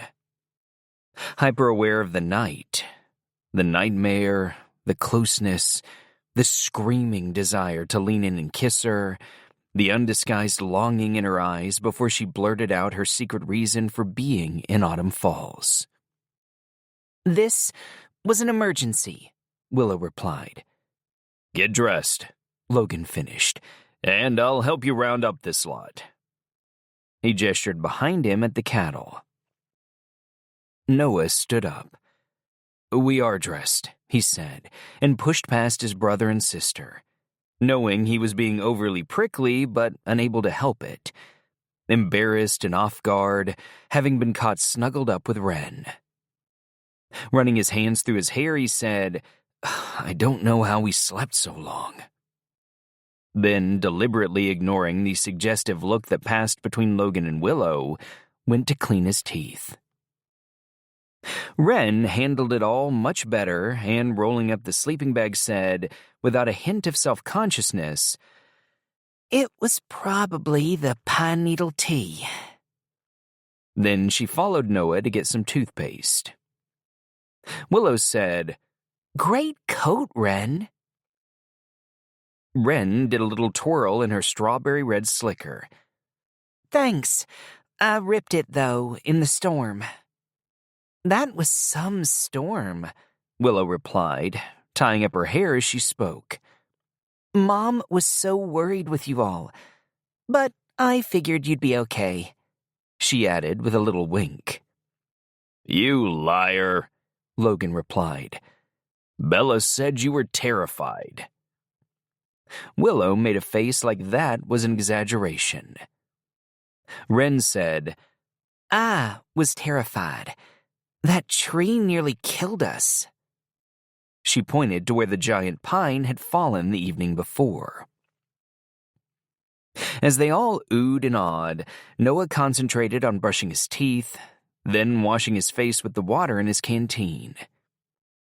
He was grateful for more people, for the night to be over. He could see Livy's face, remember the taste of the terror, the empty blackness. Yet he felt an unaccustomed longing to return to just him and Wren together in the tent, her hand on his back, all calm and collected, bringing him back down to earth. Their own little world, just the two of them. He screwed his eyes shut for a second to try and clear his head. "Dad and Hank okay?" he asked, trying to sound normal. "Fine." Logan took a couple of strides back over to where Noah stood. "Hank's busted his back. Dad's done something to his arm, got hit by something, but he's okay. I made him a sling out of a scarf." "You're a regular Florence Nightingale." Logan laughed, deep and rumbling. "Tell me about it. Willow brought a proper one with her this morning." "What about the herd?" Noah asked. Spooked, but they seem to be fine, Logan replied. Noah tried not to be distracted by Wren laughing as she said something to Willow and felt hot shame at the idea of what she might be saying. Would she recount his middle-of-the-night nightmare or the need to lie pressed close together for warmth? Now he wished all of it had never happened. That he could go back to the simplicity of her just being some girl who served him in the diner. He blew out a tired breath. They should just get moving. Shall we go then?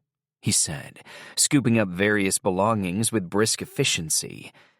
It was easier just to block them all out. Yep. Logan started gathering up their packs, while Wren and Willow squashed the tent back in the bag. Did you say there was breakfast? Wren asked Willow hopefully. Oh, yeah, Willow replied. There's loads of it. Muffins, coffee, eggs, sausages. Mom basically packed the whole larder. I would have brought more, but Big Mac's slow enough. Noah paused as he finished packing up their things and said, You rode on Big Mac? Willow put her hands on her hips and threw him a withering glare. You gave my horse to Wren, so yes, I'm on Big Mac. Noah snorted a laugh, couldn't help it. The flicker of amusement brightened his morning. Wren said, Big Mac? Noah let Willow answer, found it difficult to look in her direction. Willow shook her head. He's actually called Macaulay, but he's so old and fat, everyone calls him Big Mac. She pointed to where the huge caramel horse was grazing contentedly, with his pot belly and the white beard under his chin that had made him look old since he was born. Wren laughed, seemingly despite herself, but said, That's kind of mean. He doesn't care, Noah replied, thinking that she didn't seem the least perturbed about what had happened the night before. He's on a constant diet, but he breaks out and eats everything he can find. But then, was she too deliberately not looking at him? He secured the last of the bags and said, Shall we go? Logan nodded. Let's go round up these cows. Wren said to Willow, You take Star. But Willow shook her head, sauntering with her pointed-toe dancer walk toward where Big Mac was docile and waiting. Oh, no. To tell you the truth, I'm more than happy on Big Mac. He's pretty comfy. It's like riding a couch. Willow drove Noah bananas, but he had to admit she was enjoyable to have around. She was like his mom. She always added a bit of zest to proceedings. If it was left to him and his dad, they'd sit around in silence 24/7. She was a bit like Wren, really. Wren had come over to where he was with Blue and Star, glancing uncertainly at him as she hooked her foot into the stirrup. You okay? He checked, while on reflex reached out a hand to help her up, but as quickly realized she didn't need it. Yeah, she smiled, maybe shyly, and he felt again the clench in his stomach at the possibility that had been there between them in that split second their eyes met in the tent. He said, Thanks for last night. You know, the nightmare. She cut him off with a gentle, You're welcome, Noah. Settling herself into the saddle. Noah nodded, jumping onto Blue, then annoyingly catching Logan's watchful, all-seeing eye as he did so. The storm had blown in better weather, the sun peeking through the pines as they herded the cattle toward the other camp. Noah would kill for a shower. He was exhausted. He never usually slept more than a few hours, but that night he'd just lain with his eyes open, listening to Wren's breathing and the wind battering the tent, thinking about what it would have been like to lean in and kiss her. The soft pressure of her lips. It sickened him that he'd almost lost control and allowed it to happen. He should have known better. Been better. She'd never kissed anyone before, and who could be a worse person as a first kiss? He wouldn't wish himself on his worst enemy. He wanted to be back in his trailer on his own. His trailer, he thought wistfully. Would his mom have scrapped it by the time he got back? No, she wouldn't be that ruthless, but the clock was ticking.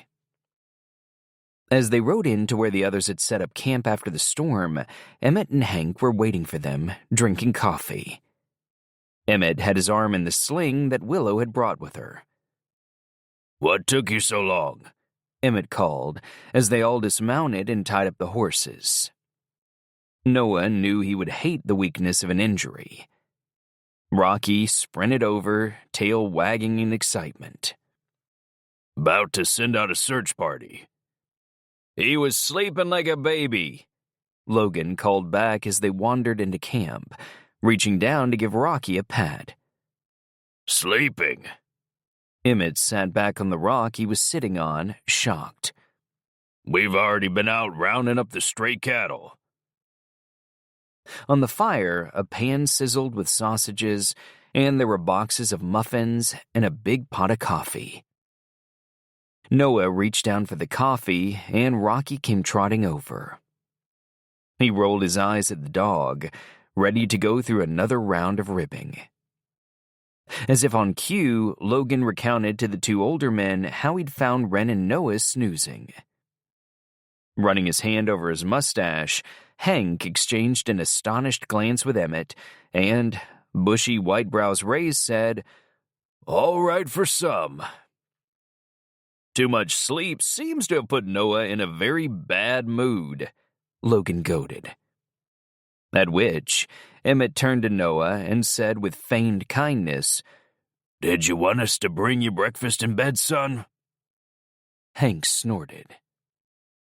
Willow grinned as she took a bite of muffin, while Logan did his best not to smile, but it was there on his lips. Noah ignored them all, focused instead on handing Wren a cup and pouring her some coffee. As Emmett and Hank continued to amuse themselves at his expense, he looked up and, when he caught Wren's eye, she winked, pale eyes twinkling. The solidarity in her gesture made Noah pause. He felt his shoulders relax a fraction, and instead of bracing himself against everyone's continued teasing, he suddenly found himself fighting a smile.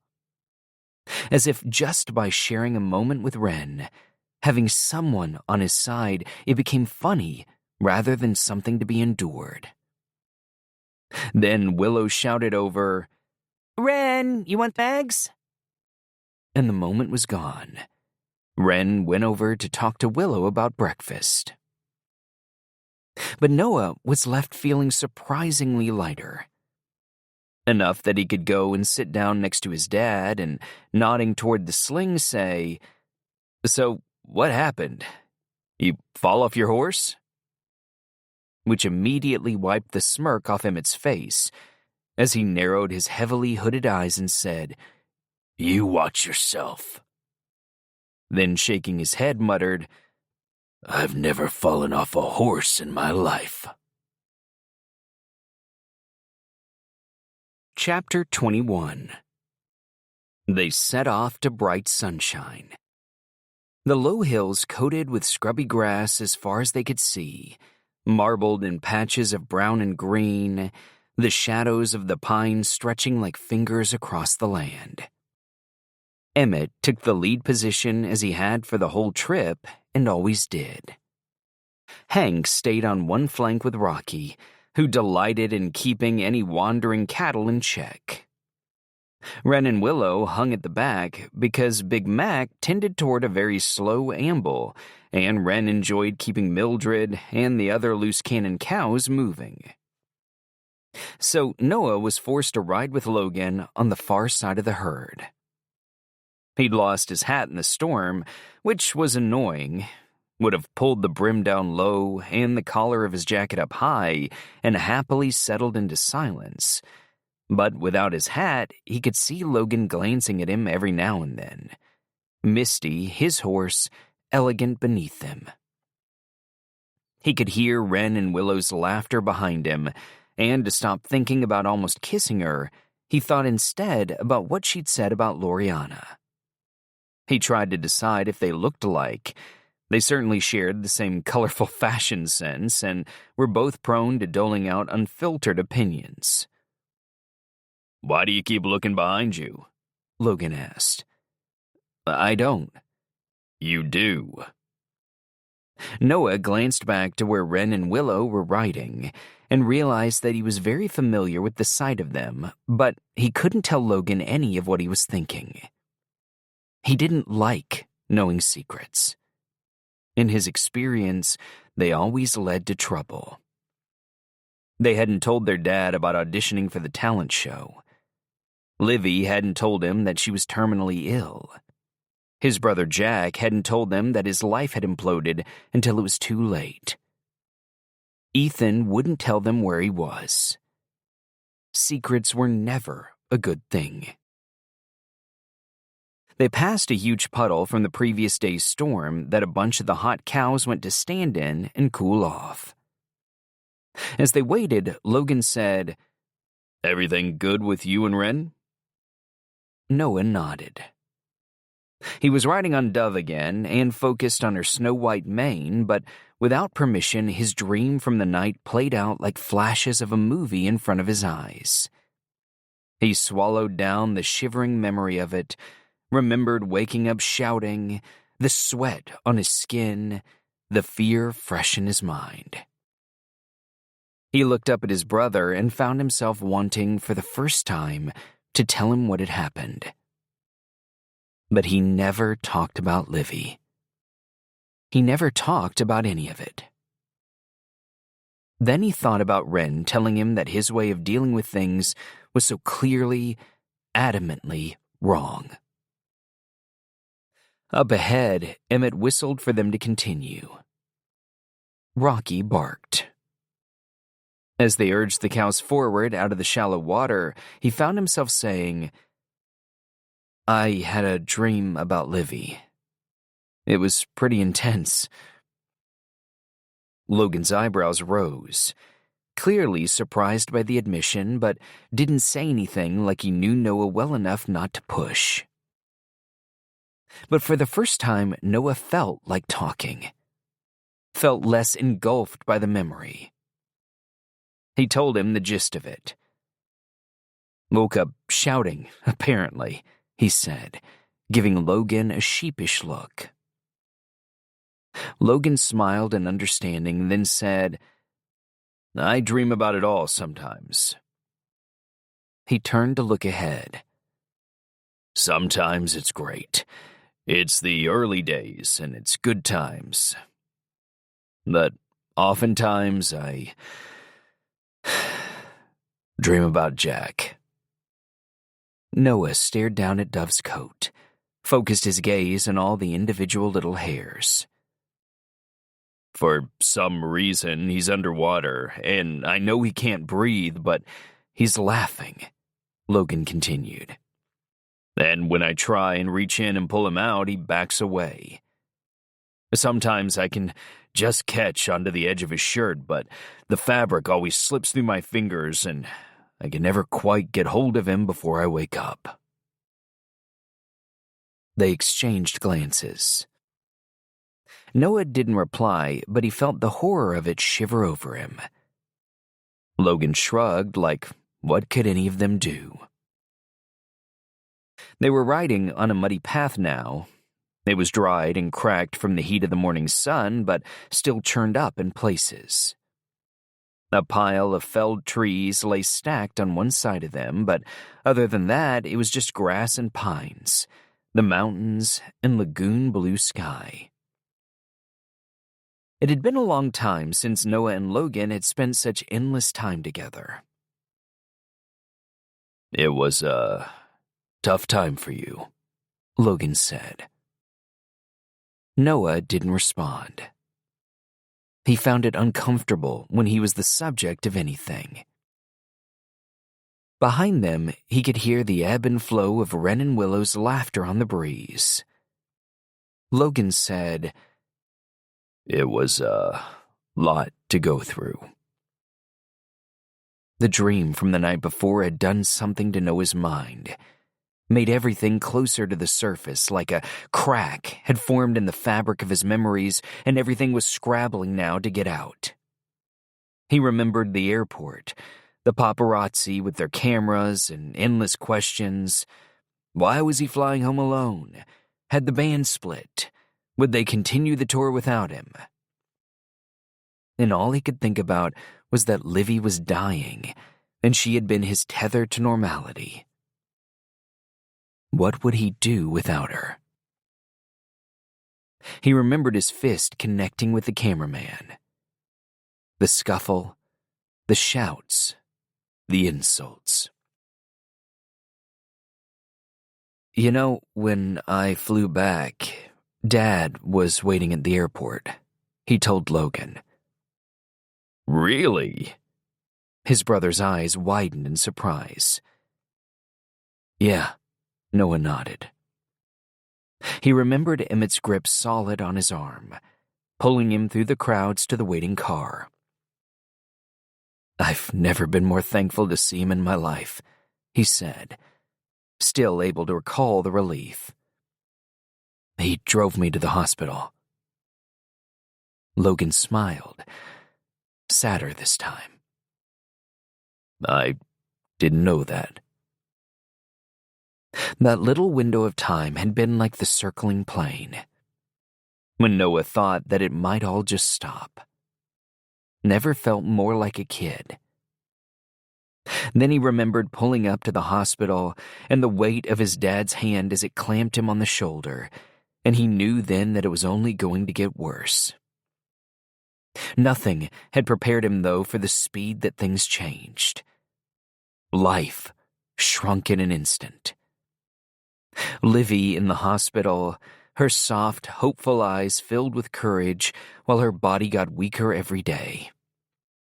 Tubes and nurses and sadness everywhere he looked. Her mom red-eyed. Her dad grave-faced. Frailty, tests, results, then hospice care.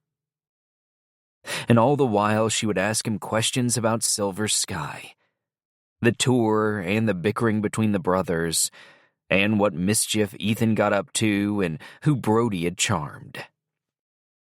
And when he said that none of that mattered right then, she looked at him and said, "But that's what keeps me going, Noah. Hearing about life." Riding across the plains, he could suddenly feel the same burn of tears behind his eyes. Remembered the voice inside him that said he was only 19, and it was too much, just wanting to be back with his brothers away from the responsibility. "In the hospital there was this moment," he said to Logan while still looking steadfastly ahead. "When I couldn't do it anymore and..." He paused at the shame of the memory. "I got up and I left." "What happened?" "Dad again." Noah glanced across, saw Logan's surprise again. Found me saddling up ready to ride anywhere I could go to get away. And he looked me in the eye and he said, "You will go back. And you'll sit by Livy's bed and you'll hold her hand. You're not running away from this, Noah. You hear me?" Logan blew out a breath. Sounds like Dad. Doesn't it? Noah looked ahead at Emmett at the front of the herd, stared at the familiar outline of his father. And you went back? He told himself he would have gone back anyway, but he could never be truly certain. And he would be forever grateful to his dad for that. He had held Livy's hand and talked about the band and the future they'd envisaged.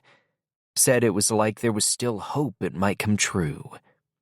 The little house he'd build on the ranch, the family they'd have, their kids riding their first horses, buying their first little boots, going off to school. The life they'd mapped out. Him and Livy. That was who they were. Childhood sweethearts. No one knew them as anything different. They were Noah and Livy. But Livy was dying, and in some ways, inside, Noah was too. Everything around him shrouded with a fear so pervasive that it had crawled like the darkness of the forest over his skin, ever present and unquenchable. Up ahead, their side of the path met the Redemption River again, the water overspilling over the plain and glistening in the sunlight. 3 geese gliding down the middle. As he heard Wren's laughter behind him, he thought of all her questions the night before.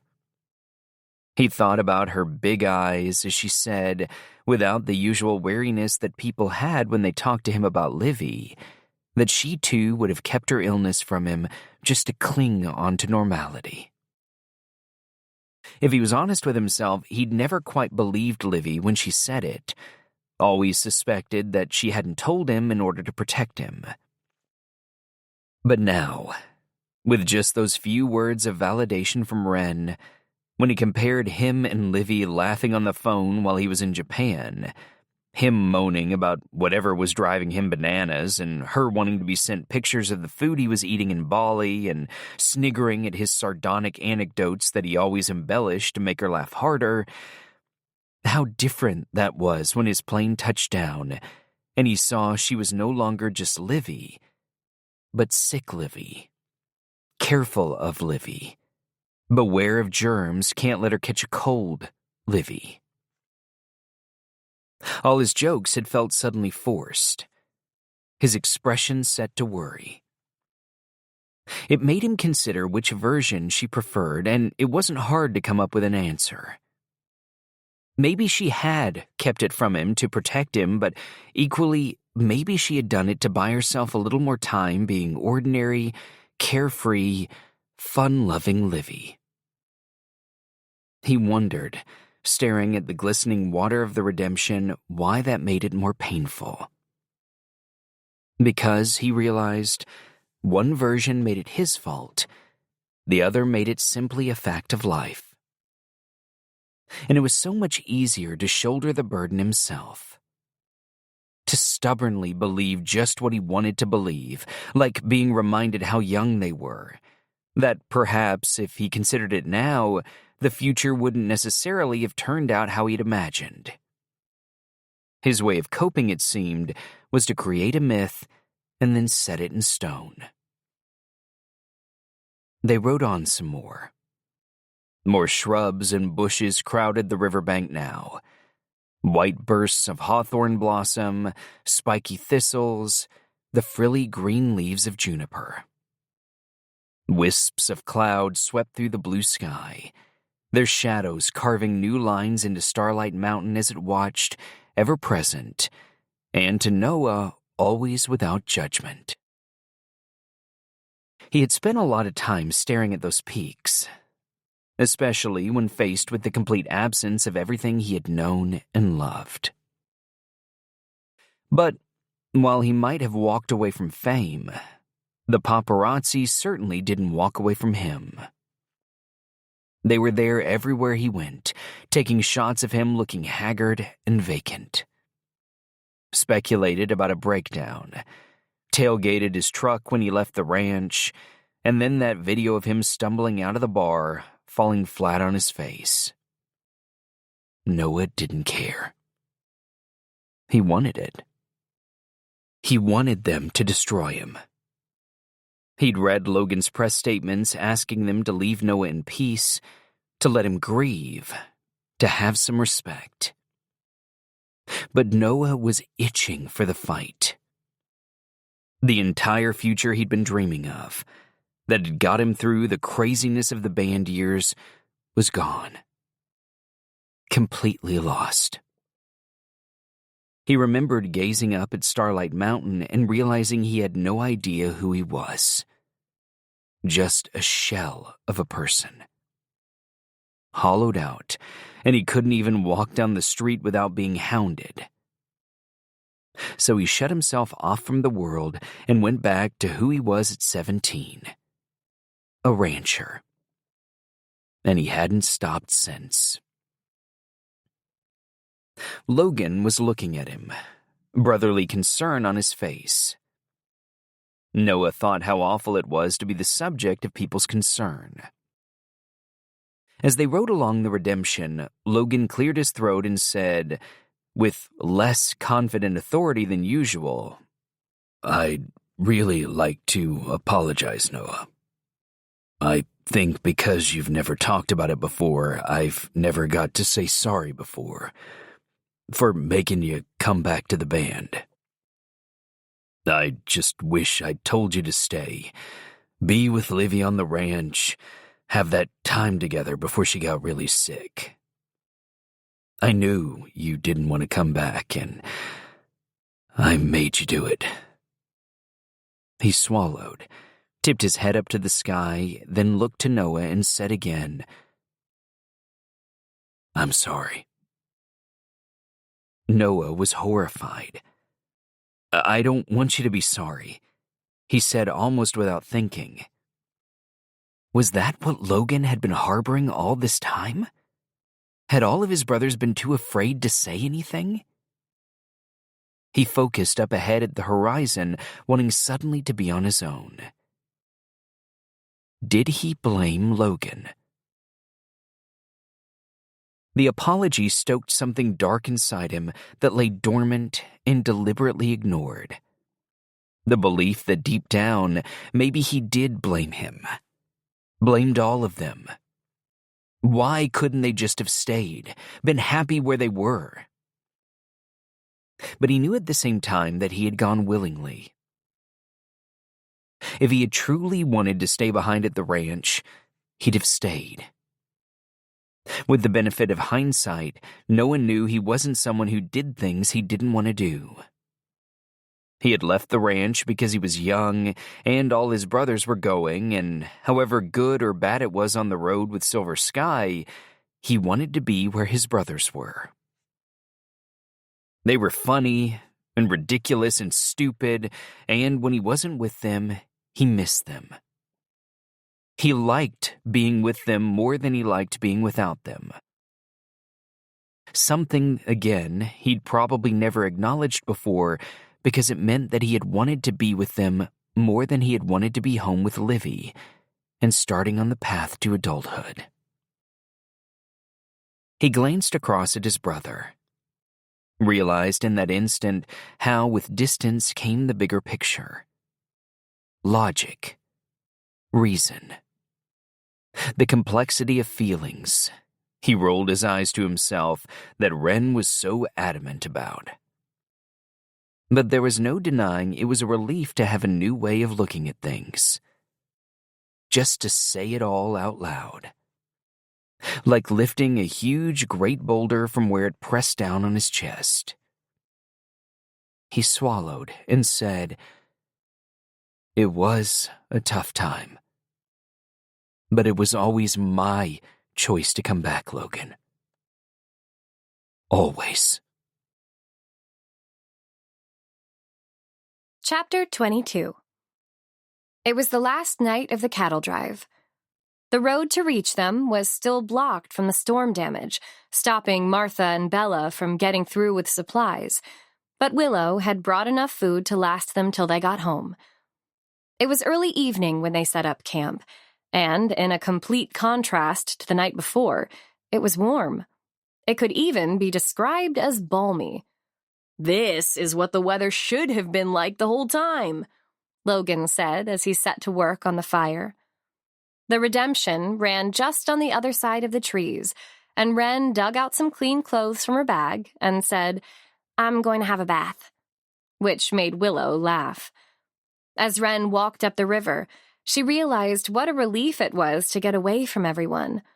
She'd tried to be present when she was riding with Willow, but the whole time she hadn't been able to stop thinking about the night in the tent. Her eyes seemed drawn of their own accord to where Noah was riding ahead of them with Logan. The broadness of his shoulders, the outline of his profile when he looked across. But as she peeled off her clothes and scrubbed herself clean in the icy cold water, she knew she would have to forget about it. Noah Carter, lost and tormented, was not a complication she could afford in her life. However heart-wrenchingly perfect it had felt, it wasn't real. But then, as she came out from behind the cluster of rocks where she'd dressed, there he was waiting for her, pulling on a clean gray sweater, his hair slicked back from the water, his feet bare. The sight of him made her breath catch. "Nice bath?" he asked. "It was freezin'," she replied, trying to muster her breezy enthusiasm. They looked at each other for a moment. She felt her cheeks start to get hot, felt the air around them crackle. She said, "You won't mention what I told you about Loriana, will you?" "Never." She smiled. "Thanks."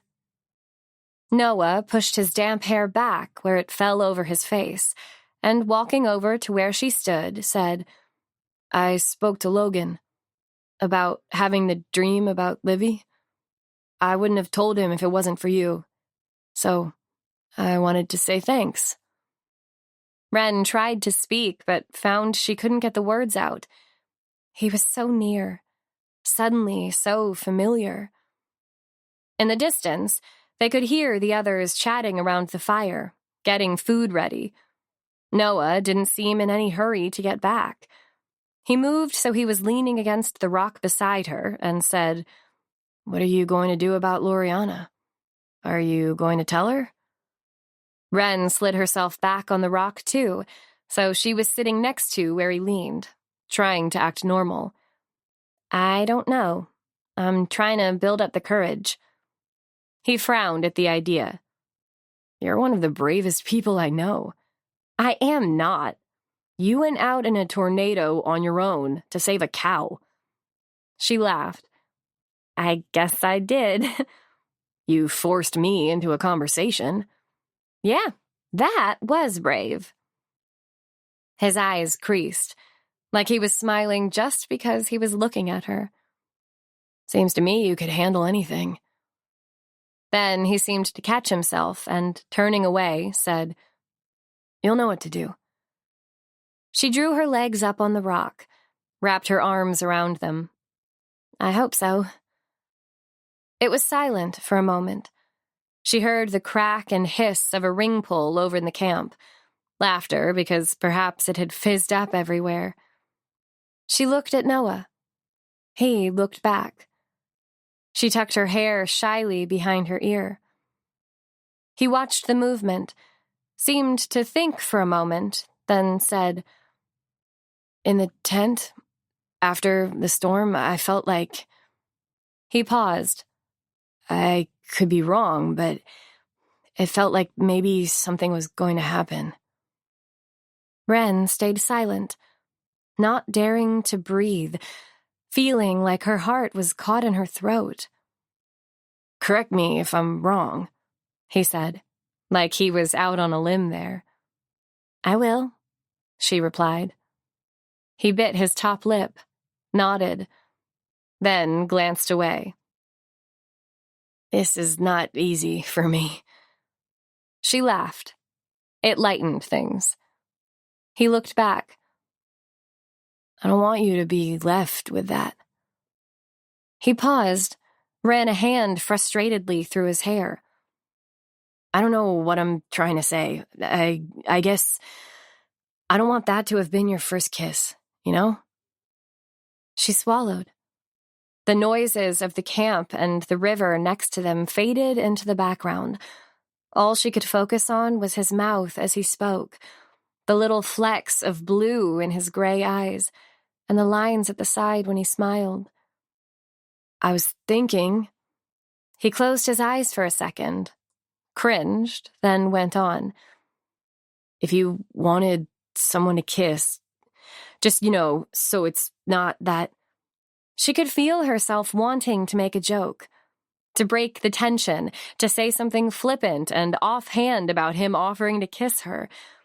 But she forced herself to stay quiet, to let the moment play out, listening to the thumping beat of her heart. He looked at her, gray eyes inquiring, and almost imperceptibly, she nodded. The movement made her hair fall in front of her eyes. Noah reached up and tentatively tucked it behind her ear.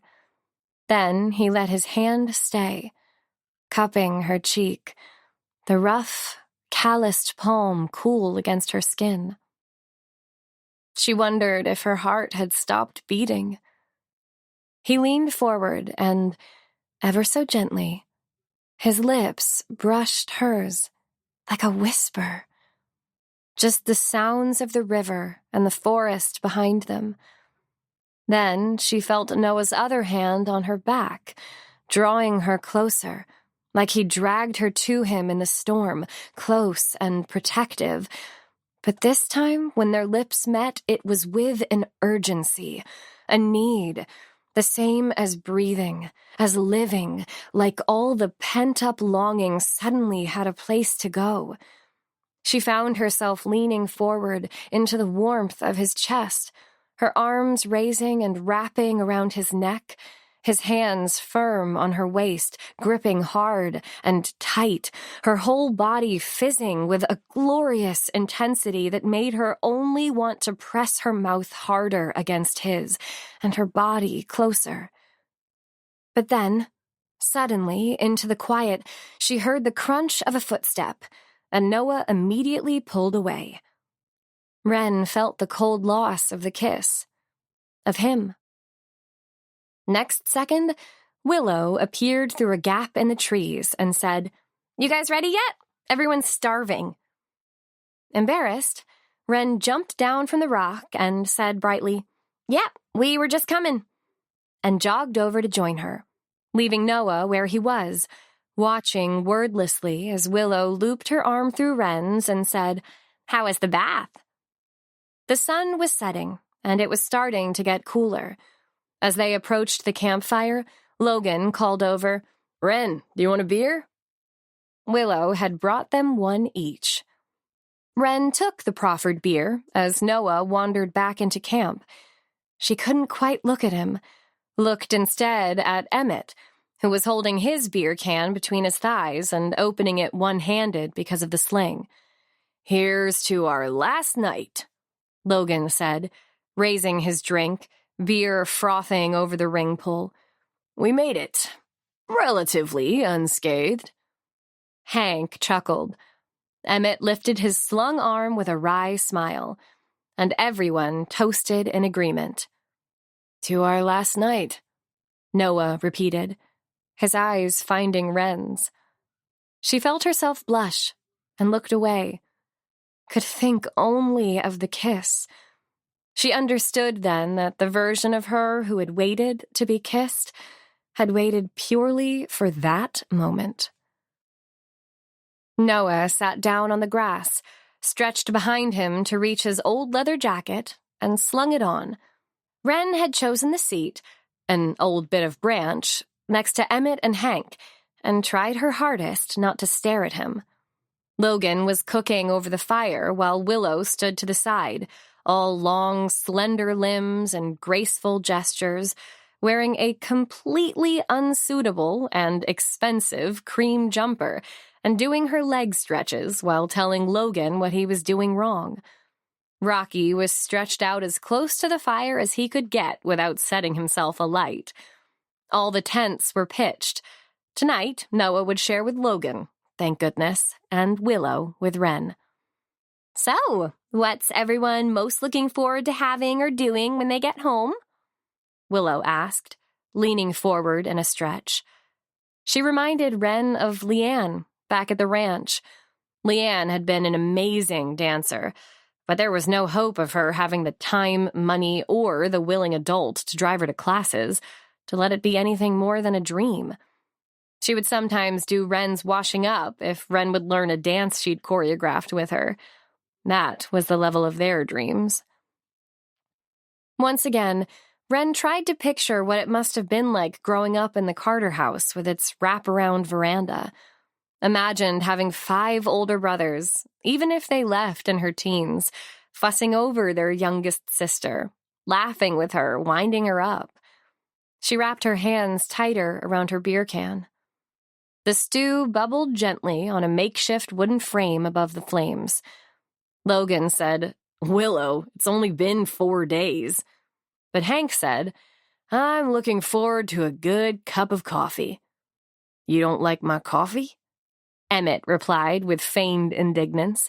Or perhaps it wasn't feigned. Wren found it difficult to tell. "Sure, it's okay," Hank replied, "but it's not as good as my wife's."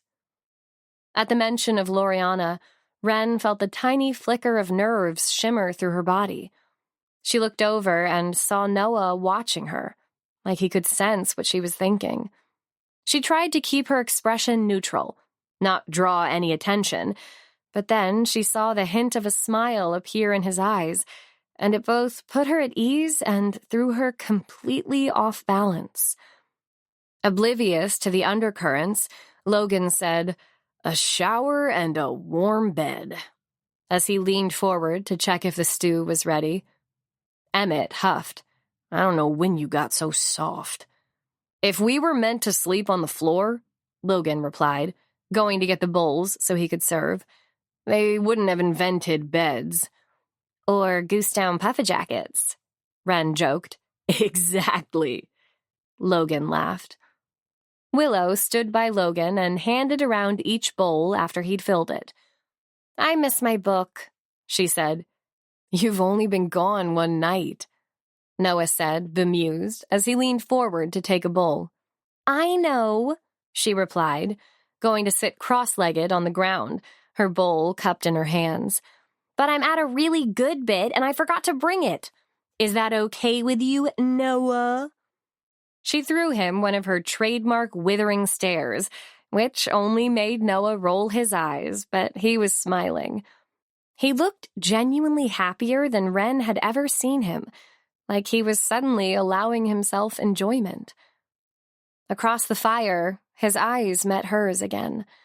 She remembered the press of his lips, the heat of his hand on the small of her back.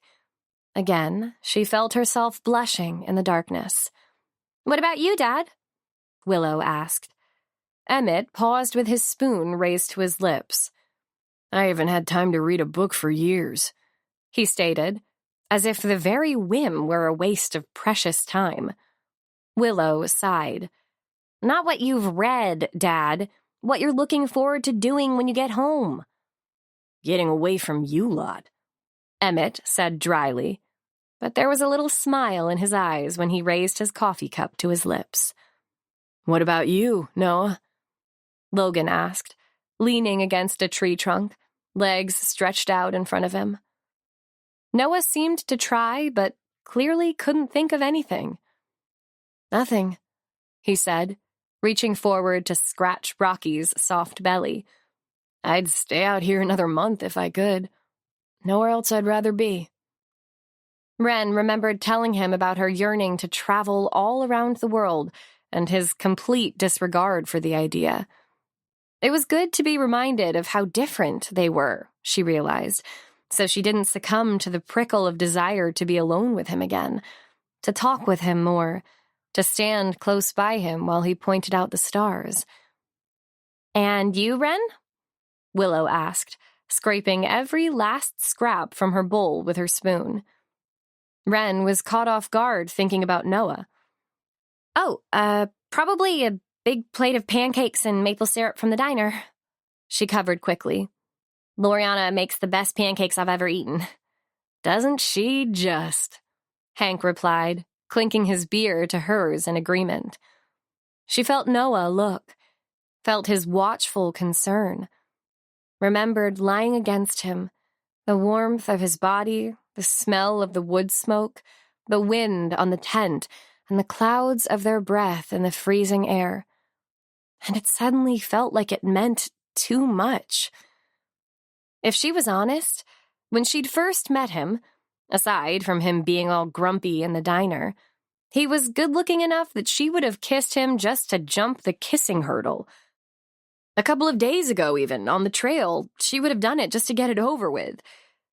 But now, as suddenly she became too excruciatingly aware of his watchful gaze across the fire, she realized she liked him. She wanted to kiss him. And yes, kissing Noah may have gotten her over the hurdle, but it had simply created another one. Because it was all exactly what she wanted and everything she knew she couldn't have.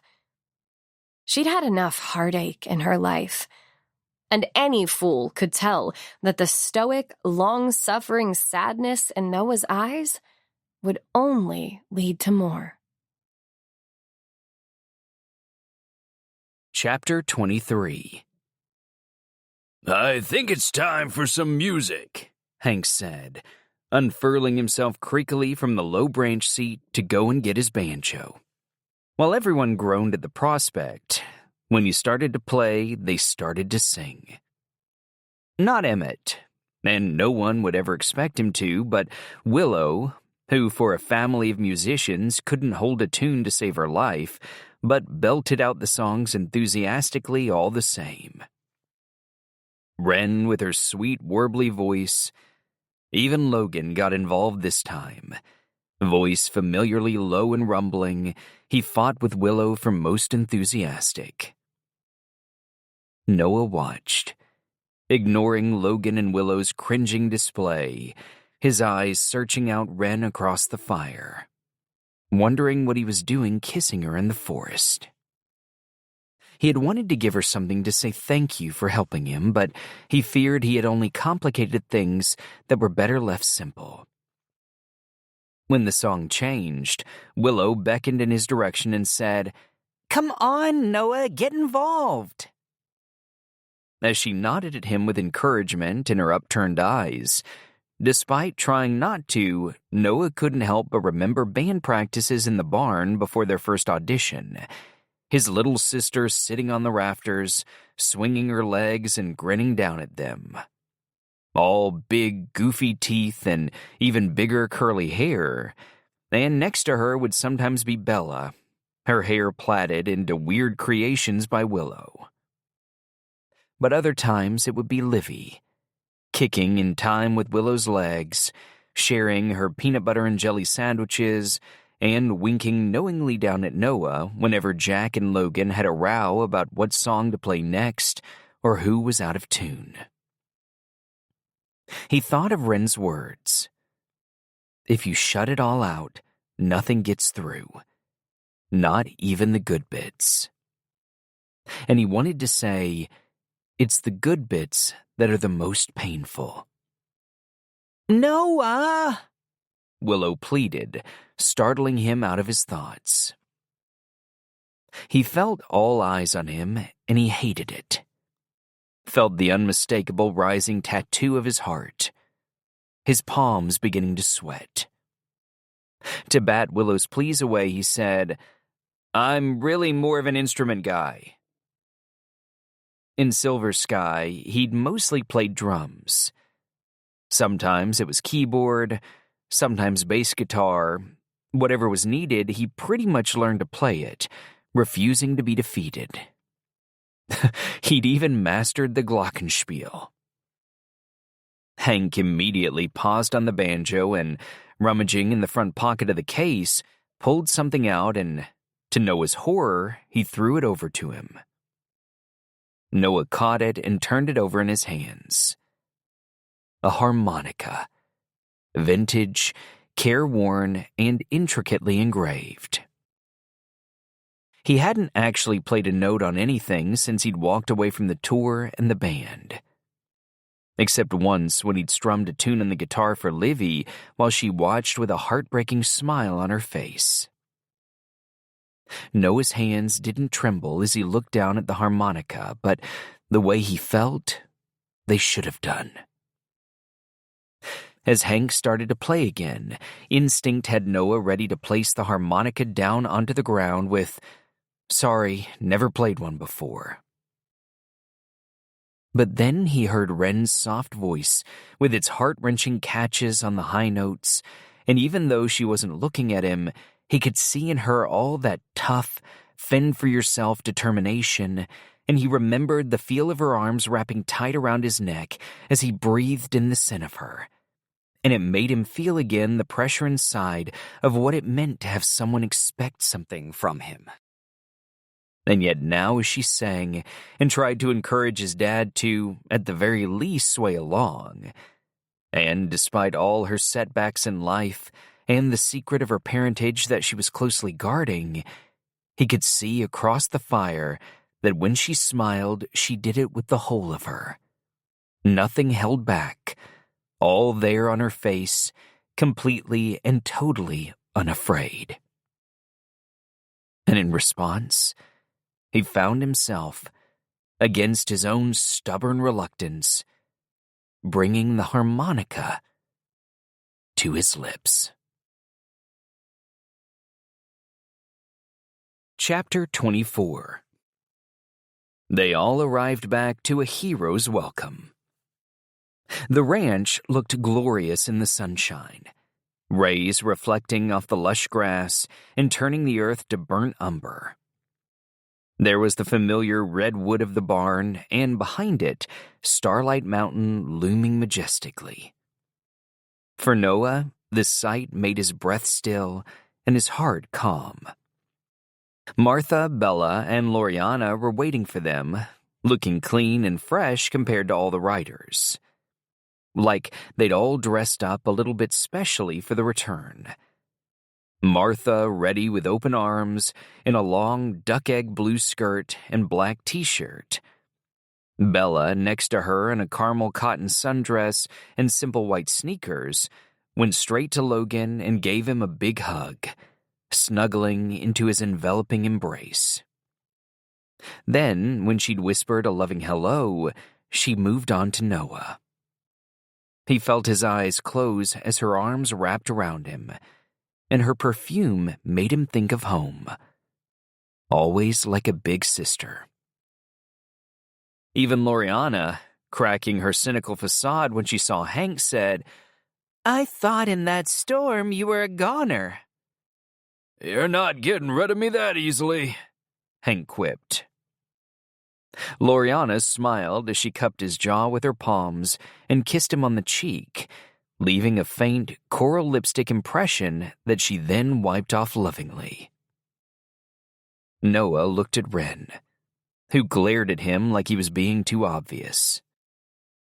Then everyone started talking over one another, recounting what happened.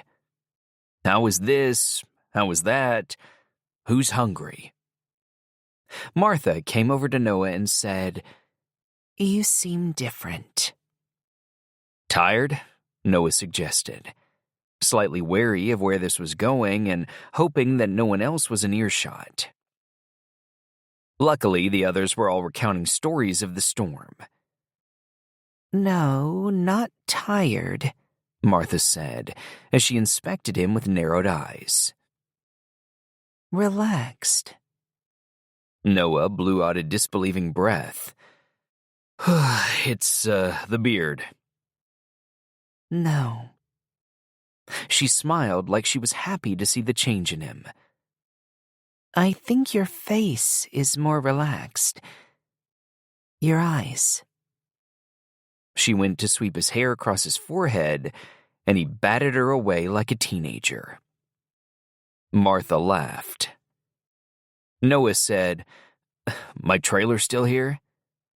"For now," she replied. I bet in that storm you wished you never said yes to going, Loriana was saying to Wren, arms folded, assessing her tired, slightly windswept, and now sun-kissed appearance. Martha moved to join them, putting her hand on Wren's arm. Yes, you poor thing. You picked the wrong cattle drive. Wren, as Noah had come to expect, waved away their concern. Not at all. It was good. I enjoyed it. A flash of her wide blue eyes just before he kissed her came into his mind. Martha looked skeptical but didn't argue. Well, I'm so glad you're all safe and sound. Come inside and we'll have something to eat. She beckoned for Wren and the others to follow her. Wren smiled awkwardly and said, Thanks, but I should get going. Martha shook her head and said, Don't be silly. You've just ridden with these guys for 4 days. You need to eat. Mom, Noah cut in. Let Wren go home. I think she's probably had enough of us for now. At that, Martha's gaze narrowed, and she glanced from Noah to Wren, seeming to pick up something in the air. Okay. Well, if you have to go, then you go, of course, but you come back and see us any time you want to. They all said their goodbyes, Willow squeezing her in a big hug while Wren thanked her for the loan of her horse. Logan gave her a big hug, the type Noah wished he had given her himself when the storm was raging, and said, It was a pleasure riding with you. You too, Wren replied. Bella said, Logan wasn't too grumpy about the weather. Yeah, he was, Wren said, but it was still nice riding with him. Logan tipped his head like he appreciated the compliment. Finally, Emmett stepped forward and said, If you ever want to come over and go for a ride, there's always a horse that needs exercising. Thank you. She gave him an appreciative smile. That's really kind. Anytime. I'm serious, Emmett replied. I'll give you the code to the gate. You'll see where everything is kept in the barn.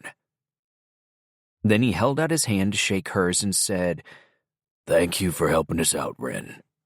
You were an asset. Noah was astonished that even his dad was better at this than him. Wren looked touched. She took Emmett's hands in hers. Thank you for putting up with me. Hope I didn't talk too much. Emmett's mouth tipped up a fraction. Not at all. Hank then gave her a kiss on the cheek, and Loriana said, You have a good rest before you come back to the diner, honey. Give it a couple of days. Noah felt for Wren, saw her cheeks redden at the attention from Loriana, saw her cover it with her catch-all smile, and tuck her hands in her pockets as she said, Will do. I'll walk you out, Noah said. He went to pick up Wren's bag, but she bent down for it before he could get there and threw it over his shoulder. Then started making her way to her car. Rocky walked with them, trotting along beside Noah like now that he was home and the excitement was over, he was loyal again. You're free, Noah joked softly in reference to his family. They're lovely, she said. And he realized that he also meant that she was free of him. When they reached her car, Wren put her bag down and dug in her pocket for her key. Seems like months since I parked here. Thanks for all your help, Noah said. She glanced across, her hair catching on her cheek at the movement, and said politely, You're welcome. It was fun. It was fun sometimes. He watched her tuck the lock of hair behind her ear. It was all fun. Noah laughed. Okay, if you say so, he admitted reluctantly, then went around to the trunk to put her bag in. The trunk's stuck. You can't open it. You have to put that on the back seat, Wren said, opening the back door for him.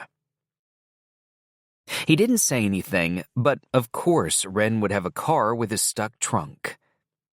He chucked her bag on the back seat, then stood with his hands in his pockets.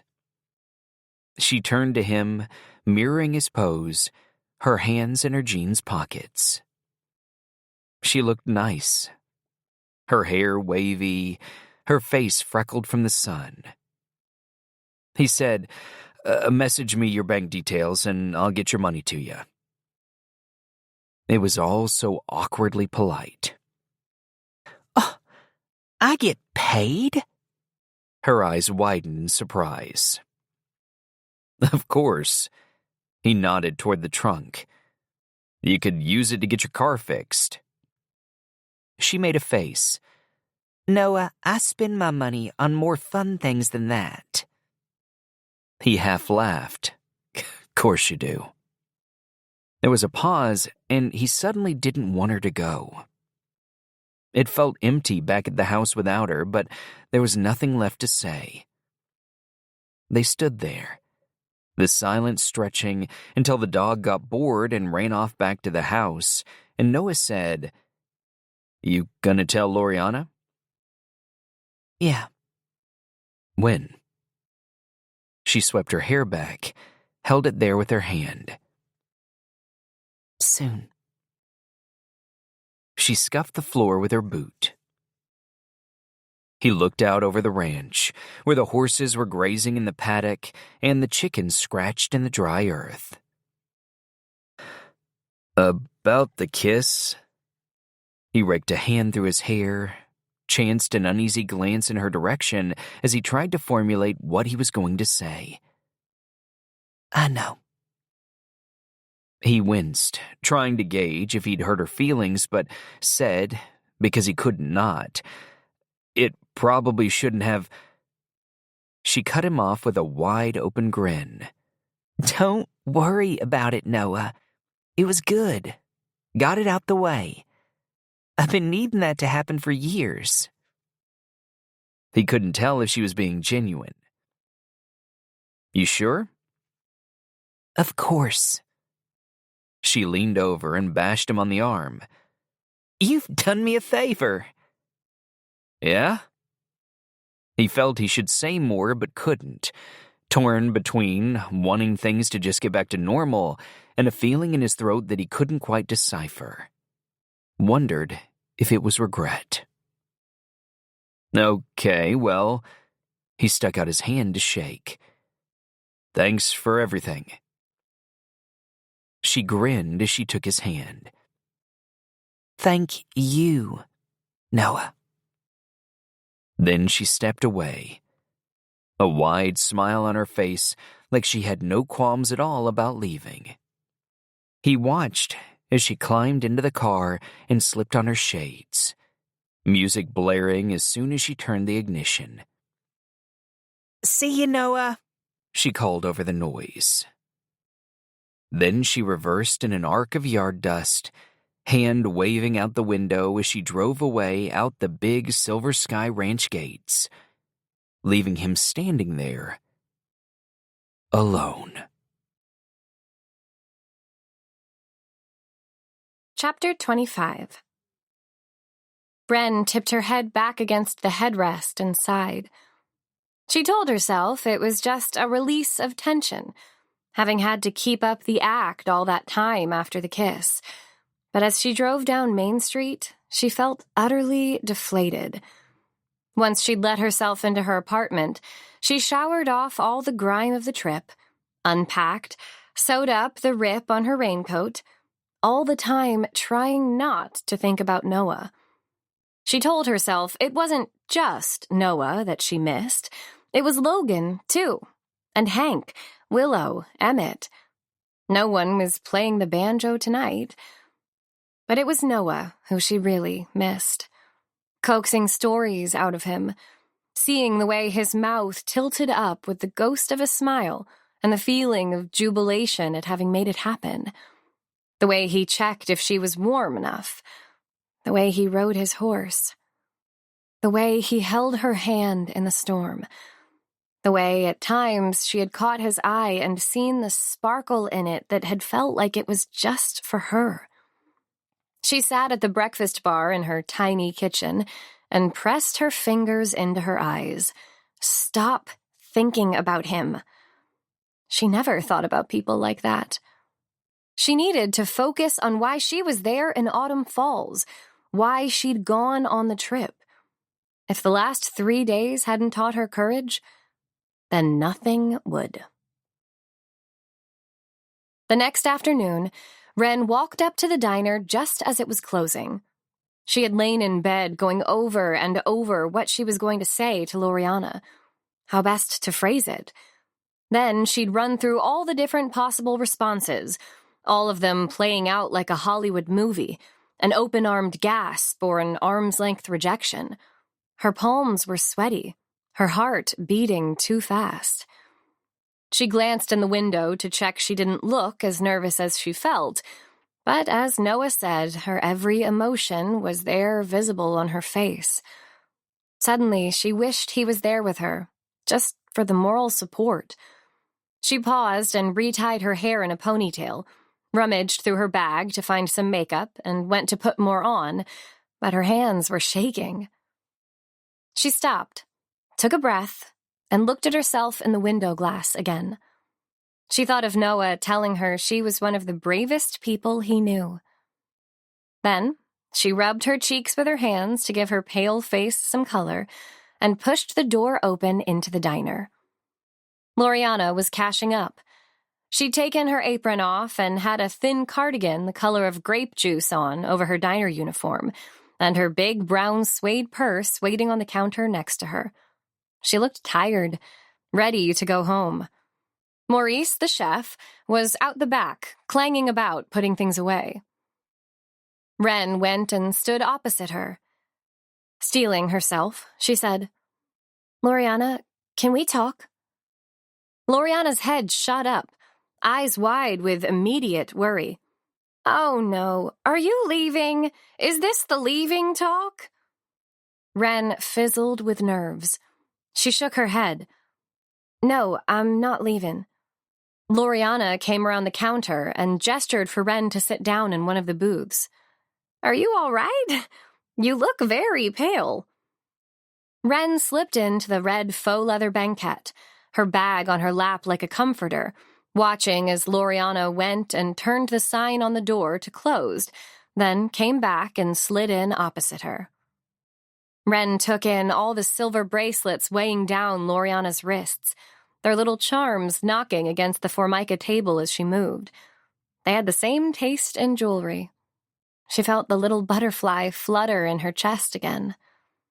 She looked at the scrolled name embroidered on Loriana's diner shirt, the creases and the skin at her neck, the big amethyst earrings, the hair piled up and lacquered in place with Elnet, the way her blue eyes widened to reveal the whites around her pupils when she looked worried.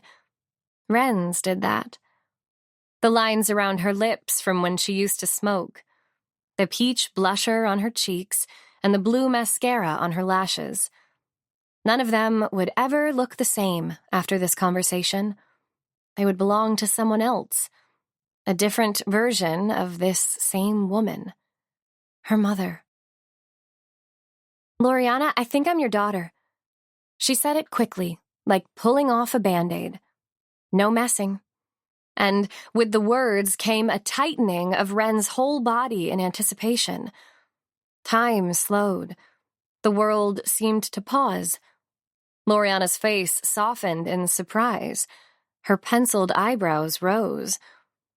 Wren thought of the long, agonizing process of dead ends and restricted access and lost documents. No record of her original birth certificate. No one able to confirm what state she was born in, because her original foster parents moved, So she was briefly adopted as a little kid in another state. She could almost taste the visceral memories of the letdowns and shattered hope. She'd hit so many dead ends that she'd eventually hired a professional to see if he could do what she couldn't. She hadn't actually expected him to succeed, but when he did, Wren had never felt anything like it. The prize was so huge it almost weighed her down, consumed her every waking moment. And now it was happening. She'd said the words out loud. She felt a sudden desire to stop the moment where it was. Like Noah in his dream wanting to pause the plane and the sky to hold back time. But instead, it was spinning like a roulette wheel, the ball going round and round. She couldn't breathe. She couldn't believe she'd unwrapped her secret and said it out loud. She imagined Leanne and Mean Billy listening at the door, wanting her to get what she wanted, while at the same time envy making them half hope she might fail. "I hired a private detective," she said, nerves making her fill the silence, "to find out who my mom is, and it led him to you." She thought of all those lonely nights just praying for this, all those ghost faces of her memory watching, waiting, breath suspended. "Oh, honey." Loriana leaned across and took hold of Wren's hand. "I'm not your mom. I'm sorry." Wren felt the floor slip away. From everything to nothing. There was a sudden pain in her chest, like an iron fist crushing her ribs. "It's not me, Wren." Loriana's hand was cool over hers. "Oh, goodness." Wren could hear blood rushing in her ears. "I should have recognized you straight away." Loriana reached over with her other hand, and so both were holding Wren's across the table. "I'm sorry, sweetheart. We put my name on the certificate, but I'm not your mom." Wren didn't understand. "Who put my name down?" She felt it again, that little kernel of hope. The roulette wheel took another spin. Loriana sighed up at the ceiling. "Your mom's name was Candy. She was my stepsister." Wren knew the moment that she heard the word "was" that she would never get to meet Candy. But all the same, she heard the tremble in her voice when she said, "Where can I find her?" Loriana sighed, and Wren got the confirmation in her eyes. "I'm sorry, Wren. She died. Not long after you were born." It was like nothing she'd ever felt before. The ground shifting beneath her, the sharpness of features, words, smells, her blood pulsing in her ears and her vision blurring like she might pass out, all hope slipping away, all possibility gone. Noah had said she could cope with anything, but he was wrong. Wren knew she had to get out of there. Grabbing her bag, she said, "Okay, well, thank you for telling me." And she slipped out the booth like she was fleeing for her life. "Wren, honey," Loriana called after her. "Wait a second. I've got to go," she called back breezily, making an effort to walk when she wanted to run quickly out of the diner before the tears that she never let herself cry spilled over onto her cheeks. Chapter 26. Noah was out checking on the herd, right out on the far north pasture under the shadow of Starlight Mountain, when his phone rang. There was never normally reception out that far. He had half an eye on Mildred, the little cow Wren had fallen for, who had run off with his hat and was currently having a great time refusing to give it back. "Hello?" he said, distracted. He couldn't lose another hat. "Noah, it's Loriana." "Hey, Loriana," he said, wondering why Loriana would ever call him.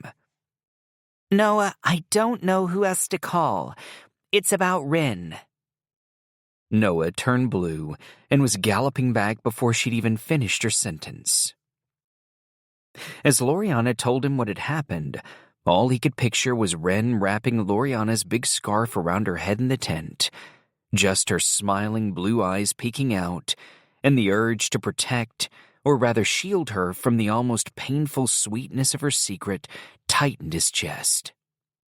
He felt a sympathy that he knew she would hate, because he would hate it felt for him. I've called and called her, Loriana was saying. I've been to her apartment. She's not there. No one's seen her. Oh, Noah, she was so upset. She was trying to keep it together, but I could see it. I could tell. "I'll find her, Loriana. Don't worry." Please do, she said, none of the usual brash confidence in her voice.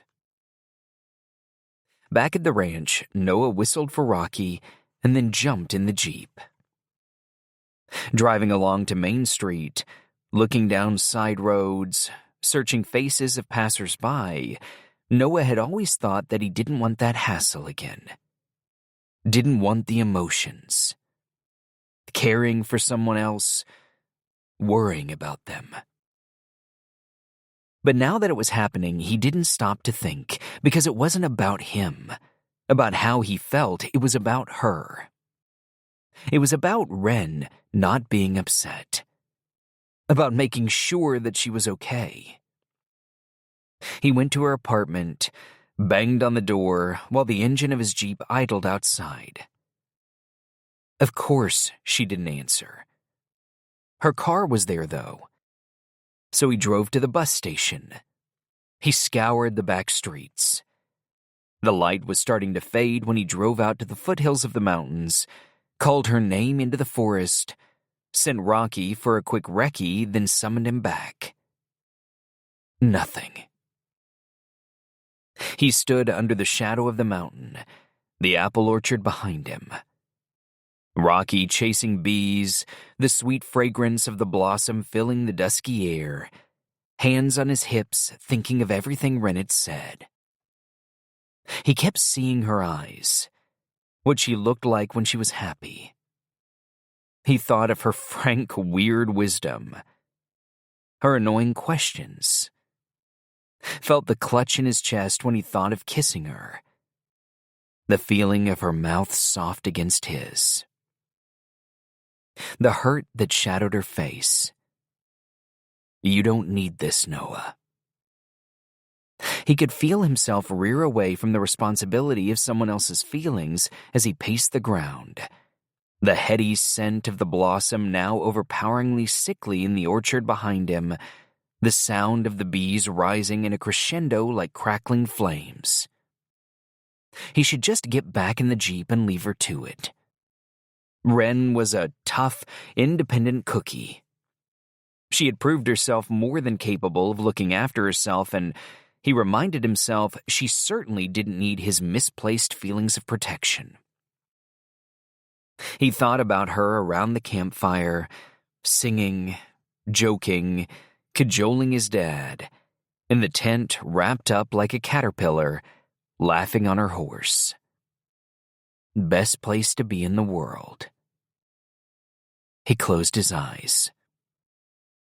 Of course. Ren was asleep on the hay when he found her, curled up in the corner of Star's stall. Noah sighed with relief, then sent Loriana a message to let her know she was safe. Unlatching the door, he gave Star a scratch. Hey, girl. Then went and sat on the straw opposite Ren. She was pale-faced, fast asleep, wearing bright pink leopard print leggings and a black sweater, face all made up like she'd got ready for a special occasion. There were faint mascara tracks on her cheeks. Noah shrugged off his shirt and laid it over her. Then he sat down and leaned his head against the wooden wall, forearms on his knees, and waited. Chapter 27. It was dark outside when Wren woke up. Tired and disorientated, blinking her big eyes, she reminded Noah of one of the foals. "Hey," he said, as she looked around, saw his shirt covering her and lifting it as she sat up, handing it back with an emotionless, "Thanks." She didn't smile, didn't acknowledge the oddity of where they were, just blew out a breath and, patting her hair flat and checking it for bits of straw, sat back slumped against the wooden slated wall. Noah didn't say anything. Wren glanced his way. "Loriana told you?" He nodded. "What a fool," she muttered about herself. "You're not a fool," he said. She laughed humorlessly, her eyes blank. It wasn't a look on her he either recognized or expected. It made a little shiver of panic run up his spine. She picked at the hay next to her, lifting a piece and running her nail down the center, then splitting it in two and dropping the halves back on the ground. Noah waited. She closed her eyes and pressed her fingers into them for a second. When she opened them, she tipped her head up to the wooden beams of the barn roof. After staring for a second, she said, "It's nice in here." He nodded. It was a beautiful barn. She split more straw with her nail. Split and discard. Split and discard. Eyes focused intently on the job in hand. Star stood watching them with vague interest. As the silence grew, Noah glanced up into the horse's all-knowing brown eyes, huge like giant marbles, framed with thick Maybelline lashes, feeling like he had no idea what to do. Star just blinked. Aware that Wren might want privacy and that perhaps he was intruding, he was about to get up when she said, "You know, I was adopted once." Noah stayed where he was. "By a couple desperate for a little girl." Wren spoke without looking up, eyes fixed on the piece of straw she was holding. "They were so nice to me. They'd dress me up in little dresses and do braids in my hair. There were loads of cuddles and outings. It was like a dream." She glanced at Noah without moving her head. Birthday cakes, big Christmases, not that many presents. They didn't have a lot of money, but more than enough, and all the holly and ivy up the stairs and carol singing. She tied the straw in a knot. He asked hesitantly, "What happened?" Wren sat up, chucked the piece of straw away. "She got pregnant. It was a complete surprise. They'd really struggled to have a baby. They didn't have enough money for 2 children, and I had to go back. They were devastated."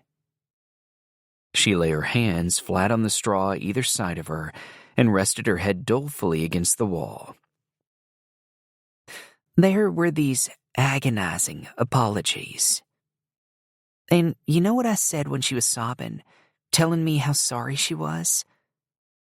I said, "That's okay." She shook her head. I was 9 years old. It wasn't okay. It was the worst time of my life. Noah thought of himself at 9 years old, riding out on the cattle drives with his dad and his brothers, skimming stones out at the lake, tucked into bed by his mom with a kiss on the forehead and a soft "I love you." Christmas mornings in matching festive-themed pajamas, opening Scalextric sets and PlayStations and boxes of brand spanking new cowboy boots. I went back to Mrs. Watson's, the foster home with this big, brave face, all smiles and, yeah, I'm fine. I'm glad to be back. I knew it wouldn't work out. Noah watched her hands clench around bunches of straw. And all the other kids, they weren't stupid. They knew, but no one said anything. She paused. It was literally the worst thing. We lived in fear of it. Finding a new family and then being rejected. And when it happened, it was as bad as we thought it was. I'm sorry, Ren. She shook her head like trying to throw off the pity. I got over it eventually. The whole orphan Annie's son will come out tomorrow kind of thing. It's a way of surviving. But you know yourself, there's only so much you can try to make everything good. Noah didn't like the way that sounded. Like she was coming down to his level when that wasn't where she belonged. Suddenly, he didn't want to be the one who was right. Ren sighed like she'd come to the end of the road, throwing the bunches of straw from her hands. I've had enough now. I'm exhausted. I don't know how to make it okay. When she looked at him, every last scrap of her verve was gone. He felt his words get stuck in his throat in his uncertainty. She huffed frustratedly. I shouldn't have told her. I was happy just for a bit, not knowing for sure, but then I went and stupidly let myself think that maybe just this once it would all go my way. What a fool I was. Noah looked down at the ground, part of him urging him to move and put his arm around her, the other part forcing him to stay exactly where he was. He knew somehow that she'd shake it off anyway. Ren thought for a moment, split another piece of straw before she spoke.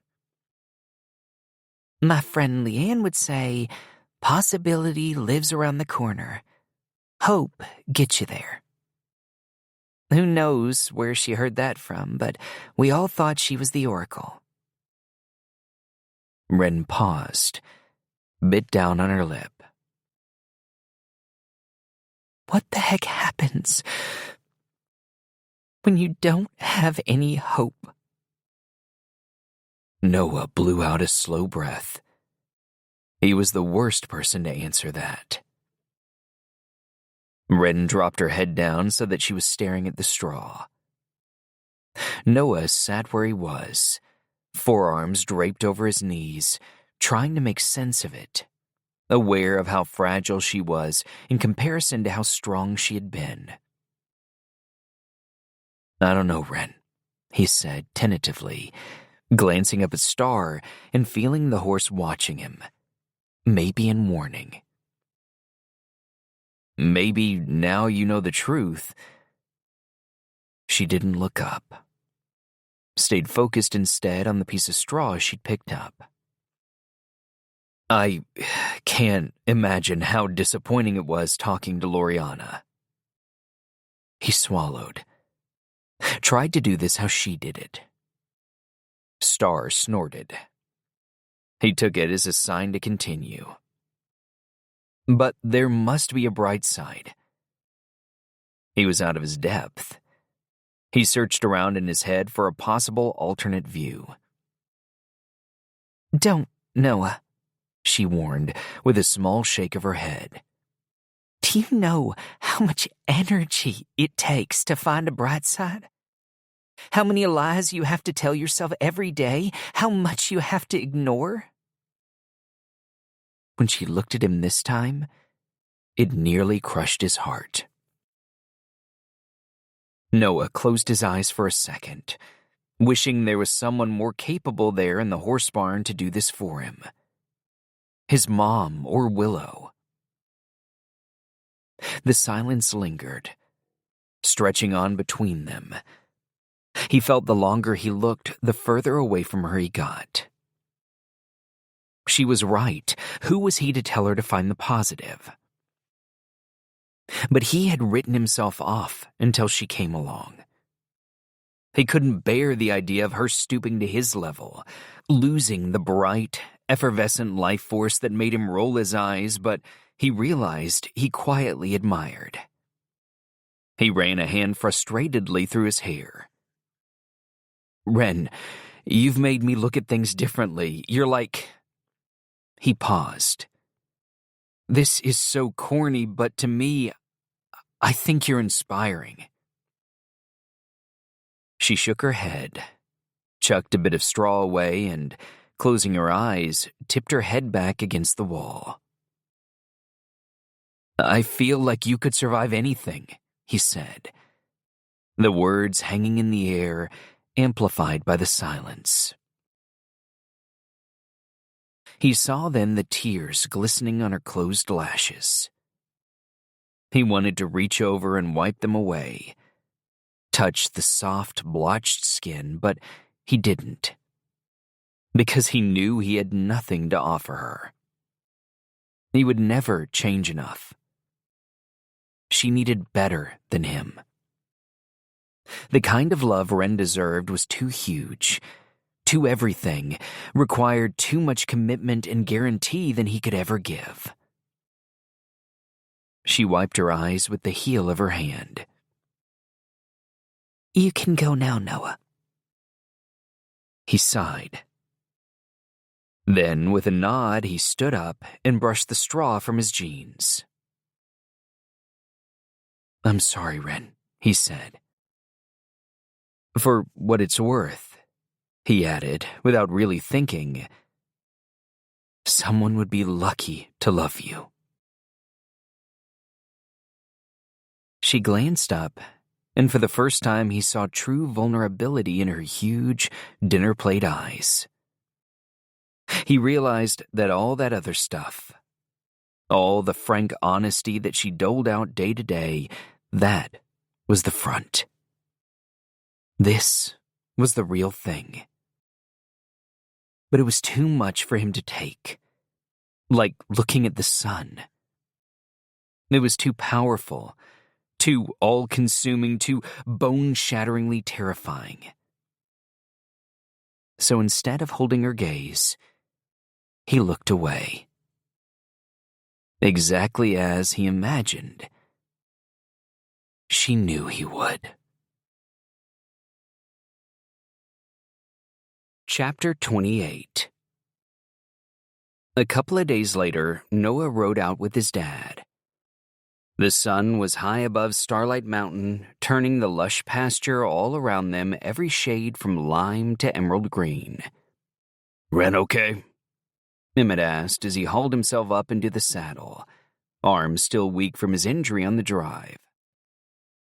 Noah frowned with surprise. "You heard about it?" Every night since, he'd lain in bed staring up at the ceiling of his trailer, thinking about Ren curled up in the barn. "You don't live in a town like this and not hear about something like that." Emmett adjusted himself on the back of Bandit, holding the reins in one hand while he fiddled, irritated with the sling. "We all knew her mom," he said, finally happy enough with his position to get going. "Candy Miller. She was a wild child. Good heart, mean father. I never knew she had a baby, though." Noah's instinct was to shut it out. He just wanted to ride. He hadn't slept well and had been up working since 5. "I'm sure Loriana will tell her all about it at some point." Emmett nodded. "I heard they were meeting later this morning." Yeah? Apparently so. Emmett's expression was shadowed by the brim of his hat, but Noah knew what he was hinting at. That's good, Noah replied, refusing to take the bait. Just falling into Blue's rhythm, wishing he'd let his dad go out on his own, but his mom had told him to keep an eye on him because he was injured. Clearly unhappy with Noah's reply, Emmett said more plainly, You don't think she might need someone to go with her? Noah shrugged, non-committal. She's pretty independent. He felt his dad's heavy gaze on him, even though he couldn't see his eyes. Noah felt exposed without his hat. He'd have to buy a new one in town. Something happened between you two? Emmett asked. Nope. Images flashed through Noah's mind. The clasp of their hands in the storm, the kiss on the rock, the heart-crushing look in her eyes in the barn. His dad nodded. They rode in silence, clouds drifting casually over the sun and casting their dark shadows over the mountain. How was she when you saw her? Emmett asked. Noah half laughed. Why the interest in Wren? Emmett tipped his head as he considered the question. I liked her. She worked hard. Shame to think that she's on her own here. That's all. Noah closed his eyes. Suddenly knew exactly where this was going. Mom put you up to this? Absolutely not, Emmett scoffed, then carried on. It would just be good to know that someone was there for her. Why don't you go then? Noah said, knowing he'd get a hard stare for the facetiousness. Emmett did exactly that, tipping his head so Noah could see his narrowed eyes. I think, Noah, he said with deliberate slowness, that I would not be the first person she would want going with her. Noah raised a brow. And you think I am? Emmett paused, turned and looked at his son. Well, you're not the last, that's for sure. The implication was as clear as Half Moon Lake on a still summer's day. With a resigned sigh, Noah tipped his head up to the sky. Then, pulling on Blue's reins, he turned the horse around and said, Okay, I'm going. Chapter 29. Wren had stayed in her apartment for the last few days, woken up with a heavy sense of pointless indifference, and lain in bed for hours. Her face was puffy, her eyes sore. She looked at her pink leopard print leggings where she'd thrown them on a chair, and even they felt foolish in their brightness. More than once she had thought about skipping town in the night, but something made her stay. She kept thinking about Noah waiting for her in the barn. The kindness of it. Yet also the painful awareness that it would never be more than that. It all felt too much. And then Leanne had called, and while Wren was older now, when she saw her name flashing on the screen, she could still taste the humiliation of walking back through the front door of the Texas ranch, like an animal escaping and being brought back to the zoo. I feel like I've failed, she said to Leanne. Like everything we waited for. The dream. I feel stupid for thinking I had it. On the other end of the call, Leanne had an urgency to her voice. You haven't failed, Wren. You hear me? You tried. It wasn't what you thought, but when is it ever? You tried. That's enough.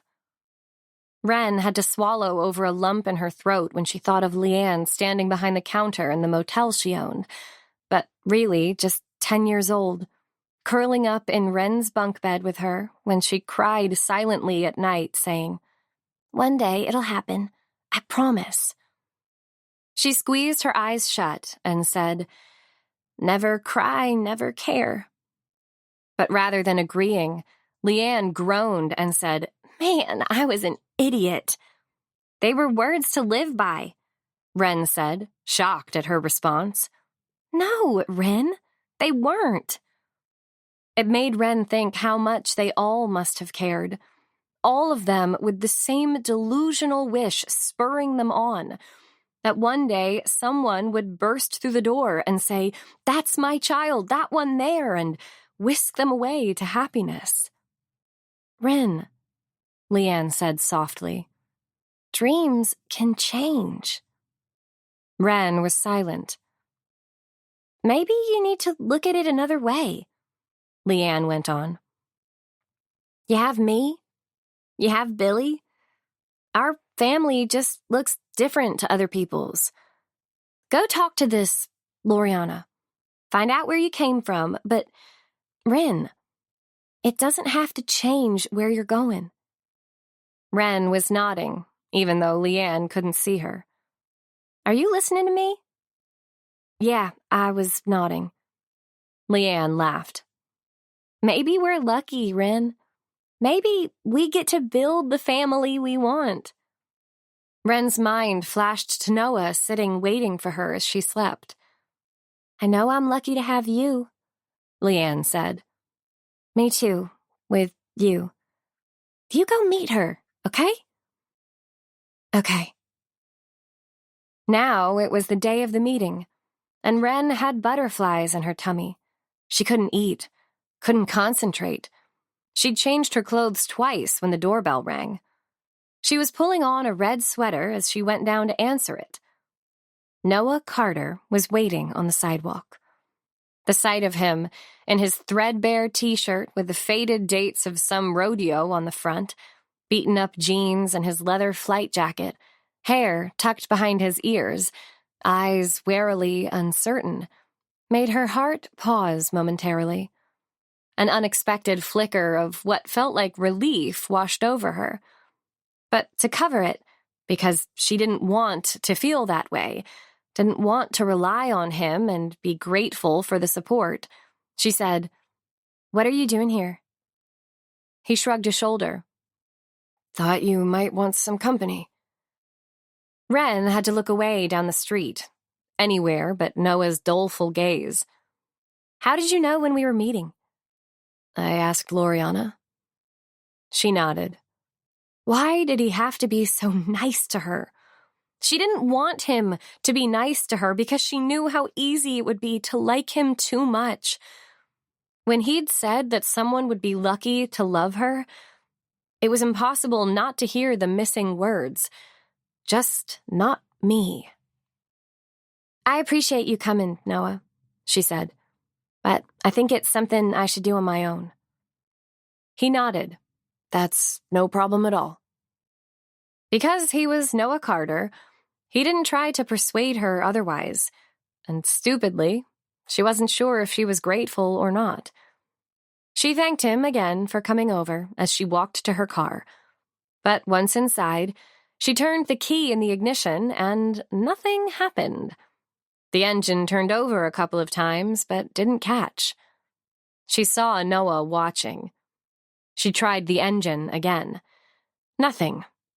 And again. Noah came over, leaned on the open window, and said, "You should probably stop spending your money on exciting things and buy yourself a new car." Wren rolled her eyes. "Thanks for the advice." Noah put his hands in his pockets and stepped back, hint of a smile on his face. "You want a lift?" "Yes, please, thank you." He nodded and strolled back to his Jeep. She followed, thinking about what Leanne had said, thinking how lucky a person would be to have Noah in their family. When they pulled up at Loriana's, She was standing with her hands clasped nervously in front of her, dressed more smartly than normal in a crisp white shirt and jeans, watching intently as they approached the house. "You want me to come in with you?" Noah asked. Wren had intended to say no, but now she was here and her courage was slipping. She nodded. When they were inside, the first thing Wren said was, "I'm sorry I caused such a fuss, running out on you at the diner." "Don't be silly," Loriana scolded. "This isn't fuss, this is life." She directed them into the living room. The house smelled like Loriana's perfume, sweet like vanilla frosting. It was comfortably cluttered, filled with all Hank's fishing gear and lots of knickknacks, shelves crammed with porcelain animals and overspilling plants. The walls were covered in pictures, hardly a space left. It was exactly what Wren had imagined Loriana's house looked like. Noah followed a few steps behind, kept himself in the background. "I've made some coffee," Loriana said, seemingly as nervous as Wren felt inside, and when she came back with a tray, she had to push newspapers and her reading glasses aside to clear space on the low table. She served the coffee in mismatched mugs. Wren's was blue and white striped, and there was homemade lemon cake on plates with delicate little blue flowers around the edges. Wren wrapped her hands around her mug and perched nervously on the edge of the couch. Noah sat beside her. Loriana was on the opposite couch. There was a moment of silence. Wren wondered if everyone in the room could hear her heart beating. She felt suddenly grateful for Noah's presence beside her. Loriana put her mug down on the table and said, "Let me tell you about your mother, Wren." And as she said it, Wren felt Noah's hand softly, fleetingly touch her back. It made her think that maybe, just for that hour or however long they were there, she could let him be there for her, a friend to offer support if she needed it. And then she would let it go. Chapter 30. Wren listened as Loriana told her all about Candy Miller. 15, daughter of Loriana's mom's boyfriend, apparently a devil of a man. Wren wanted to record every second so she could play it back later. Her eyes took in everything, the way Loriana's mouth moved as she spoke. She was so much fun. If you could bottle fun and make it a person, that was Candy. The tiny bit of lipstick on her front tooth that Wren could see when she smiled. "Oh, you would have loved her, Wren." The nervous scrape of her thumbnail against her forefinger. But her father, he was a piece of work, believe me. Wren found she was clutching her hands together tight, and when she realized, she moved so they were tucked under her thighs, suddenly conscious of Noah watching her every movement, not wanting to give away how much every word meant. "And I found a photo," Loriana said suddenly, as if she'd been meaning to say that first. The couch moved as Noah sat forward, clearly surprised. Wren's heart thumped with urgent curiosity as Loriana went and got the photograph album that she'd clearly placed on the sideboard in anticipation. "It's from the church youth group." She came around with the album open at the right page and laid it out on the table as if brandishing treasure. "I thought I had a picture, but I wasn't sure." It was a group of teenagers ranging in age, standing against the wall of the church outside, squinting against the sun. Loriana came around to lean down next to Wren, the bracelets on her arm clinking as she pointed to a girl in the picture. "There she is." Wren wondered if her heart stopped in that moment. She felt Noah beside her as she stared at the face of the teenage girl with the wide grin and the acres of blonde hair and the huge eyes and the bright fluorescent yellow t-shirt falling off her shoulder. That was her mom. She swallowed, stared, felt Noah lean over and look, then glance across at her. She could smell the comforting scent of the wood smoke still on his jacket. Loriana picked up her coffee cup, took a sip, seemingly to give Wren a moment to take it in. She had a laugh that made you want to laugh. You know the kind? She just used to make life fun. Wren heard Noah say, "You got that from her, Wren." And she glanced across in surprise, but he just nodded in confirmation. She closed her palm around the warmth of the comment to save it for later. "You sure did," Loriana agreed, cradling her coffee cup in her hand. Thing was, her dad didn't let her do anything or go anywhere. My mom learned too late what kind of man he was. But Candy already knew, and she didn't take a blind bit of notice of him. She smiled almost wistfully to herself. She would sneak out, get up to all sorts of trouble. Hitchhike away from here, go out all night in Jackson or Sweetwater Springs, but appear at breakfast fresh as a daisy. The whole time Loriana was talking, Wren just stared at the photograph, looking to see herself in her mom's face. But I remember the time she came into my room to tell me she was pregnant. Oh my goodness, the fear. Loriana put her hand on her heart. She was terrified, and she didn't need to say why, believe me. If her father had found out about you, honey, he would have killed her. No doubt about it. Wren glanced up, saw Loriana's eyes widen with emotion at the memory. We just tried to cover it up till we could come up with a plan. Candy wore bigger clothes. She started eating more to make it look like she was just putting on weight. She shook her head, despairing. We were very naive. But my mom and her dad had started rowing at that point, so if we stayed out of their way, they paid us no mind. Too busy tearing strips off one another. Candy went into labor very premature. As Loriana talked, Wren felt the reality that she was the baby she was talking about. This wasn't a story. It was her life. It was how she came to being. I bundled Candy into Mom's car and I drove her to the hospital. Wren's vision blurred a little as she kept on looking at that wide, grinning face in the photograph. That was who Wren belonged to. That was who she came from. Because she was only 16 at that point. Loriana carried on. She was afraid they'd tell her dad, or that somehow he'd find out, that someone would recognize the name, or maybe tell the police because she was so young. So, from the moment Candy went into hospital, we decided she should become me, Loriana Mendez. That was the name we wrote down. Wren thought of the private investigator saying it out loud, like winning numbers on a lottery. Loriana picked absently at the corner of her slice of lemon cake, breaking off a section, then putting it down on the plate. The hospital took care of everything from that moment on. Candy had to tell them she couldn't look after you. It was awful. Loriana's voice cracked. Don't ever think that it wasn't. But we were just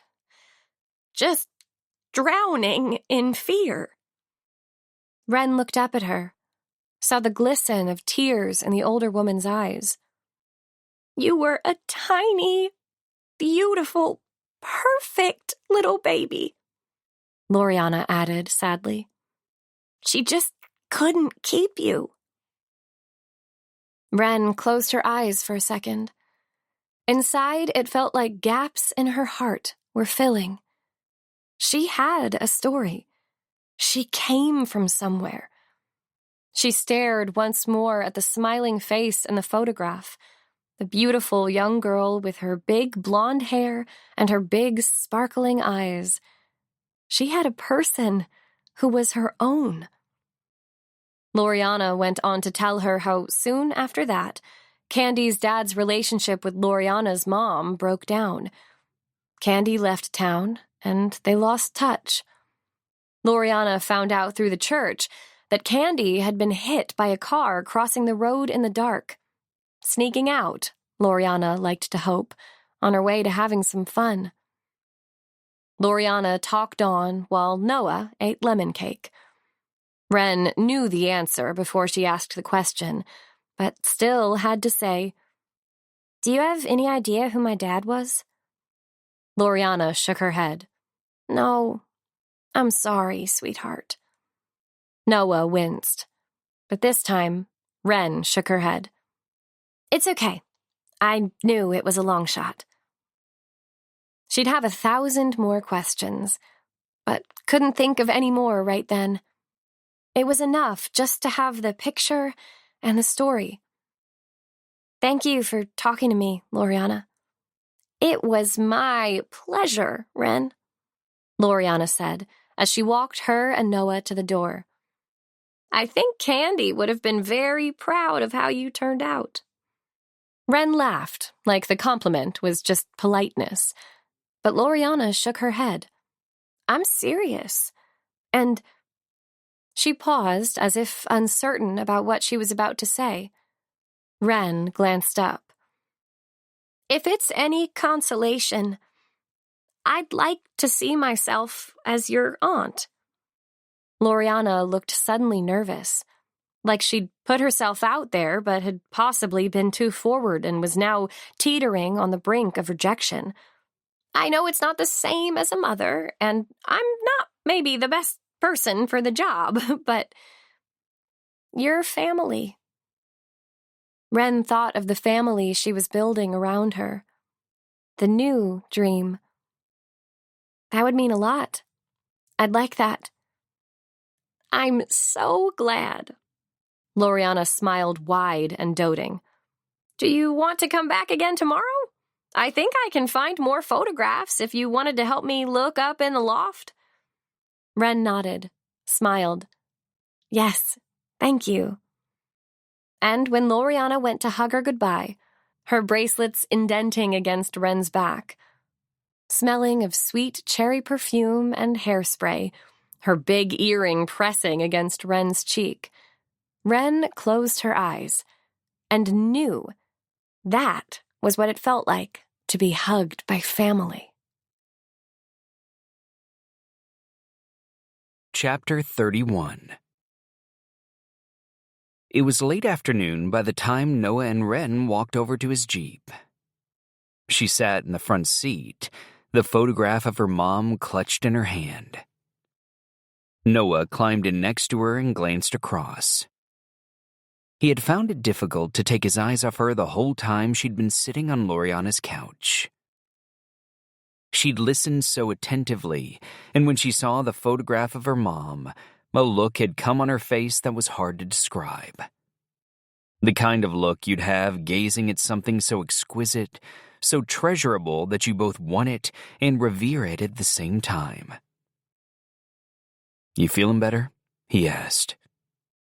"Yeah," she said, leaning down to slip the picture into her bag. "Thanks for coming with me." He nodded.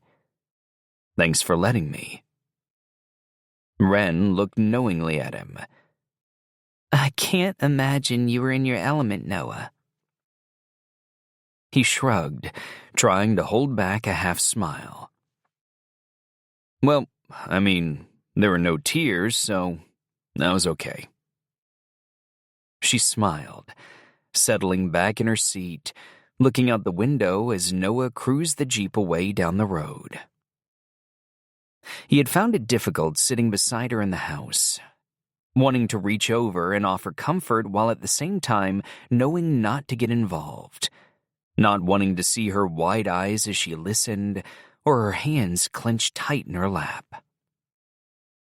When they were halfway back, she turned in her seat so she was facing him and said, "I'm sorry about how I was in the barn.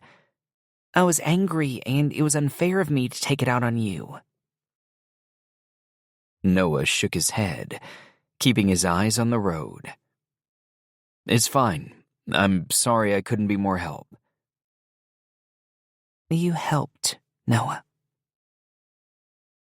He glanced over but saw she was looking back out the window. He felt strangely disappointed, like she was actively distancing herself from him. But then he reminded himself that that was exactly what he wanted. As she stared out at the houses and yards that they passed, he studied her profile surreptitiously and noticed a calmness to her face that he hadn't seen before. A serenity. And again, he found for a second that he wanted the version of her back that challenged him and his life choices, or the one needling him for answers, or asking him if he wanted to try disgusting pine needle tea. And just to get her to turn her head and look his way, he found himself saying, "That little cow you saved in the storm ate my hat yesterday." Wren snorted a laugh. Mildred? "Yes, Mildred," he said, resigned by both her name and existence. "That's the second hat in a week gone." Gotta love Mildred. Wren smiled clearly at the idea of her chewing her way through Noah's hat, but she didn't say anything more.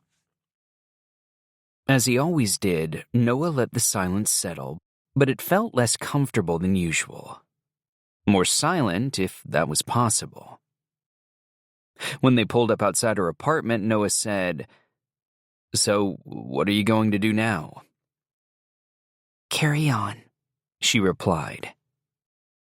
He nodded, like it was exactly the answer he expected.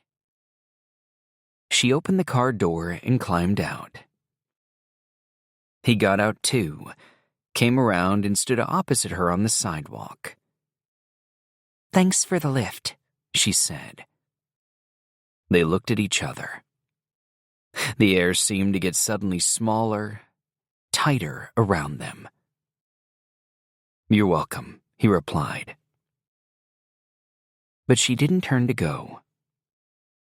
Neither of them moved. He wanted to. He wanted to be close enough to wrap his hand around her waist and look down at the freckles on her nose.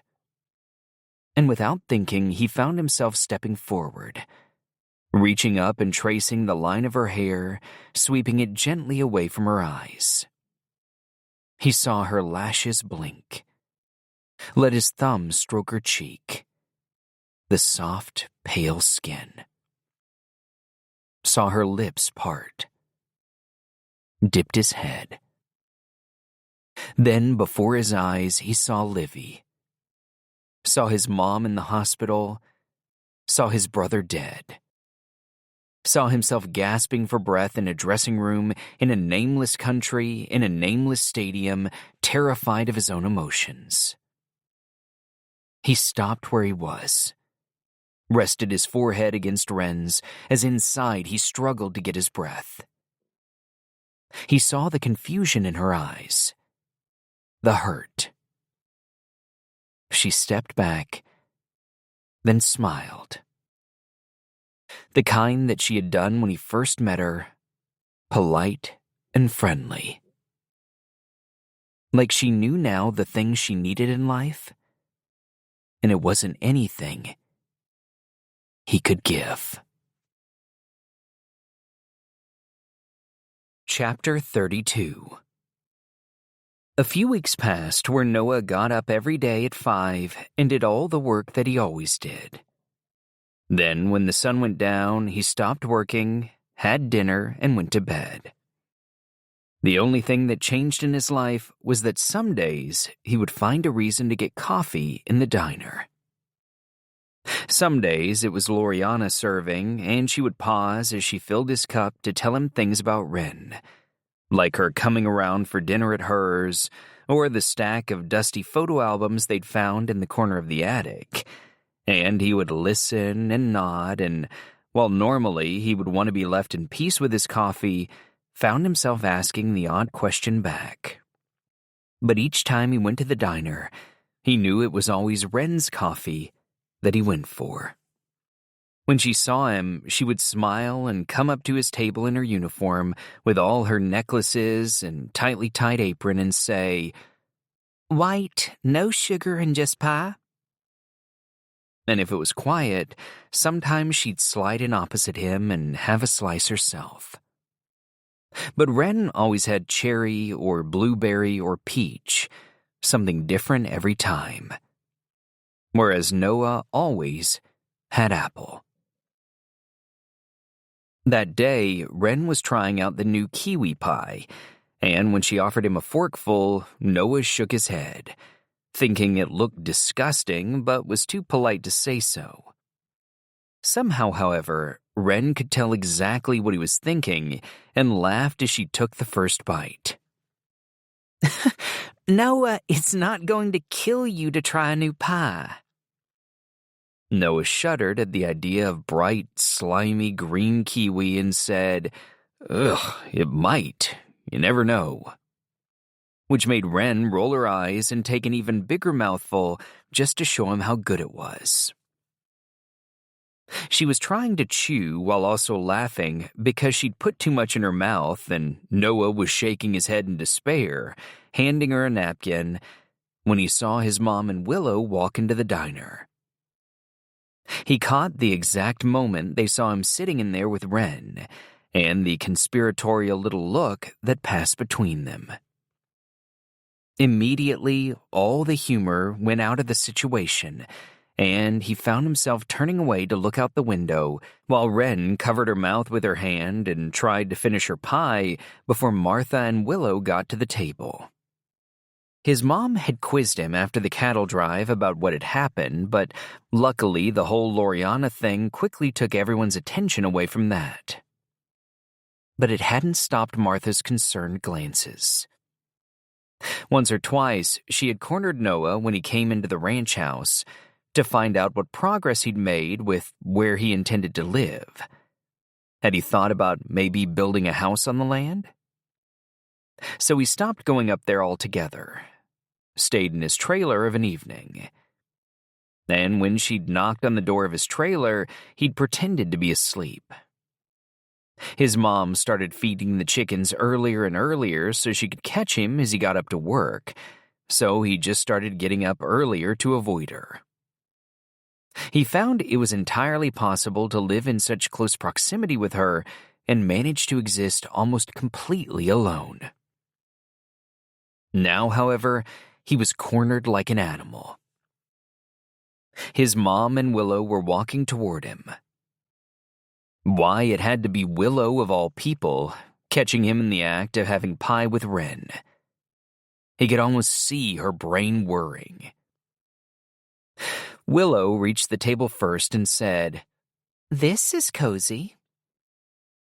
Noah narrowed his eyes at her. She winked back. Completely oblivious, or choosing to be, Wren said, "How are you, Willow?" Willow grinned, all white teeth and huge hair, looking like an extra from Fame in her leggings and leg warmers. "I'm very well, thank you, Wren. My brother not causing you too many problems, I hope." Wren shook her head. "Not at all." Noah just wanted out of there. He started to slide out of the booth. "I need to get going." His mom put her hand on his shoulder and said, "Don't go on our account, Noah." It took everything in him not to shake the hand off. He moved away to pick up his hat. "Don't worry, I'm not." "We're only swinging by," his mom said, clearly not wanting to have interrupted Noah out and about in town, which was something, up to that point, he did so rarely. "I had a poster for the spring fling that I wanted Loriana to put up in the window." Wren said, "I can take it." And Willow reached into her bag and pulled out one of the posters. Wren unrolled it and said, "So, what's a spring fling?" Willow tipped her head, curls bouncing. "It's just a party, really, at the church hall. In the garden, if the weather's good. You wear a nice dress and drink punch and dance, if you like dancing." She glanced pointedly at her brother. It's fun. Very low-key. You should come. I'd love to. When is it? Wren asked, studying the poster for the date. Beginning of next month, Willow said. Darn, I'll be gone by then, Wren replied, screwing up her face with regret. Noah stopped up short. Couldn't help himself. Felt a sudden cold sense of loss shiver through him. What do you mean you'll be gone? He saw his mom glance his way and tried immediately to act casual, but could feel his heart beating in panic as he pulled his hat down low. I'm moving on, Wren said, as if the news was just casual information. End of the month. That's such a shame, said his mom. Wren shrugged like it was no big deal. It's time. Noah struggled to comprehend what was happening. He wanted to ask where she was going, why she was going, but he could feel his mom's and sister's eyes on him again, so he just nodded and said, Okay. See you later. And walked straight out the diner. Chapter 33. Noah and his dad had been up since the crack of dawn, moving the herd to a new pasture. It was Noah's favorite time of day. Mist hovered over the lush grass, while the animals appeared like apparitions. The warm, scented cattle with grass on their lips, the crowing pheasant with its emerald crown, the pines waving in the gentle breeze like giants through the haze. It was a sheer delight. Or should have been, were Noah not almost permanently distracted by the news of Wren leaving. You all right, son? Emmett asked as they turned back toward home. Fine, Noah replied, pulling his hat low. Just seem a bit distracted at the moment. The sun was breaking through, and Emmett turned the collar of his shirt up to protect his neck. No, Noah replied, whistling for Rocky to heel. The dog bounded over, settling in between the pair of horses, trotting along like he was one of them. Is it to do with the girl? Emmett asked, face devoid of emotion, gaze fixed firmly straight ahead. Noah cringed. No, Dad. Emmett jutted his chin like he'd heard, but didn't necessarily agree. They rode on in silence for a minute or two, the sun gently rising above the mountain, casting new shadows as the morning came into being. Then Emmett said, You know that...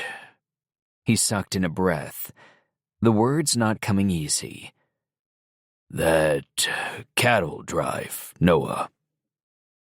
He cast a glance from under his hat, eyes like a sleeping dog's.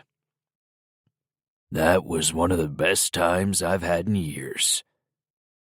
Noah frowned with surprise. Really? If he remembered rightly, Emmett's stony face had barely cracked the entire trip. Emmett swept a hand around the landscape and said, All I ever wanted is to work with my family. Noah nodded. The guilt was ingrained in the very fabric of his being. And I know that the people we have working here aren't all strangers. They're good people. Work a darn sight harder than half of you lot did, but they aren't family. As they neared the ranch, Rocky started to take the lead, eager for another breakfast. Emmett took his hat off, wiped the sweat from his forehead and put it back.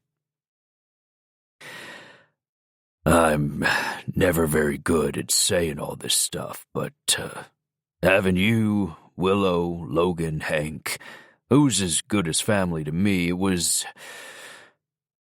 He just nodded. Didn't say the words, but after a second or so added, And it was nice to have Wren there, too. She was a good addition. He gave a non-committal nod, and thankfully his dad said no more. Once back at the barn, they made sure the horses were happy, then strolled out together into the morning sun.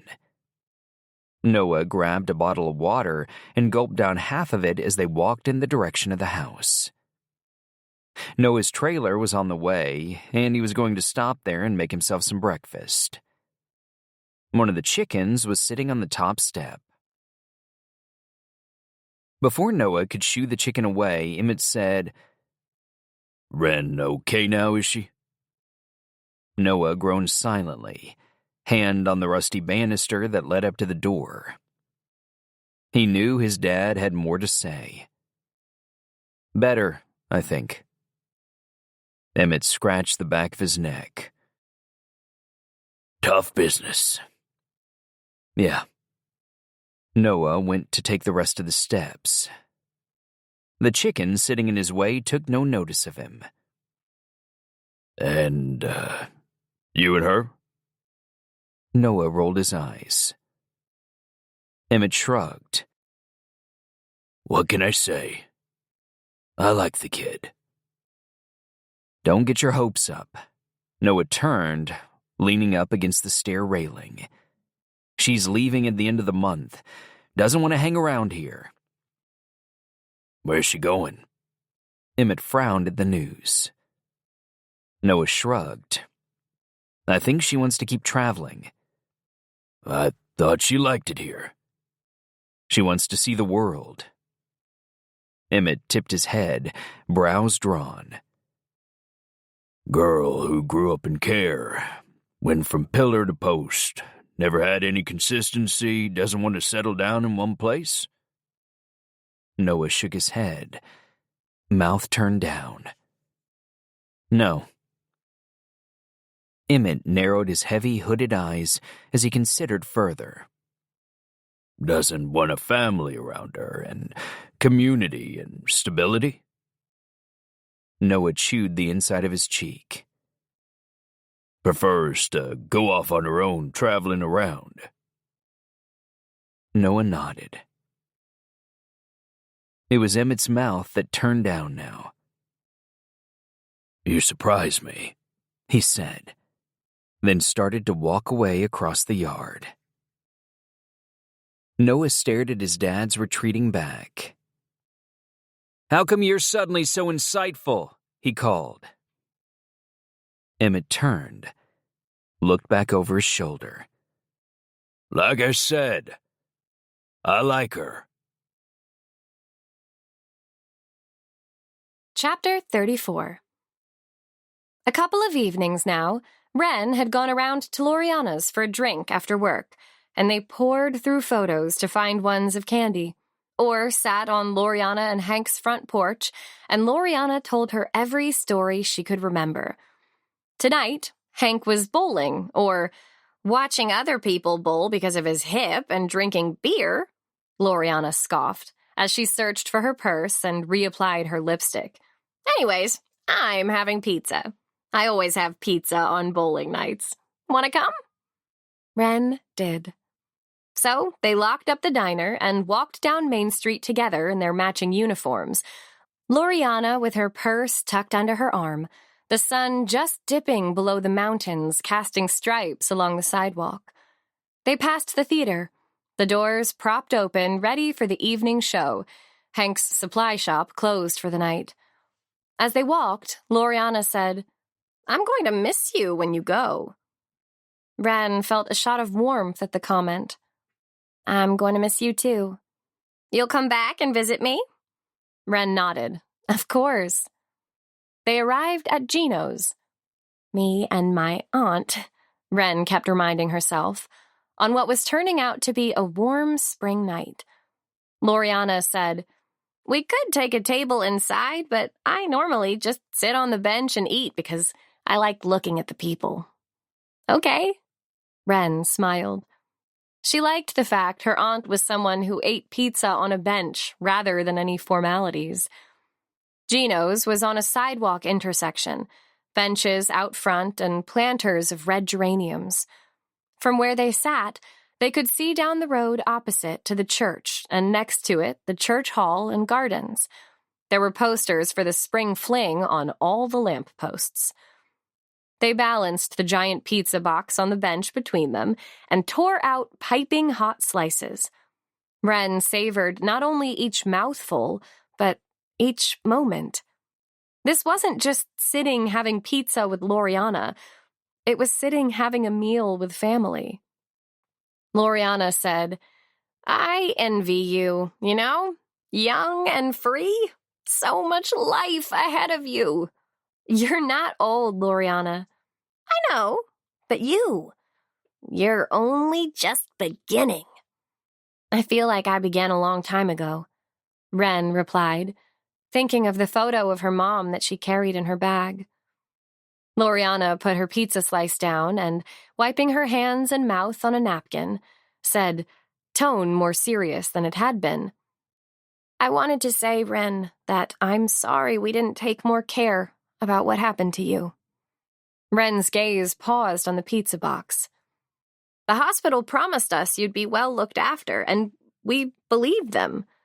Or wanted to believe them." There was her heartbeat again, thumping along like a drum at the words. "I think we were mainly relieved that it might all be kept secret. But I remember us looking at you, all tiny, all in white, and us just thinking you were going somewhere better. That elusive place that we thought adults knew about." She briefly touched Wren's arm, and when Wren looked at Loriana, she could see the regret there on her face. In that moment, it was like all her life appeared in front of her eyes. The ranch, the adoption, Leanne, Billy, all the days and nights, the tears, the disappointment, the anger. It was all there for her to see, along with an image of a tiny baby and two young girls sending her away. It was hard not to imagine what might have been. But who knew if it would have been better or worse? She remembered riding really fast as she could go, Leanne next to her, neither of them doing what they were meant to be doing, escaping, laughing, mean Billy shouting at them to come back, to stop because they would get in trouble. There were good times, she thought. There was a bright side. She let her hand cover Loriana's for a second, and she said, "I know. I understand." And Loriana nodded back, a flicker of relief in her eyes, like she'd been carrying something that she could finally let go. Chapter 35. After the pizza, Loriana drove home, and Wren walked the rest of the way back to her apartment. The sun had set, the last remaining rays painting the clouds pink like cotton candy. She felt weirdly peaceful, almost for the first time in her life, as if the puzzle pieces were slotting into place. What she had forever been missing was finally found. Then she walked straight into Noah Carter. "Oh, goodness, I'm sorry." He held her by the shoulders to steady her. "No, my fault." She was so close she could smell the scent of his laundry detergent on his t-shirt, and the dust, and the horses. It was exactly what she wanted, and everything she didn't. She stepped back out of his hold, glanced up and saw all his familiar features, his too long brown hair falling over his forehead, eyes always hiding something. She hadn't seen him since he'd walked out the diner. Had no reason to, but, against her better judgment, she looked up unwittingly, expecting to see him every time the door opened. There was a pause where neither of them said anything. Then, at the same time, she said, "Well, I'm just on my way home." And he said, "I was just dropping something off," pointing behind him. She nodded, smoothing down the front of her diner uniform shirt for something to do. He bit his lip, scuffed the sidewalk with his work boot, and said, "So you're leaving?" "Yeah." He tucked his hands in his pockets. "Where are you headed?" She shrugged, smiled a little hesitantly, feeling vulnerable in his presence. "Don't know yet. I'll decide when I get there." He nodded slowly. "You don't feel like staying? For Loriana?" he added quickly. Wren shook her head. "No, but it's nice to know she's there, someone to come back to and visit." Noah looked up at her, right into her eyes, and she wondered if he could see what she was thinking, that she was having to steel herself so hard against his very presence, against the way he wore his jacket, the way his t-shirt pulled threadbare at the neck, the way he tucked his hair behind his ear and said, "I'll walk you home." She should have said there was no need, but she didn't. They walked on. It was cooler now. Wren got her sweater out her bag and pulled it on. Noah held her bag while she did. The gesture made it feel strangely like they were a couple. Noah pointed out the moon.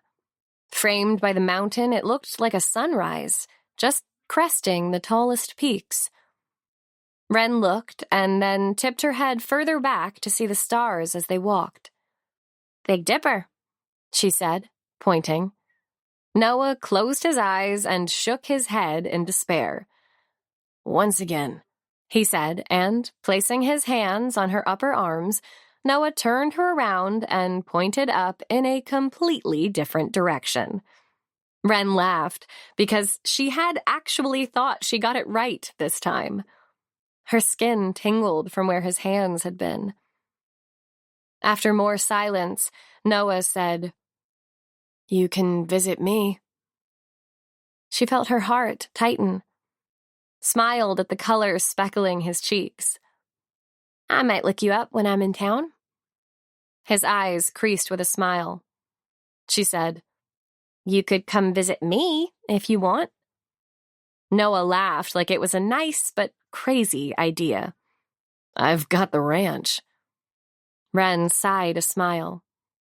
The disappointment was just a tiny sting. "I know. It was worth a try." He went to speak, but didn't. They walked on. When they came to cross the road, a car appeared too fast at the corner. Noah held his hand out instinctively to stop her crossing. Didn't touch her. It was just a brief gesture.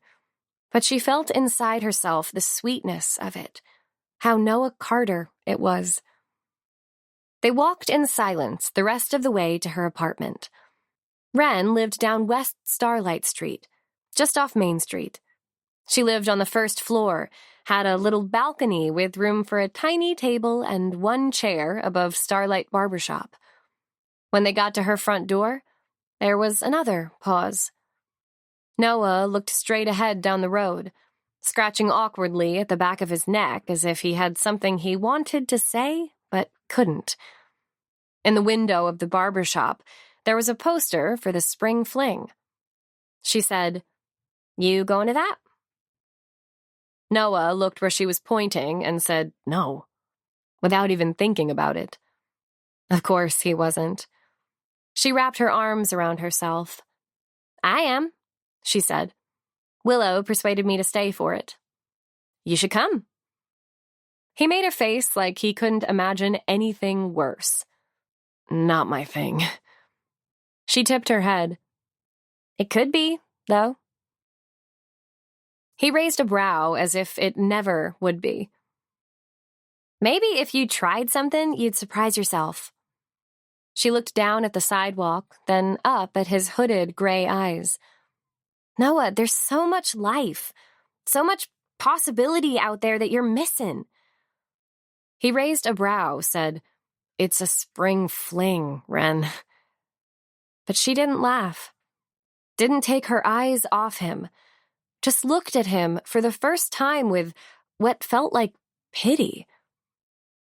You know, all this business with my mom, you know what it's done? It's healed a part of me that I can now put to rest. Noah wouldn't hold her gaze. He looked away at the scrolled lettering on the barbershop window, hands in the back pockets of his jeans. But Wren went on anyway. I found what I've been searching for. The missing pieces. She took a step forward, forcing him to look her way. I understand more about who I am, what I need. I've realized that it's not about other people. It's about me. I can decide if I'm happy or sad, who I love, what I want. Life is about the future, Noah, not the past. She watched his face shudder as she said the last bit. You've got things you need to put to rest. Noah inhaled deeply, ran a hand through his hair. I'm fine, Wren, he said. No, you're not. I am, he insisted. Why did you kiss me? He looked away. Because you said you'd never been kissed. She felt the humiliating burn of the words, but stayed resolute. That wasn't why. He tipped his head back and looked up at the sky, clearly feeling that he was having to deliver news that he didn't want to, but which had to be done. Then he looked her straight in the eye and said more gently, but with a firm finality, I can't offer you anything. I'm selfish, Wren. No, you're not, she said, steadfast, because he had already broken her heart, and she had nothing to lose. You're afraid. She saw his jaw harden, his face tense at the words. You're afraid of dancing, of singing, of talking, of eating different flavors of pie. Darn it, Noah. You're afraid of living. Noah focused down at the sidewalk, the muscle in his clenched jaw flickering. Wren pushed her hair back with her hands, then stood with her arms crossed in front of her. All my life, Noah, I've had to live on someone else's terms. Not in my house, young lady. We do things this way around here. We don't speak like that, wear that, say that. You have this wonderful family who cherish you. I've seen the way your mom looks at you. And your brother? Logan was so worried about you on that cattle drive. She paused, looked up at the moon hovering beside the shadow of Starlight Mountain that loomed large in the distance. You think you're living this life of wide-open spaces and freedom, but you're not free. You're hiding. He looked up with a half laugh, as if she was being melodramatic. But again, Wren didn't laugh.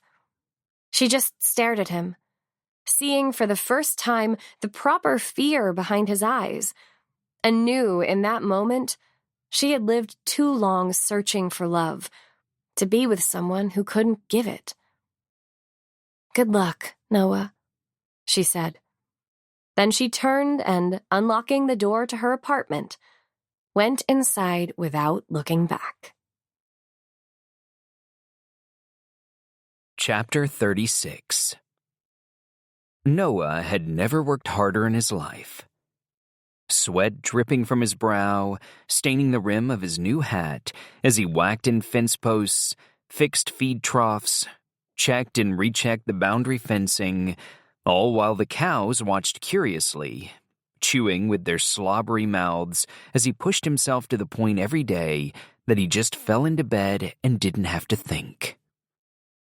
Annoyingly, almost daily he had to go looking for Mildred, who kept escaping into the forest. Every time he found her, innocently blinking her big black lashes at him, he thought about Wren. At the end of the week, he returned to the ranch to see a glistening silver Aston Martin parked by the side of the house, which only meant one thing. His twin brother Brody was in town. Noah winced. He couldn't face company. He had hoped to slink away into his trailer, but now he'd have to go up to the house. At the idea, he almost jumped back on Blue and headed back out to the pasture, but he was sweat-soaked and starving, and just as he was wondering if he could in fact disappear into his own home, Brody appeared on the veranda followed by his mom. Brody waved as soon as he saw him. Hey, where have you been? Get over here. Noah washed his hands at the tap, splashed water on his neck and face, and walked over. Miss me? Brody grinned as he got close, still the dimple-cheeked heartthrob that all the girls adored. Looking cool and relaxed, and somehow expensive in a simple pale blue shirt and jeans. It was always made very apparent to Noah that they were not identical twins. "Didn't notice you were gone," Noah replied deadpan. Brody barked a laugh. I would hug you, but, He made a face at Noah's sweaty gray t-shirt. "Not hugging is fine with me." Noah picked up the jug of lemonade on the tray his mom had brought out and poured himself a glass. Brody watched him with intrigue, like he was scrutinizing every move he made to make a judgment. Noah glanced up, hating being watched. "What?" Brody shrugged, eyes still assessing. Nothing. Noah refused to rise to it and, downing his drink, went inside to grab something to eat. Outside, he heard the creak of the wicker chair as they sat down. His mom fussed around Brody. Are you sure you don't want something to eat? Honestly, I'm fine. I ate something on the plane. I wish you'd tell us when you were coming. I didn't know till the last minute what I was doing. Noah came out with some cheese slapped between two bits of bread. You get dumped? Brody cocked his head as he considered the statement. I wouldn't quite call it dumped. Maybe just a parting of ways. Brody had perfected the winning combination of his drooping puppy dog eyes and innocent dimpled grin that allowed him to get away with almost anything. Noah smirked. Martha sighed. Oh, Brody, not again. He waved a hand dismissively. It's fine. She said, I liked Jessica. Brody looked puzzled. It wasn't Jessica. Martha sighed more deeply and said, Why do you... Brody reached quickly forward for his drink, cutting her off with, We don't need to talk about me. Then turning to Noah said, What's this I hear about you spending the night with a very attractive young woman in a tent? Caught off guard, Noah was too surprised to formulate a comeback, just said, How'd you know about that? Logan told me. Brody sat back, arms over the back of the chair, watching Noah's reactions. Noah was about to turn and walk away when the sound of a car pulling up fast, spitting gravel, caught everyone's attention, and suddenly Willow was racing over, decked out in her dancer leggings and cropped t-shirt, cloud of curls flying. Brody! She called delightedly. Brody had no problem hugging his sister. Wrapping his arms tight around her, he lifted her off the floor. Didn't know you were here. Look at your hair, it's gone crazy. Willow flicked her big hair away from her face. It's au naturel for the moment. I had too much straightening treatment and it started snapping off. Martha said, I like it curly. It suits you. Willow made a face like she couldn't disagree more and, tying her hair up in a knot on her head, said, I'm not here for long. I go back on tour next week. She sat down on the arm of Brody's chair. Brody said, "Same thing I saw you in London?" Willow nodded, reaching forward to take a gulp of one of the glasses of lemonade, not caring whose it was. "And," she added, "yes, Gabriella is still in the cast, so please don't come and see me again because she still wants to kill you." Brody caught the surprised expression from their mom and slipped his sunglasses on guiltily. Shaking her head disapprovingly, Martha changed the subject, asking, "How long are you staying, Brody?" "Just a couple of days," he said noncommittally. Brody infamously hated making plans. "It's the spring fling on Saturday," said Willow with more enthusiasm than Noah thought the event warranted. Brody held his hands wide. "Love the spring fling." "Mom's playing dobro in the band," Willow informed him proudly. Martha waved it away like it was hardly news, but said, "You could sing if you like, Brody." Brody, who had no qualms about being on stage, said, "Yeah, if you want." Noah recalled with a shudder a message Brody had sent 6 months or so ago, when another band of their era announced a reunion tour, saying, "Maybe one day?" He had promptly deleted the message, even though he knew, or hoped he knew, it was Brody just kidding around. "Noah's girlfriend will be there," Willow added, glancing mischievously in Noah's direction. Noah closed his eyes with a sigh. He couldn't help, however, imagining what it would be like if Ren was there with them right then. The conspiratorial look she might give him across the table that would instantly put him at ease. But then Emmett appeared, striding over from the direction of the barn, wiping his hands on a cloth, and the atmosphere immediately changed.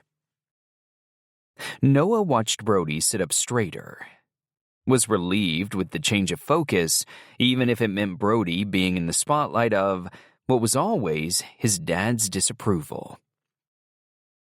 "Hi, Dad." Emmett dried his hands and tucked the rag into his back pocket. "I thought I saw your car." Brody nodded. Willow studied her hands. Noah was pretty sure the absence of a hello from Emmett didn't go unnoticed by anyone. Brody and their dad had never had an easy relationship. Not as bad as Emmett and Jack's had been, but close enough. Emmett was a big believer in purpose and hard work, which was unfortunately the exact opposite of Brody's ethos. Emmett didn't stop to sit with them, just said, "Well, it's good to see you," and carried on into the house. Brody sat back with an exhale. "You said he'd changed." "He kinda has," Willow tried. "It just maybe takes a while to see it." Noah studied the grain of the wood on the floorboards. He hated it when they discussed his dad with such open disregard. Made him feel like a traitor. But then he also didn't like the way he treated Brody, and thought of all the excuses he'd made for his brother in the past. Brody screwed up his face. "Didn't seem like it." Martha picked up her lemonade, the ice in the glass clinking. "I think he just worries about you." Brody scoffed incredulously. "I have a great life." Martha ignored the statement and went on. "We worry about all of you." She looked pointedly at Noah when she said that. "We're meant to be starting a new chapter, changing things, but so far I'm not seeing that." Noah looked heavenwards, and Martha raised a brow in challenge. "Noah, if you don't sort something soon, I'm going to have that trailer towed with you in it." Then she turned her attention to the others. One of my biggest regrets will always be that Jack didn't get that opportunity to change, and I refuse to let it happen again. Do you understand? She looked between them. Willow examined her split ends. Brody looked a bit like he was fighting the urge to giggle, which he always did when he was told off. Noah stared unwavering at the gold cross necklace his mom wore, so he didn't have to meet her eyes. The silence crackled in the air for a few beats. Then, seemingly satisfied that the message had been understood, Martha sat back and, picking up her glass of lemonade, took a sip. Never one to cope well with any form of tension, a second later Brody leaned forward, elbows on his knees, a big grin on his face, and said, "Can we go back to talking about Noah's girlfriend?" Willow giggled. Noah closed his eyes for a second. Then, without saying anything, he pushed his chair back and walked away. He heard Brody jump off the veranda and come after him. "Sorry," he called, laughter in his voice. "Sorry," he said again when he'd caught up. "Don't worry about it," Noah replied without turning to look at him, just walking on toward the yard. Brody kept pace, hands in his pockets, looking up at the sun over the mountain. "What's wrong?" "Nothing." "Please, Noah, really?"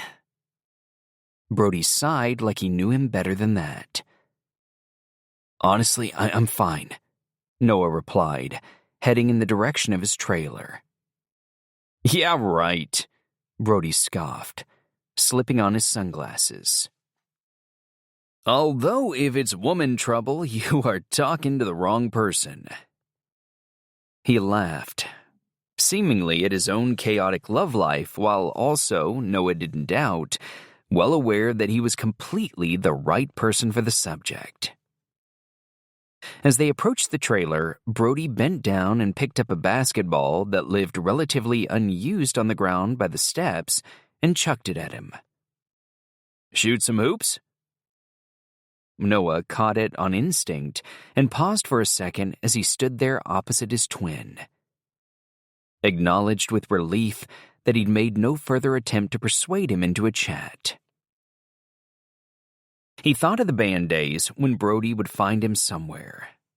Stadium bathroom, supply room, parking lot, too terrified to go on stage. And he'd just sit down next to him and talk about his own thoughts on the world. No pressure, no questions, no complications, just there. He looked at him now and felt the reprieve of having him there. Standing opposite him in his flashy clothes and red Wayfarers, familiar lopsided grin on his face, just waiting to play ball. Noah bounced the basketball a couple of times. "Sure, why not?" They shot hoops on the same old rusted hoop that they always used to. And as they took it in turns to try and fail to score from the half-court line, which Logan had once marked out with a slab of rock that no one had ever moved, Noah found himself telling Brody a bit about Wren. Not loads, but enough. "In my experience," Brody said, lining up the shot, "it's always better to say goodbye properly. It's unfair to leave a person hanging." He bent his knees, released the ball. "This one's going in." "No chance." Noah laughed at the idea. It missed. Brody went and got it, bounced it a couple of times, chucked it at his brother. "You owe her a goodbye at least." Noah caught the ball as Willow appeared around the side of the trailer, hair tied haphazardly on top of her head, mischievous twinkle in her eye like she'd been listening to the whole conversation. "She's leaving after the spring fling, Noah," she said, leaning against the paint-peeling, wooden-slatted back wall of his trailer. Brody glanced over and smirked at the fact Willow had so clearly been there listening. Noah ignored her and lined up his own half-court shot. He knew Wren was leaving after the spring fling, and Brody was right. He should say goodbye, but he wasn't someone who went to town events. He hated the attention and the crowds, but he felt in some way that he owed it to Wren. The memory of their kiss sometimes waking him up at night, the softness of her skin, the scent of strawberry shampoo and river water, the way her arms wove tight around his neck. "If he makes that shot," Brody said to Willow, "he's going to the spring fling." Willow arched a brow. I think it needs to be that if he doesn't make it, he goes. Good point. Noah tried to block them out and took the shot. The ball hit the backboard, circled the hoop, then fell to the ground. Brody winced. Oof, that was close. Willow put her hands on her hips. Does that mean he's going or he isn't going? Noah felt a wary certainty that he probably would go to the spring fling just to say goodbye to Wren. But he'd never tell Willow that. "I guess you'll just have to wait and see," he said, casually bouncing the ball without looking her way, which made Willow, as he suspected it would, dash forward in frustration and try to snatch it off him. "Too slow," he said, chucking it to Brody, who immediately took up the challenge of goading their sister into trying to intercept. It felt like old times. Looking at their faces, Noah realized the loneliness of the years they'd been gone. Chapter 37. Wren packed the last of her things into her suitcase. She didn't have a lot of belongings. It made it easier to up sticks and move on to the next place. But for the first time, she found herself folding up her clothes with a sense of reluctance. The last thing to go into the case was the blue shirt with the white piping that she'd worn on the first day of the cattle drive. She almost didn't want to pack it, because there was such a finality to it, tucking it into the bag and closing the zip. She looked around her little apartment. Stripped of her personality and stamp on things, the bedroom was bare. The bright quilt cover and the gauzy scarves thrown over the chair and mirror were gone. The potted plants she'd given to Thomas from the barber shop downstairs. The photographs she'd stuck on the fridge were packed. Her diner uniform had been cleaned and pressed and handed back to Loriana. Normally, there was a sense of excitement in the pit of her stomach when she'd packed up, ready to leave. But that apartment had felt dangerously like a home, and leaving it was an unexpected wrench. She went outside and stood on the balcony. Above her, the sky was dotted with rows of cartoon clouds, and the sun sparkled off the windows. It was the perfect day for the spring fling. Not too hot, a gentle breeze fluttering the leaves. She leaned against the metal railing so she could see down toward Main Street and the flurry of activity around the setup of the event. Earlier, she'd seen Martha Carter driving the flatbed truck, the back loaded up with supplies. Now, when she looked out, she was surprised to see Noah's Jeep and almost held her breath as he slowed at a stop sign. But then she realized it was Willow, not Noah, behind the wheel. The disappointment was palpable. It shouldn't have been. She hadn't seen or spoken to him since that night outside her apartment, when she'd told him everything she thought he needed to hear, but knew he'd hate her for. He'd stopped coming to the diner for coffee and pie. No longer sent her messages with photos of Mildred when she'd broken out of the enclosure.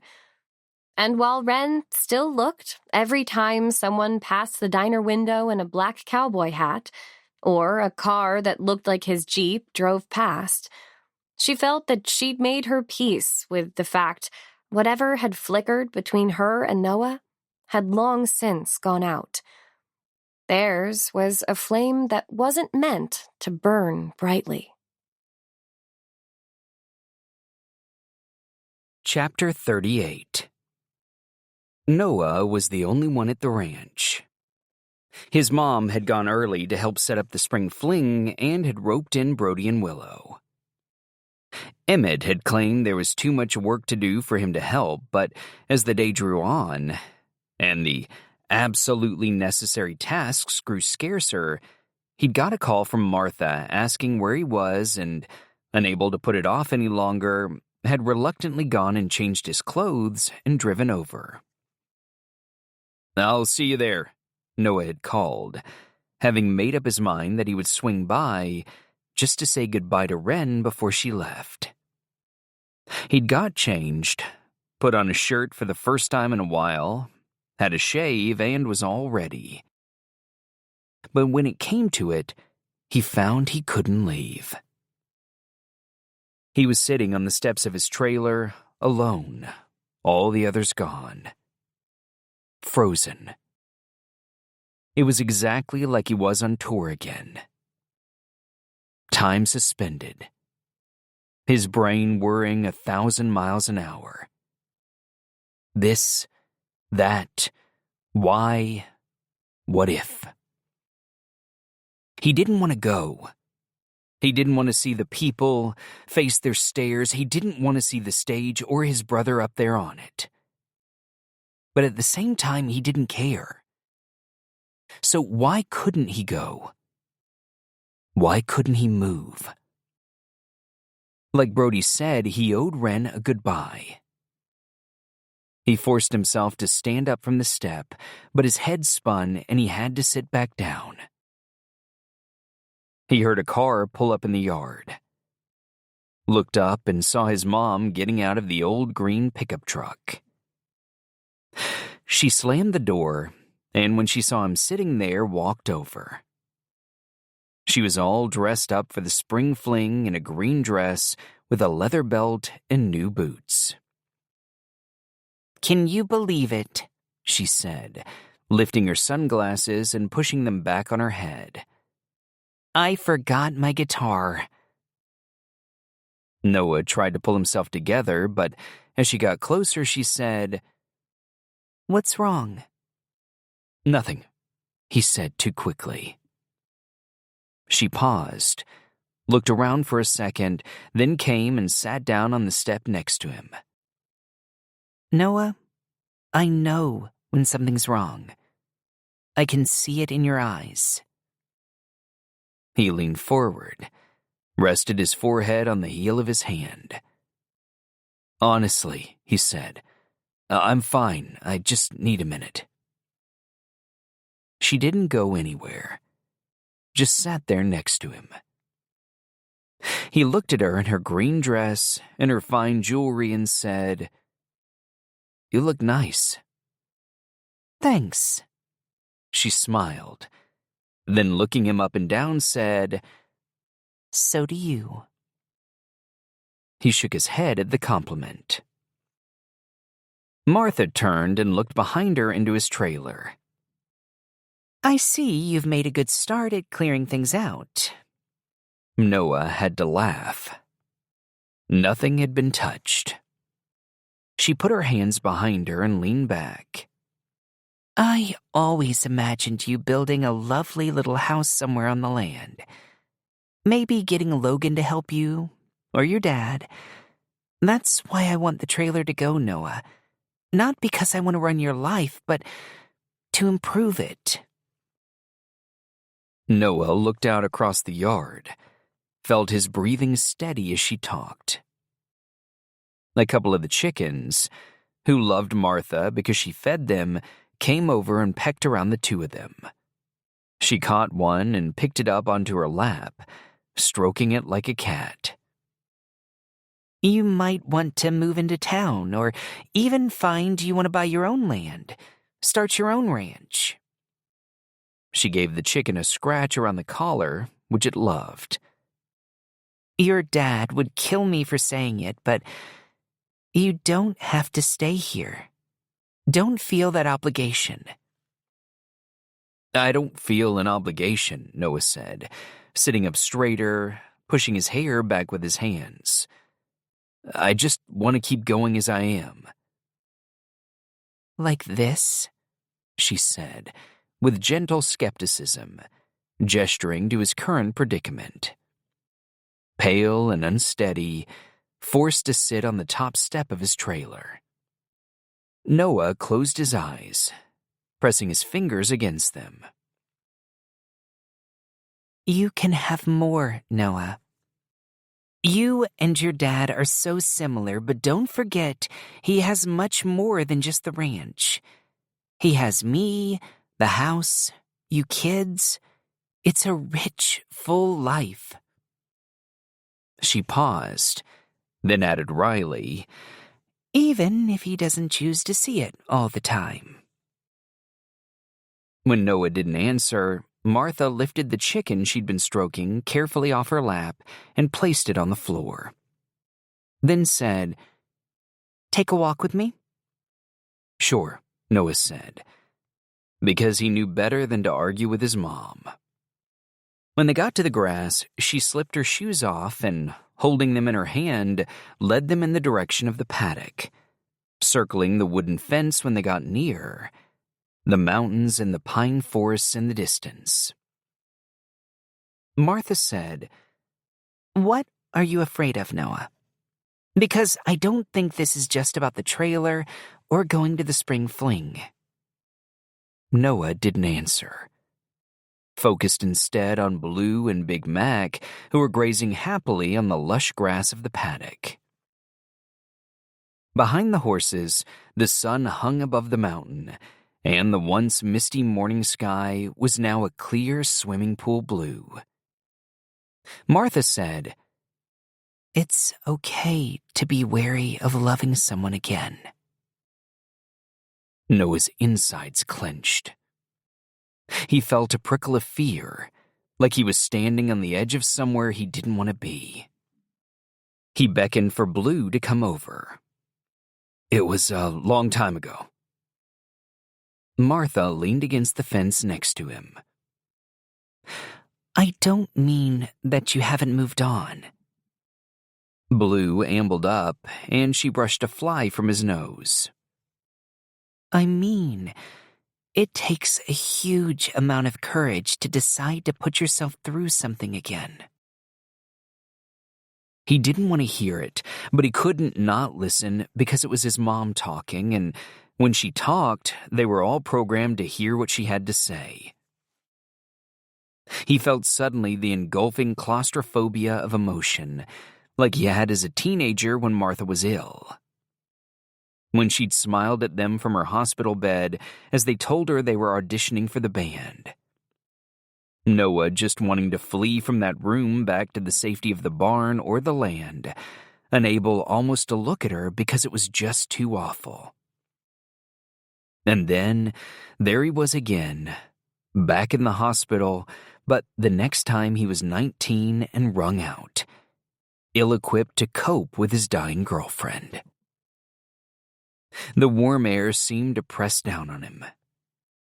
He wondered in that moment if he might pass out from the suffocating tightness in his chest. There's good things, good people outside those gates, Noah.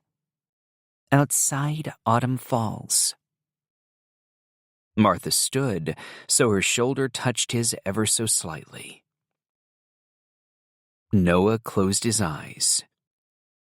He rested his forehead against Blue's, felt the warmth of the horse's body, the sweet, earthy smell.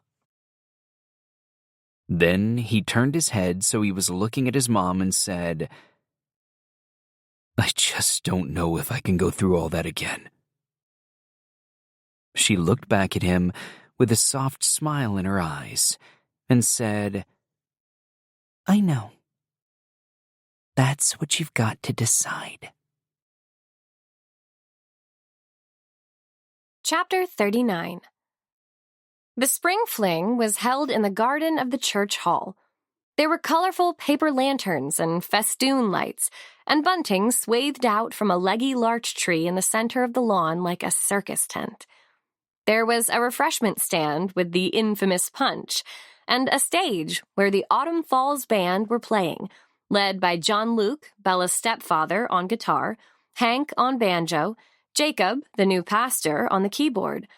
Bella's friend Claudette, looking all sultry in black, was the lead vocalist, huskily crooning French folk songs while tapping a tambourine. Wren arrived on her own. She surveyed the crowd of guests and saw practically the entire Autumn Falls community.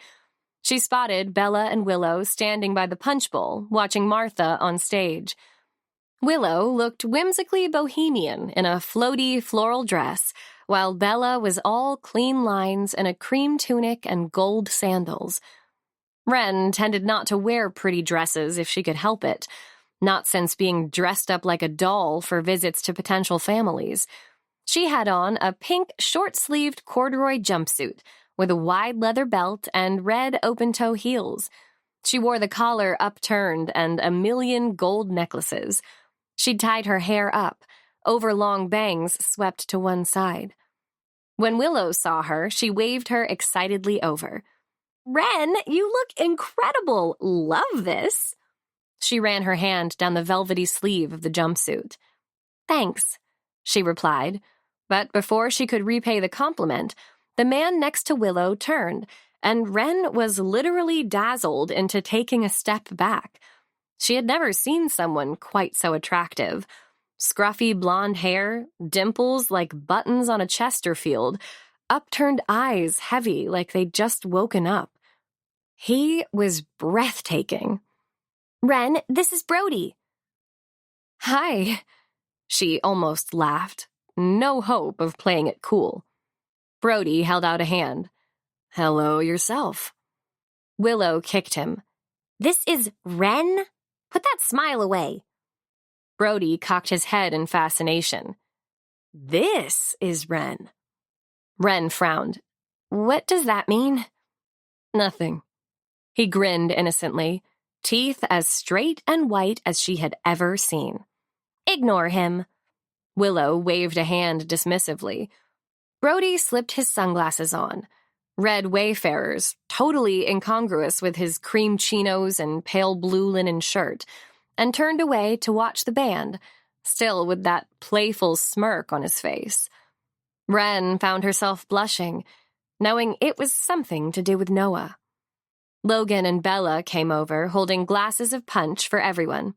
"Here you go, Wren," Bella said, passing her a plastic cup of almost neon pink liquid bobbing with fruit. "Autumn Falls Punch," Willow said, taking a sip and wincing because it was always super sweet. Brody took his glass and, nodding toward the stage, said, "Mom asked me to sing. You want to come up too, Logan?" Logan made a face like not in a million years. "Come on, bro." Brody bashed him on the shoulder, all easy grin and boyish charm. But Logan was steadfast, slipping his arm around Bella and saying, "My days on stage are definitely over." Bella looked around at the crowd. Didn't someone say Noah was coming? More, it seemed, to change the subject, because she would know Logan hated having to say no to Brody. Wren felt her cheeks speckle with the reference to Noah, and her heart started thrumming like a hummingbird at the idea he was going to show up. Willow checked her watch. "He said he might." "Really?" Logan didn't look convinced, gesturing around at the decorations and the crowd around the barbecue and the friends and neighbors all dancing as if pointing out reasons why not. "I think he'll come," said Brody, catching Wren's eye and giving her a little wink, making her face color even more, and the mischievous flicker of hope inside her heart burst into a full-blown flame. Logan, clearly having seen the expectation written all over Wren's face, said, "I'll defer to your better judgment." Luckily, the subject changed when Willow then pointed toward the gates and said, "Hey, look, Mom's back." They all turned to see Martha, now with her guitar case, walking through the crowds, smiling and greeting people. But when she came up to join them, she looked suddenly more serious, and placing her hand on Logan's arm, said, "Can I have a quick word?" Willow was on tiptoes, searching the crowd. "Did you see Noah back at the ranch?" she asked. "Is he on his way over?" For a second, hope and disappointment teetered inside Wren like a seesaw. But then Martha shook her head and said, "No, I don't think Noah's coming today. Sorry." Chapter 40. It was like Blue could sense the urgency in Noah as they galloped out across the pasture. Faster and faster, the forest in the distance, sweat dripping down Noah's back as he tried to burn off some of what he was feeling. They rode till Blue started to tire. Noah could have gone on forever. Looking around, he realized how close they were to the lake. Immediately, the shadow of the memories made him want to turn around, but he knew that Blue would need the rest, and the shade, and the water, so he reluctantly rode on till he saw the crystal-clear water, flat as ice, shimmering in the sunlight. He got down and led Blue over to the lake, feeling all around him like there were ghosts in the air. At the water's edge, he yanked off his shirt, so he was just in a t-shirt, and splashed his face as Blue drank. Then, with a sigh, he made himself turn and look around. See the spot where they used to make camp, the trees they tied a hammock between, then fought over who got to sleep in it. The stump they practiced roping on.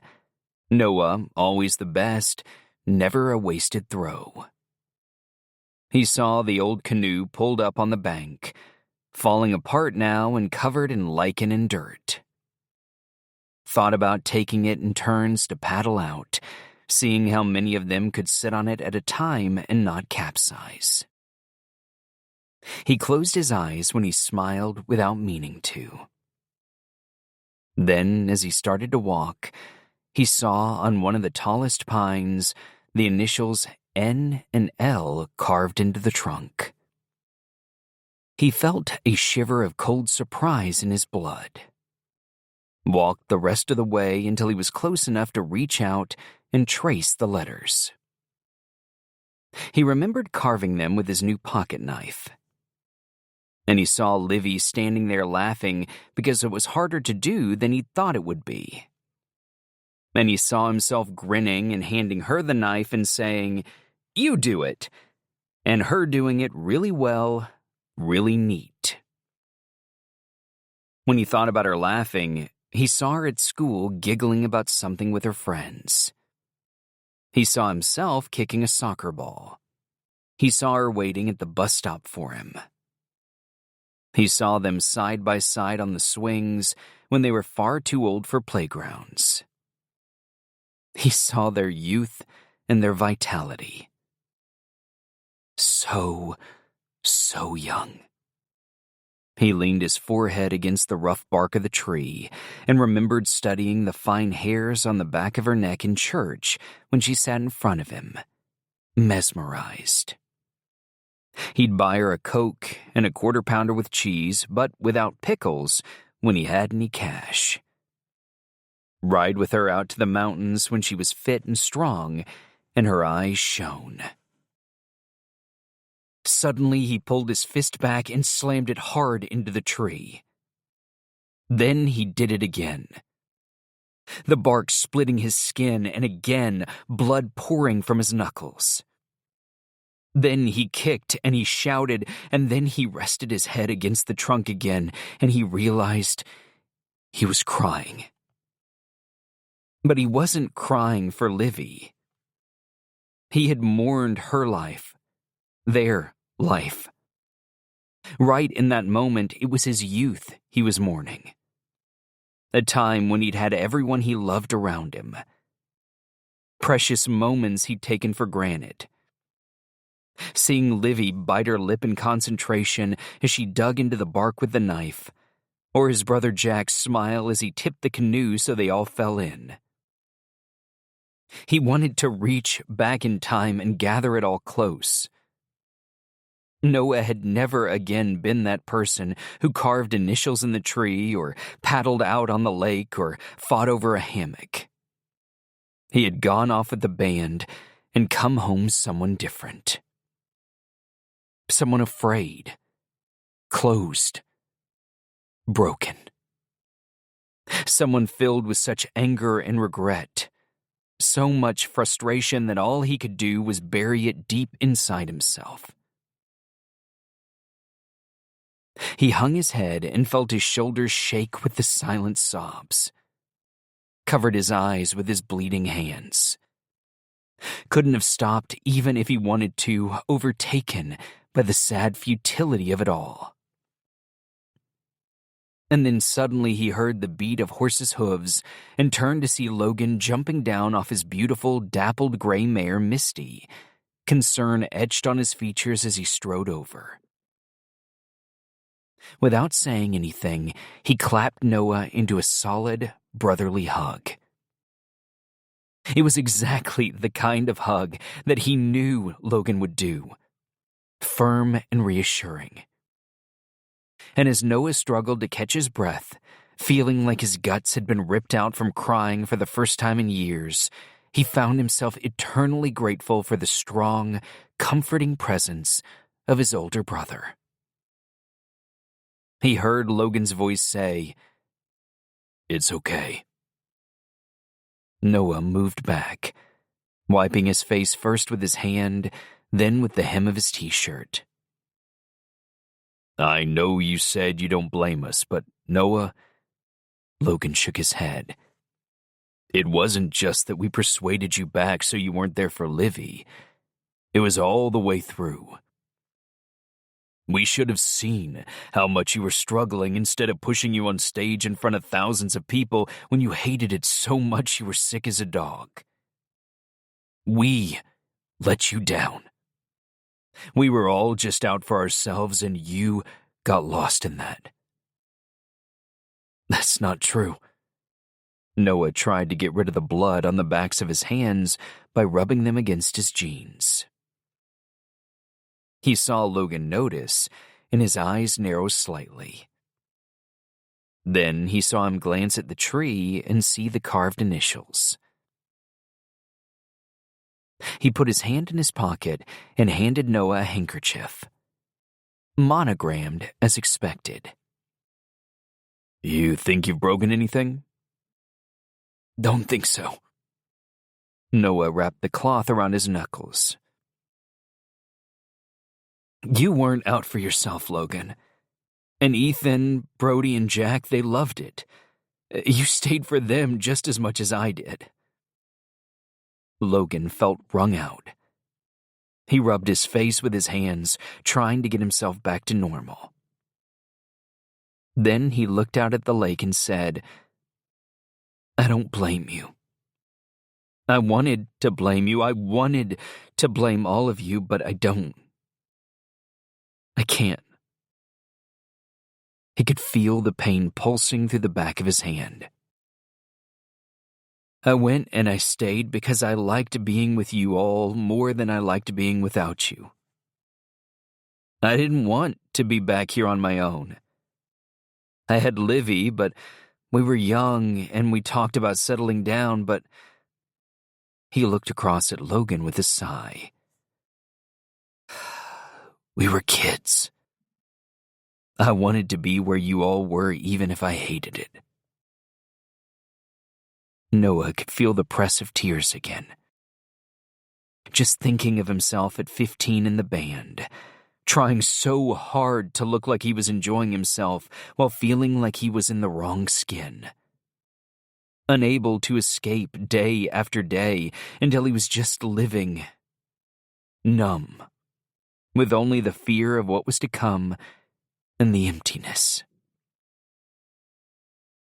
Logan looked across at him. You okay? Noah nodded. Logan said, Probably about time it happened. then added wryly, And it got me out of the spring fling. Noah laughed. An eagle circled overhead, and Logan watched it for a moment, then went to sit on the rocks. Looking out straight ahead, with his forearms draped over his knees, hands clasped, he said, It wasn't all bad.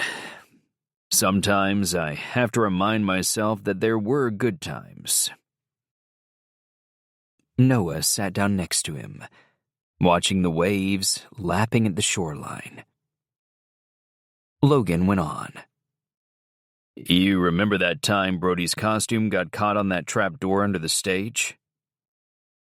Caught off guard by the memory, Noah laughed unexpectedly. Yeah, he was down there like, Guys, help, I'm stuck. And we were all just laughing at him. Ethan couldn't sing because he was laughing too hard. Noah hadn't felt that for years. That kind of laughter that made his sides ache and his stomach hurt and left him gasping for breath. Logan smiled fondly. You know, I think some of my favorite bits were when we were on the tour bus or on the plane.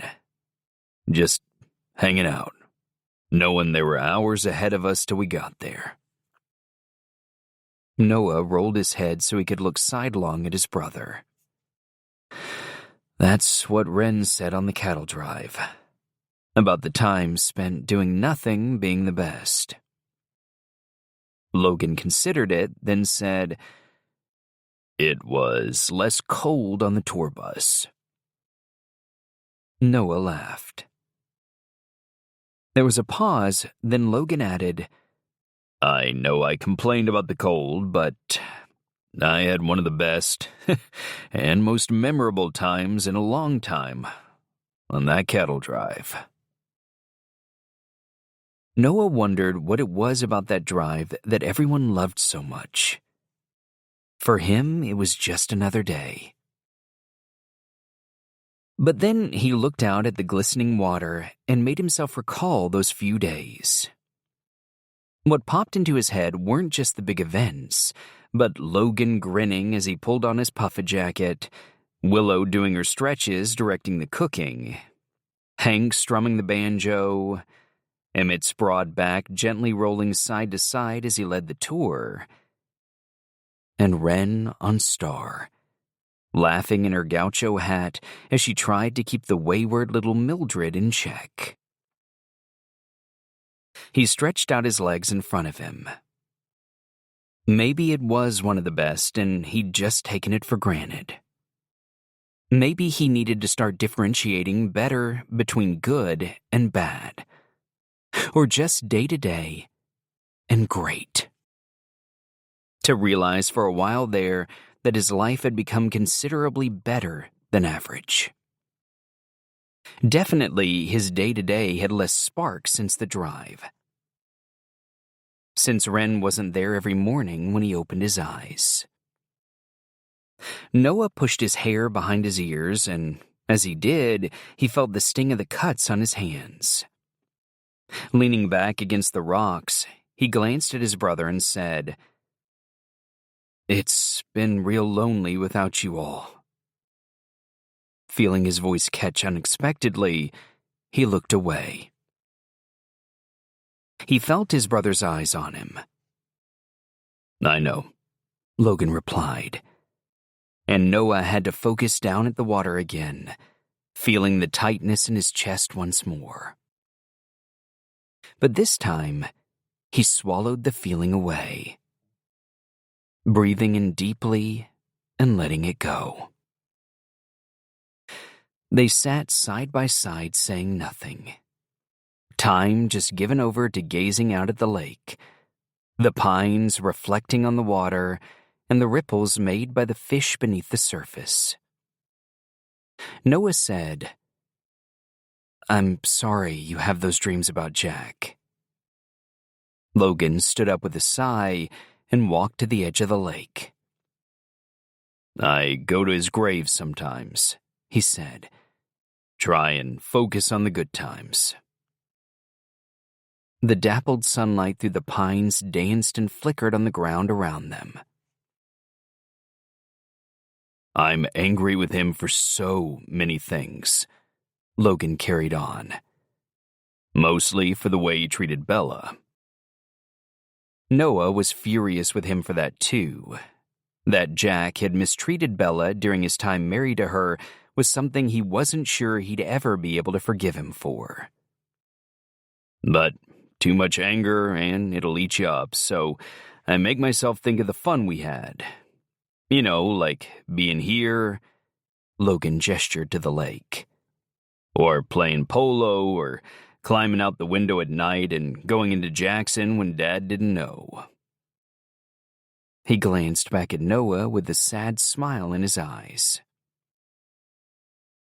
Noah went to stand next to him and said, "I wish I'd spoken to him more recently.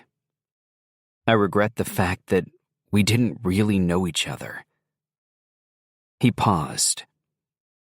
"I think how I'd like more time, but even if we'd had it, something would have had to change, and I don't think anything would have. I hate it." Logan nodded. Then he bent down and picked up a stone and skimmed it across the water.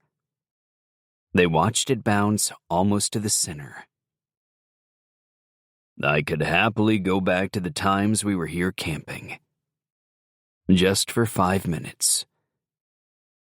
Just for the laughter." Noah skimmed his own stone, got one more bounce than Logan. Glanced over at him with a wry smile. Logan shook his head, supposedly above it, but had another go all the same. When there were no flat stones left, and Noah had won 3 out of 4, they sat down again on the rocks. Logan said, "The thing with you, Noah, is you always knew what you wanted. You may not have done what you wanted." He gave him a regretful sidelong look. "But you've always known who you are. That you belonged here." Noah thought of the joy he got riding out at sunrise. Mist hanging low over the grass, the cattle up ahead, the sound of the birds and the shadow of the mountain. That was all he'd ever needed. "I think we all are a bit envious of that." Noah frowned in surprise, but Logan simply nodded. Neither of them spoke. Noah trying to process the idea of anyone being even the slightest bit envious of him in his condemned trailer working all hours. He wouldn't have imagined it in a million years. A heron flew in low over the water and landed by the shore. They watched it stalking the reed bed. Logan stretched his legs in front of him. "So, what are you going to do about Wren?" Noah was only just coming to terms with what Logan had said about his brothers. He wasn't ready to talk about Wren. "What about Wren?" "Oh, come on, Noah. We all know you like her. And she likes you, which, given the kind of mood you've been in for the last few years, is nothing short of a miracle." Noah shook his head. Thinking about Wren was like changing the subject to a jewel on the horizon that was out of his reach. "She doesn't want to stay here." "How do you know?" Logan asked. "Have you asked her?" "No, but..." Noah sighed. "I think she's better off without me." Logan absently plucked at the moss growing on the rock.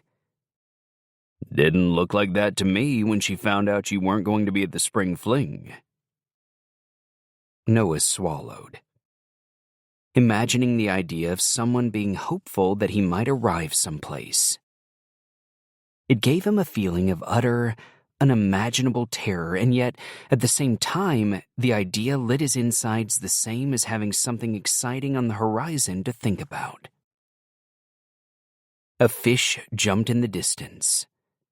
Ducks cruised the shallows, while the reflections of the clouds skated over the surface of the water. He thought how Wren would love the lake if she came here. There were so many places he could show her that she'd love. He looked out at the bright, glinting water and imagined for just a second what it would be like having Wren settle there in the town.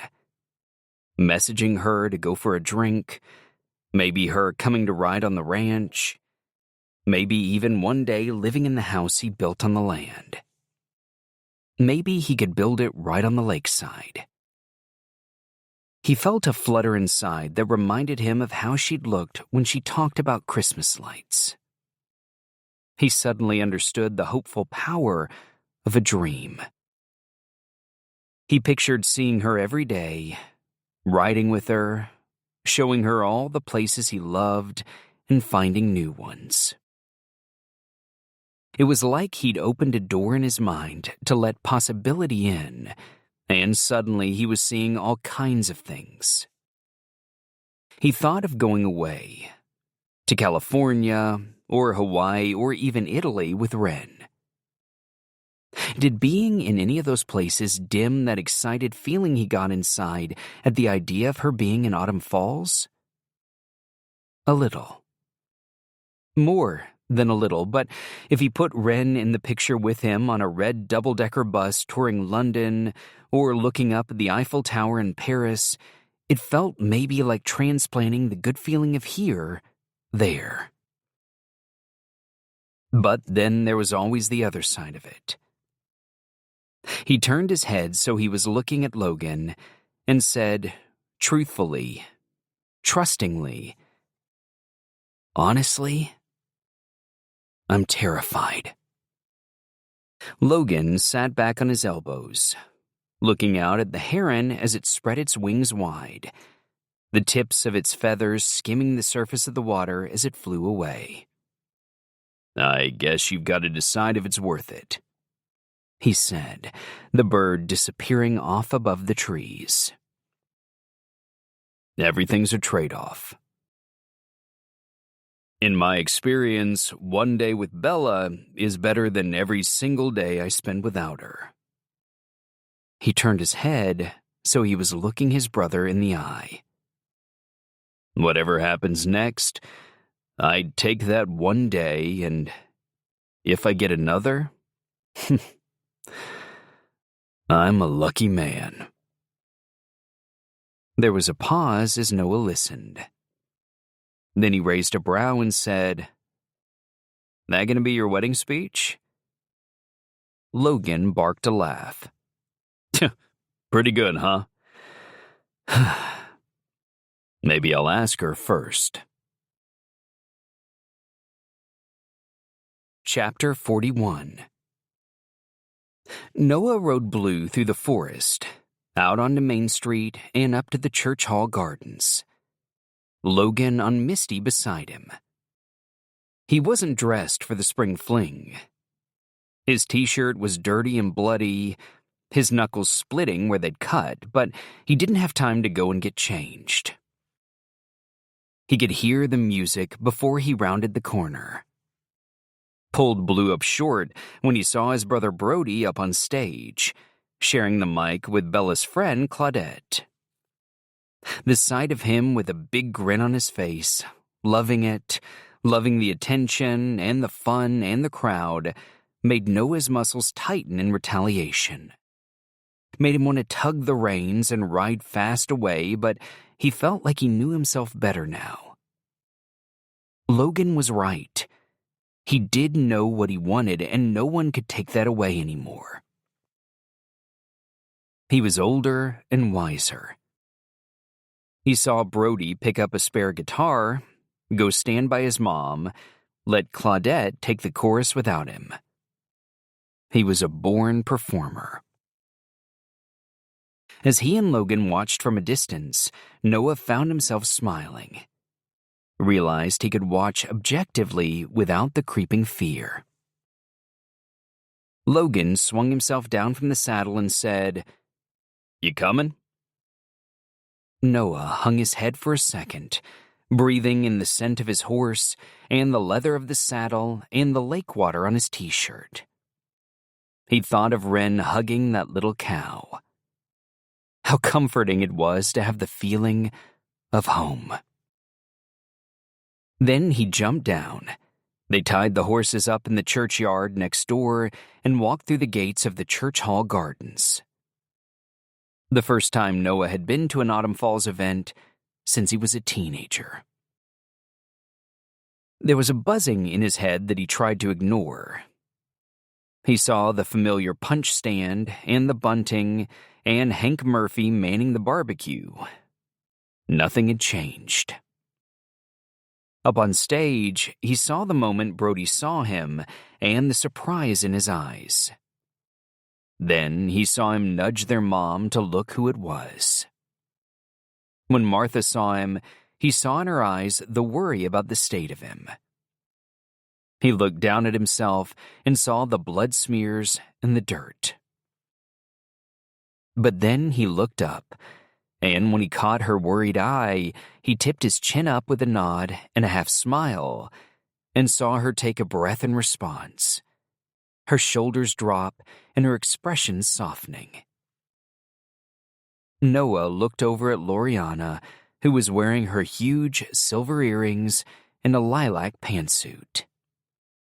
He saw the Sanderson twins who worked for him sometimes, and Bella with her mom and people from the hospital. He saw kids playing and dancing to the music, his father in his clean pressed shirt and his good hat, standing arms crossed under the larch tree talking with the old-timers. He saw practically everyone from Autumn Falls. But he didn't see Wren. He walked a whole lap of the event, found himself some paper towels and a cup of water and cleaned up his hands. Realized he was starving and got some barbecue on his way past old Clay Murphy, Hank's nephew who owned the Firestone, and prided himself on his slow-smoked ribs. As he served Noah, Clay said, "Could have sworn I saw your brother Ethan the other day." Noah shook his head. "Don't think so. Not around here." No one had seen Ethan for years. And as much as he might want to reminisce with Clay, Noah had other things on his mind, looking around him to try and spot a flash of Wren's white blonde hair. "That's what I thought," Clay said, basting the sizzling ribs on the coals. "I only guessed it was him because he used to ride that desert racer, didn't he? I saw it a while ago now, driving down the highway. Whew, that was some bike." Noah nodded, backing away, searching. Must have been someone else. Clay made a face in disagreement. "Not many of those bikes around." Noah demolished the ribs quick as anything, wiped his hands, carried on through the crowd. People stopping all the while. "Hi, Noah. Good to see you, Noah." And he had to reply to them all. But then suddenly he heard his sister's voice. Willow came up beside him, in her flowery dress, with her wild red hair looking like when she was a kid, and said, "You're too late." And he felt like the whole party stopped. She's gone. Chapter 42. Noah was back on Blue before Willow had even finished berating him for being late. He rode down Main Street to Wren's apartment, but it was all shuttered up. The blinds pulled down and little table and chairs on the balcony folded up for the next tenant. He called her, but it went straight to voicemail. The barber shop. Thomas from downstairs came to the door when he saw him and said, She took a cab, Noah, with her suitcase.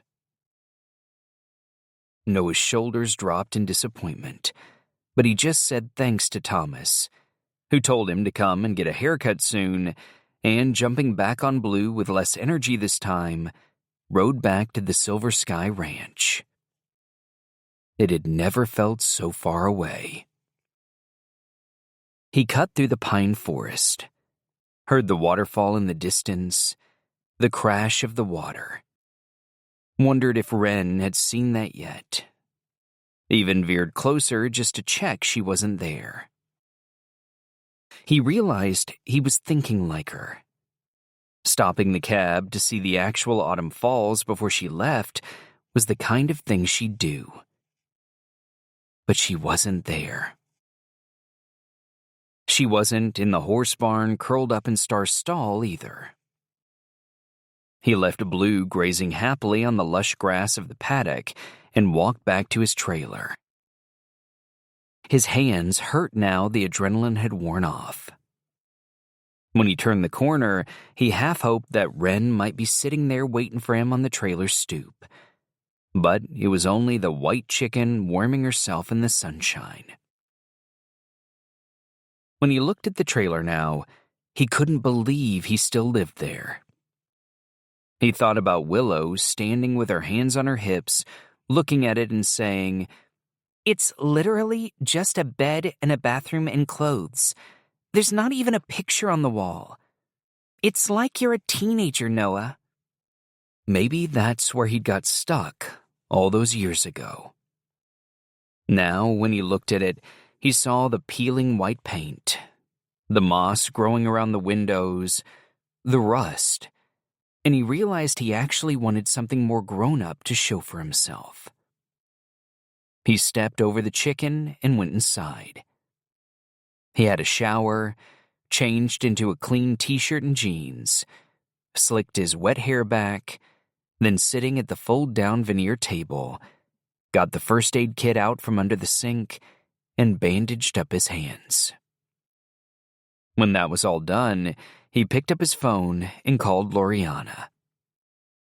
When she answered, he could hear the spring fling in the background. "I don't know where she is, honey. She said she'd tell me when she was settled." He thanked her, hung up, and put the phone down on the table in front of him. He stared at it, trying to work out what to do. There must be a practical solution. He tried putting himself in Wren's shoes. She wasn't the most conventional of people that he knew, but all she'd ever talked about when she was serious was wanting a family like he had. And Logan had said that she looked upset when Noah didn't come to the spring fling.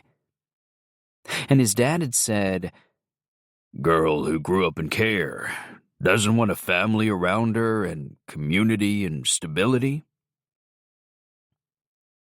He sat back in his seat. There wasn't enough space to stretch his legs under the table, so he sat back up again. He thought about Logan saying, "I guess you've got to decide if it's worth it." He thought about her turning up to the cattle drive in her cherry red boots and her gold necklaces, laughing with her slightly crooked teeth and her gaucho hat on. Tucked behind him as they faced down a rattlesnake, holding his hand under the fallen pine tree, nudging his dad to make him sway to the music around the campfire. He saw it all. And he saw her standing in front of him on the sidewalk, looking up with her big blue eyes and telling him that he was afraid of living. Was he still afraid? He asked himself. Without thinking, he reached forward and he Googled Leanne Motel, Montauk, Long Island. Chapter 43. Haven't seen her. Noah was still getting over having been on an airplane. Brody said he'd come with them, but Noah said it was fine. Then he'd hired a car and driven from JFK to Montauk. None of it, however, was quite as intimidating as facing down Wren's friend, Leanne. "Have you heard from her?" Leanne crossed her arms over her chest, nails like talons tapping. She was almost as tall as Noah, especially with her long blonde hair piled on top of her head.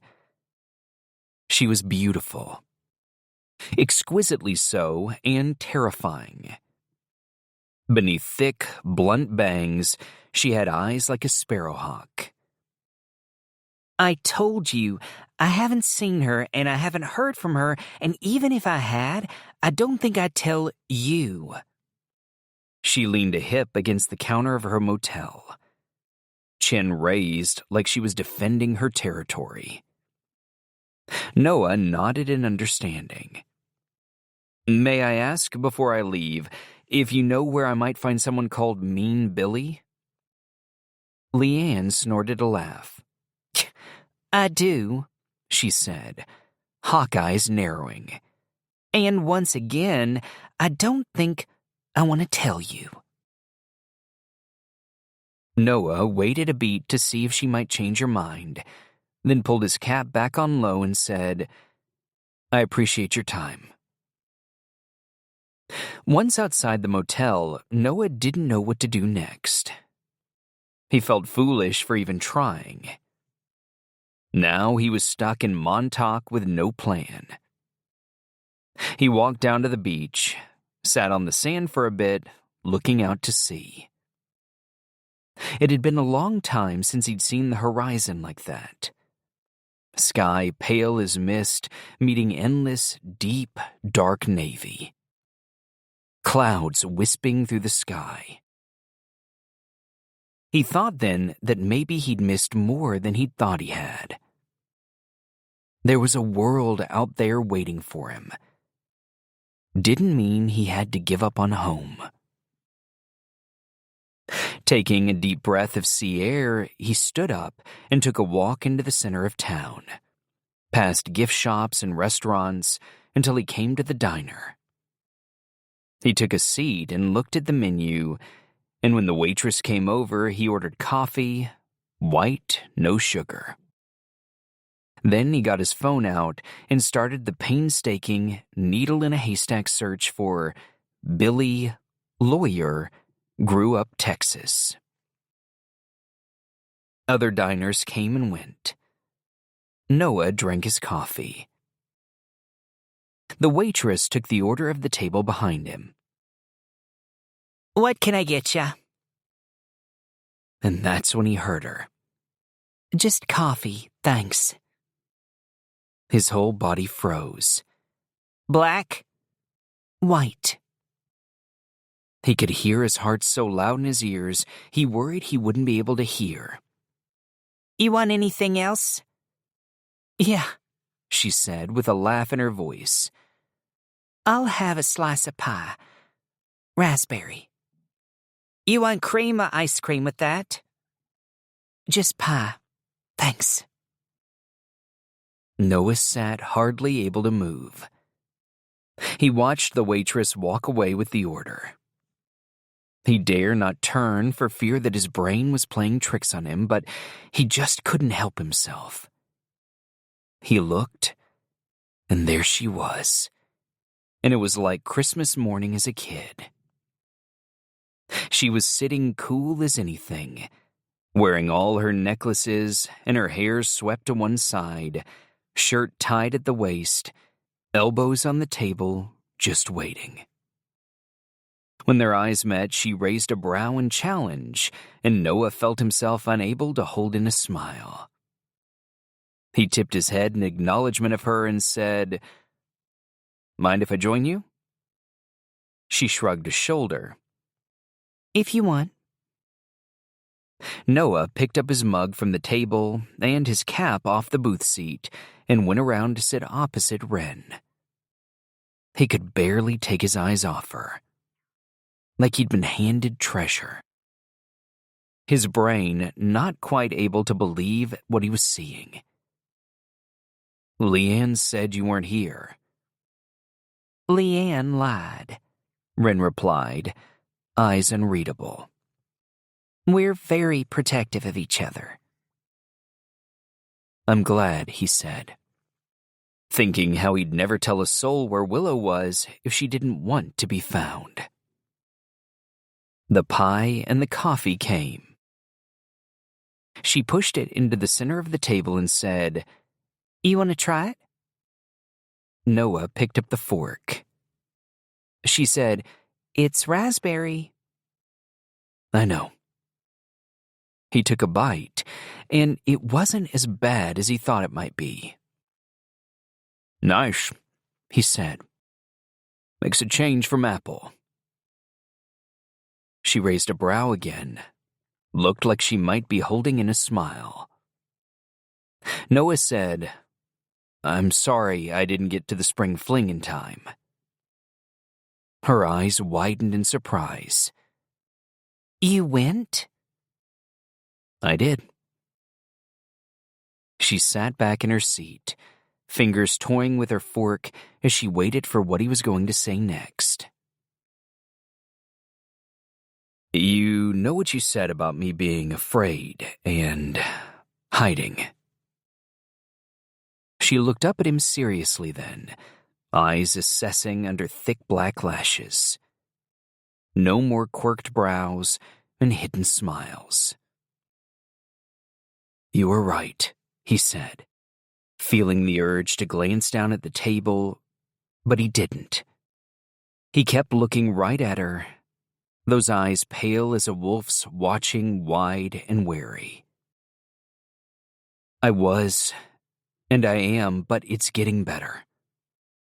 I promise. He watched her looking at him, examining his face, his expression, wondering whether she could believe it. I did have things to lay to rest. She nodded. But I think I'm ready now, he said. For the future, not the past. Yeah? She asked softly, a little hesitant. Yeah. He leaned forward, elbows on the table, not wanting to take his eyes off her for a second.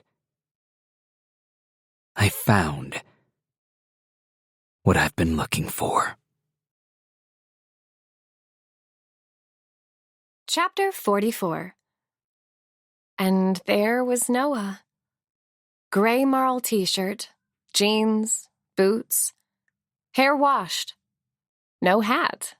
2 days of stubble, knuckles on his hands all cut up. Wren couldn't speak.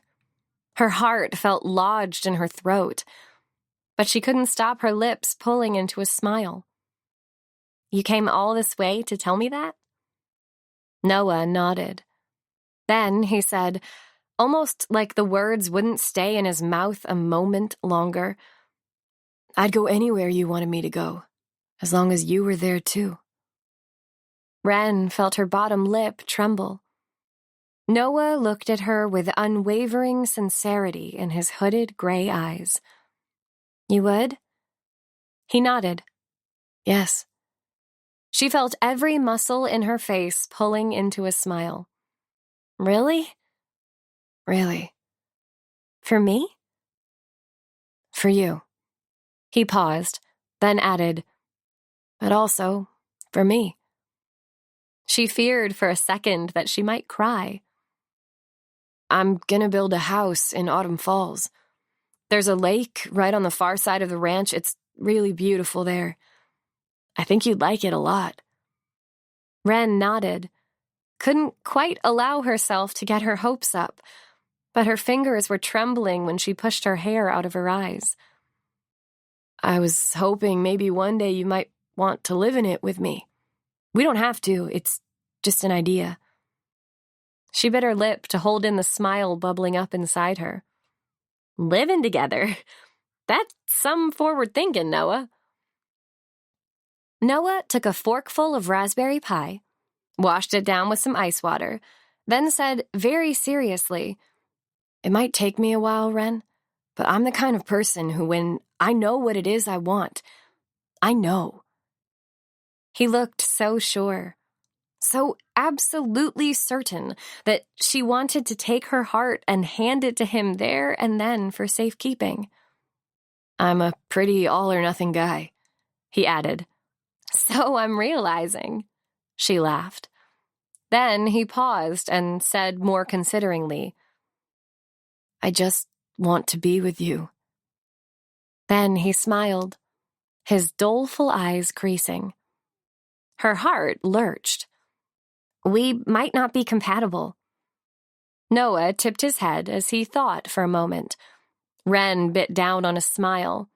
Then he pushed himself up, leaned across the table, and with his lips a whisper away from hers, said, "Maybe we should find out." Ren found herself giggling. "Maybe we should." And Noah cupped her face with his rough, cool hands and kissed her full square on the lips. The second proper kiss she'd had in her life. Even better, she realized, shivering with excitement and happiness and hope, than the first. Noah's lips grinned against hers, and then he pulled back. Resting his forehead against hers for a second, he said, "Well?" She pretended to give it some thought. "I think we're compatible." He sat back down. "I thought we might be." "Did you now?" "I did," he said with a wink, scooping up another forkful of pie, and she felt a burst of joy explode inside her. Then, with a smile on his face, he stood up and came around her side of the table, and she scooted along so he could sit down next to her. He lifted his arm, and she tucked herself into his side, her head resting against the hollow of his neck, his fingers toying with the bracelets on her wrist, while she felt him bend his head and kiss the top of her hair. She closed her eyes and breathed the moment in, while Noah said, "That Leanne's pretty terrifying, isn't she?" Ren looked up at him and laughed. "You wait till you meet Mean Billy." She would have stayed there in that booth forever. But after the pie was finished and the waitress had asked them if they wanted anything else, Noah said, "Do you want to go to the beach?" And she thought how she'd never thought Noah would ask her that ever. She still couldn't quite believe he was there, had come all that way just for her. They left the diner and walked in the direction of the beach. The sky above was hazy with clouds, and seagulls drifted on the warm air. Ren reached down tentatively to wind her fingers through Noah's, all the while still wary that he might pull away. But instead, he squeezed her hand tight and brought it up to his chest like he never wanted to let her go. As they walked, the sea breeze whipping her hair in front of her eyes, Ren said, "Noah?" "Yeah?" She looked up at him and said, "If I ask you a question, will you promise you'll always answer it?" He stopped walking and turned to face her. "You can ask me anything you like, and I will do my best to answer." She nodded, absorbing what he was saying. "You promise?" "I promise." Smiling as wide as she'd ever smiled, Ren reached up on tiptoe and, hands on his shoulders, kissed his rough cheek. He had chosen her. For the first time in her life, someone had said, "I choose you." "I just want to be with you, too," she whispered. Noah looked down at her, then up and around for something. Next thing, hands laced tight, he led her around the back of the beach bar they were standing in front of like they were teenagers. Ren giggled when he stopped, her back against the wood-clad wall, him standing a breath away. She looked up into the dark intensity of his eyes, felt her breath hitch, and tucked her hands behind her, feeling suddenly nervous, shy. Noah braced himself against the wall, hands either side of her head. Then he bent down and let his lips brush ever so gently against hers. She felt a shiver rush up her spine. Then he did it again. Harder this time, more urgent. All the sounds of the town and the beach and the waves disappeared. She felt her body draw toward his, her head tip back, her breath gasp when he pulled away, half smiling, eyes glinting.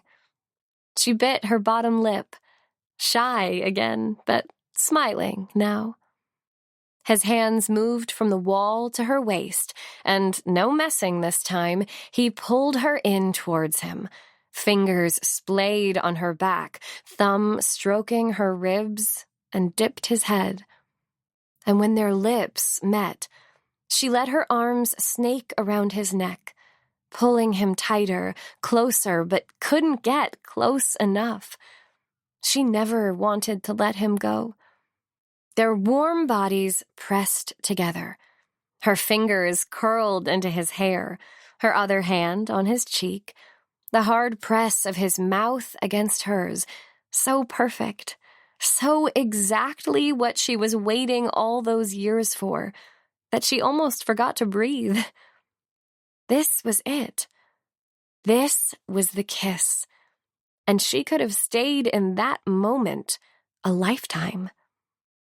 It was Noah who pulled away first, leaving her momentarily bereft, afraid that he might say they should carry on walking to the beach. But he didn't say anything, didn't loosen his hold even a fraction, just gazed down at her. "Why are you looking at me like that?" "Just taking you in," he said. "Thinking how lucky I am and what a fool I nearly was." "Yeah?" He nodded, the corner of his mouth tilting up. "Yeah." Her arms looped around his neck. She said, "What are we going to do now?"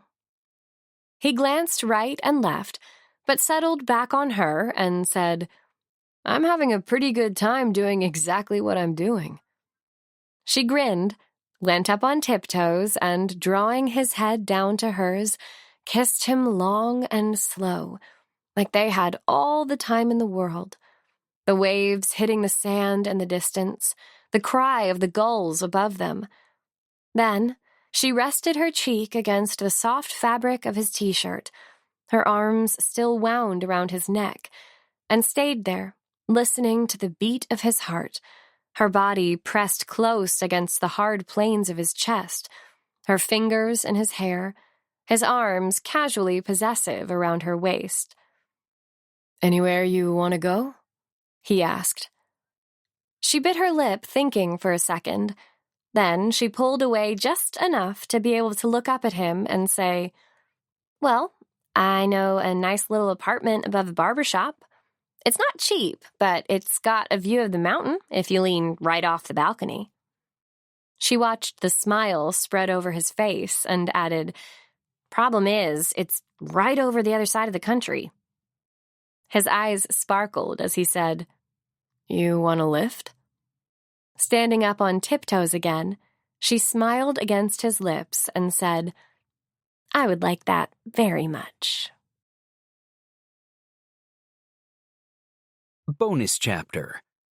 Brody Carter. Brody only flew back to Autumn Falls because Noah had asked him to, wanting him to meet Wren properly. He was meant to be playing golf with friends in Monterey, but he'd canceled because he'd never heard his twins sound so happy in his life. Pulling up in the Silver Sky Ranch driveway, Brody had itchy feet before he'd even stepped out the car. He'd been back too recently for there to be any novelty to the occasion.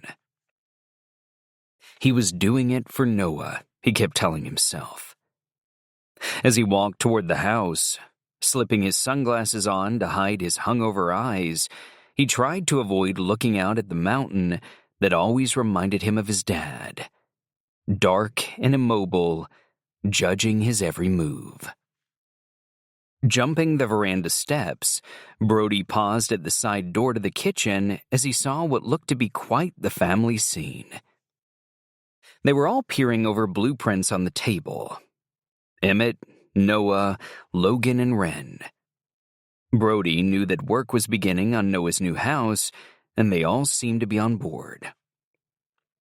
He heard Wren say, "You know anything about building a house, Logan?" Logan shook his head. Not a thing. She grinned, all overlapping teeth and scrunched up nose like a little mouse. "Me either." Brody felt himself smile. He liked her. The no-nonsense frankness that his family could do with a dose of. "I think you need a veranda," Wren said, going to sit in one of the kitchen table chairs and tapping the plans that Emmett, who was at the head of the table, had spread in front of him.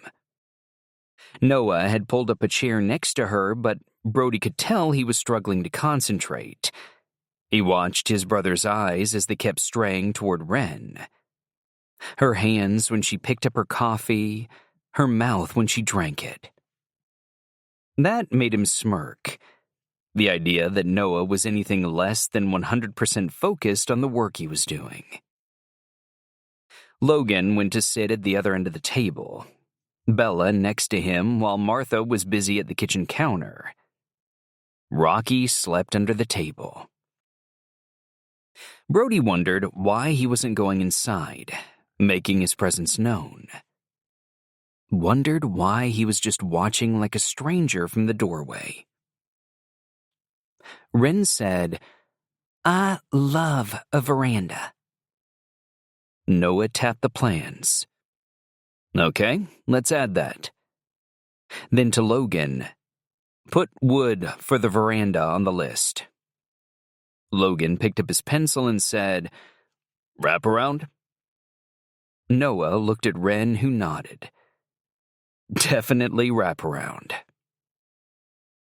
Brody watched his mom smiling indulgently, secretly at the exchange. This was her dream, he realized. This was what made her happy. He took his sunglasses off. They felt suddenly stupid and frivolous and looked away from the tenderness of the expression down at the kitchen floor. Wooden floorboards that were totally familiar, yet seemed like they were from a different life. Noah pointed to the plans again and said, "We need to raise the height of the living room." His dad looked up in surprise. "Why?" "For a Christmas tree," he said matter-of-factly. Emmett shook his head in veto. "You can't raise the ceiling for a tree. It's ridiculous." Brody found himself bracing against the familiar disregard of his dad's tone. Logan drank his coffee. "Noah," he said with an incredulous smirk, "when have you ever cared about the height of a Christmas tree?" "He doesn't," said Wren. And Brody watched as she slid her hand across the gap between hers and Noah's on the table, hooked their little fingers together and said, "But I do." And that seemed to shut them all up. Logan drank his coffee silenced. Emmett got his ruler and eraser out and started altering the plans. Even Brody felt ashamed of his detached cynicism, wondered if just for a fraction of a second he was jealous. But then his mouth stretched into an incredulous smile at the very idea. He liked Christmas skiing in St. Moritz. Without another moment's hesitation, Brody pushed the door open and swaggered into the kitchen. And, never one to miss an opportunity to side with a woman, said, "I don't think a ceiling can be too high when it comes to Christmas trees." Brody! His mom dropped her spatula in the pan and came over to give him a hug. Over her shoulder, he caught his dad's eye, saw his lips purse before he turned his attention back to the plans. Who cares, Brody thought. He lived a darn near perfect life, and he wasn't going to have his dad judge him for it. Noah's face, on the other hand, lit up when he saw him. There was genuine happiness in his eyes that reminded Brody of when they were kids. They went through all the hellos. When he hugged Ren, Brody whispered, "I knew he'd see sense eventually." "You want pancakes, Brody?" his mom asked, fussing around him. He'd already had Eggs Benedict and champagne on the plane, but he wouldn't refuse his mom anything. "Of course." "So," he said, idly wandering over to the table, ignoring the fact his dad had barely glanced his way. "You're building a house?" Noah said, "You want to help?" Brody laughed and said, "No way," almost despite his dad. As expected, it made Emmett shake his head in disapproval, and Brody felt a sense of satisfaction at having got a reaction. Sitting down, he put his feet up on the chair opposite. His mom immediately bashed them down before sliding a plate of pancakes onto the table in front of him. "There you go, honey." "Well, isn't this the dream?" Brody said with a grin, looking down at the plate of fluffy white pancakes and syrup. But it wasn't the dream at all. He was very happy for Noah and Ren, but small-town family life? No, that wasn't for Brody. More than a weekend here, and he felt his skin start to itch. The dream for him was the moment he got to drive out those gates with the top down on his car, heading out to freedom, not a single responsibility or care in the world. That was Silver Sky, Autumn Falls Book 2 by Taylor Gray. Read by Christopher Ragland and Rebecca LaChance. Produced by Peter Wellman at Chatterbox Audio, with post-production by Oliver Denman and Emily Wilden. An audiobook from One More Chapter, a division of HarperCollins. Text copyright Taylor Gray, 2025. Production copyright 2025 by HarperCollins Publishers. All rights reserved. No part of this publication may be reproduced, stored in a retrieval system, or transmitted in any form or by any means, electronic, mechanical, photocopying, recording, or otherwise, without the prior written permission of the publishers. Without limiting the author's and publisher's exclusive rights, any unauthorized use of this publication to train generative artificial intelligence, AI, technologies is expressly prohibited. HarperCollins also exercise their rights under Article 4, Subclause 3 of the Digital Single Market Directive 2019-790 and expressly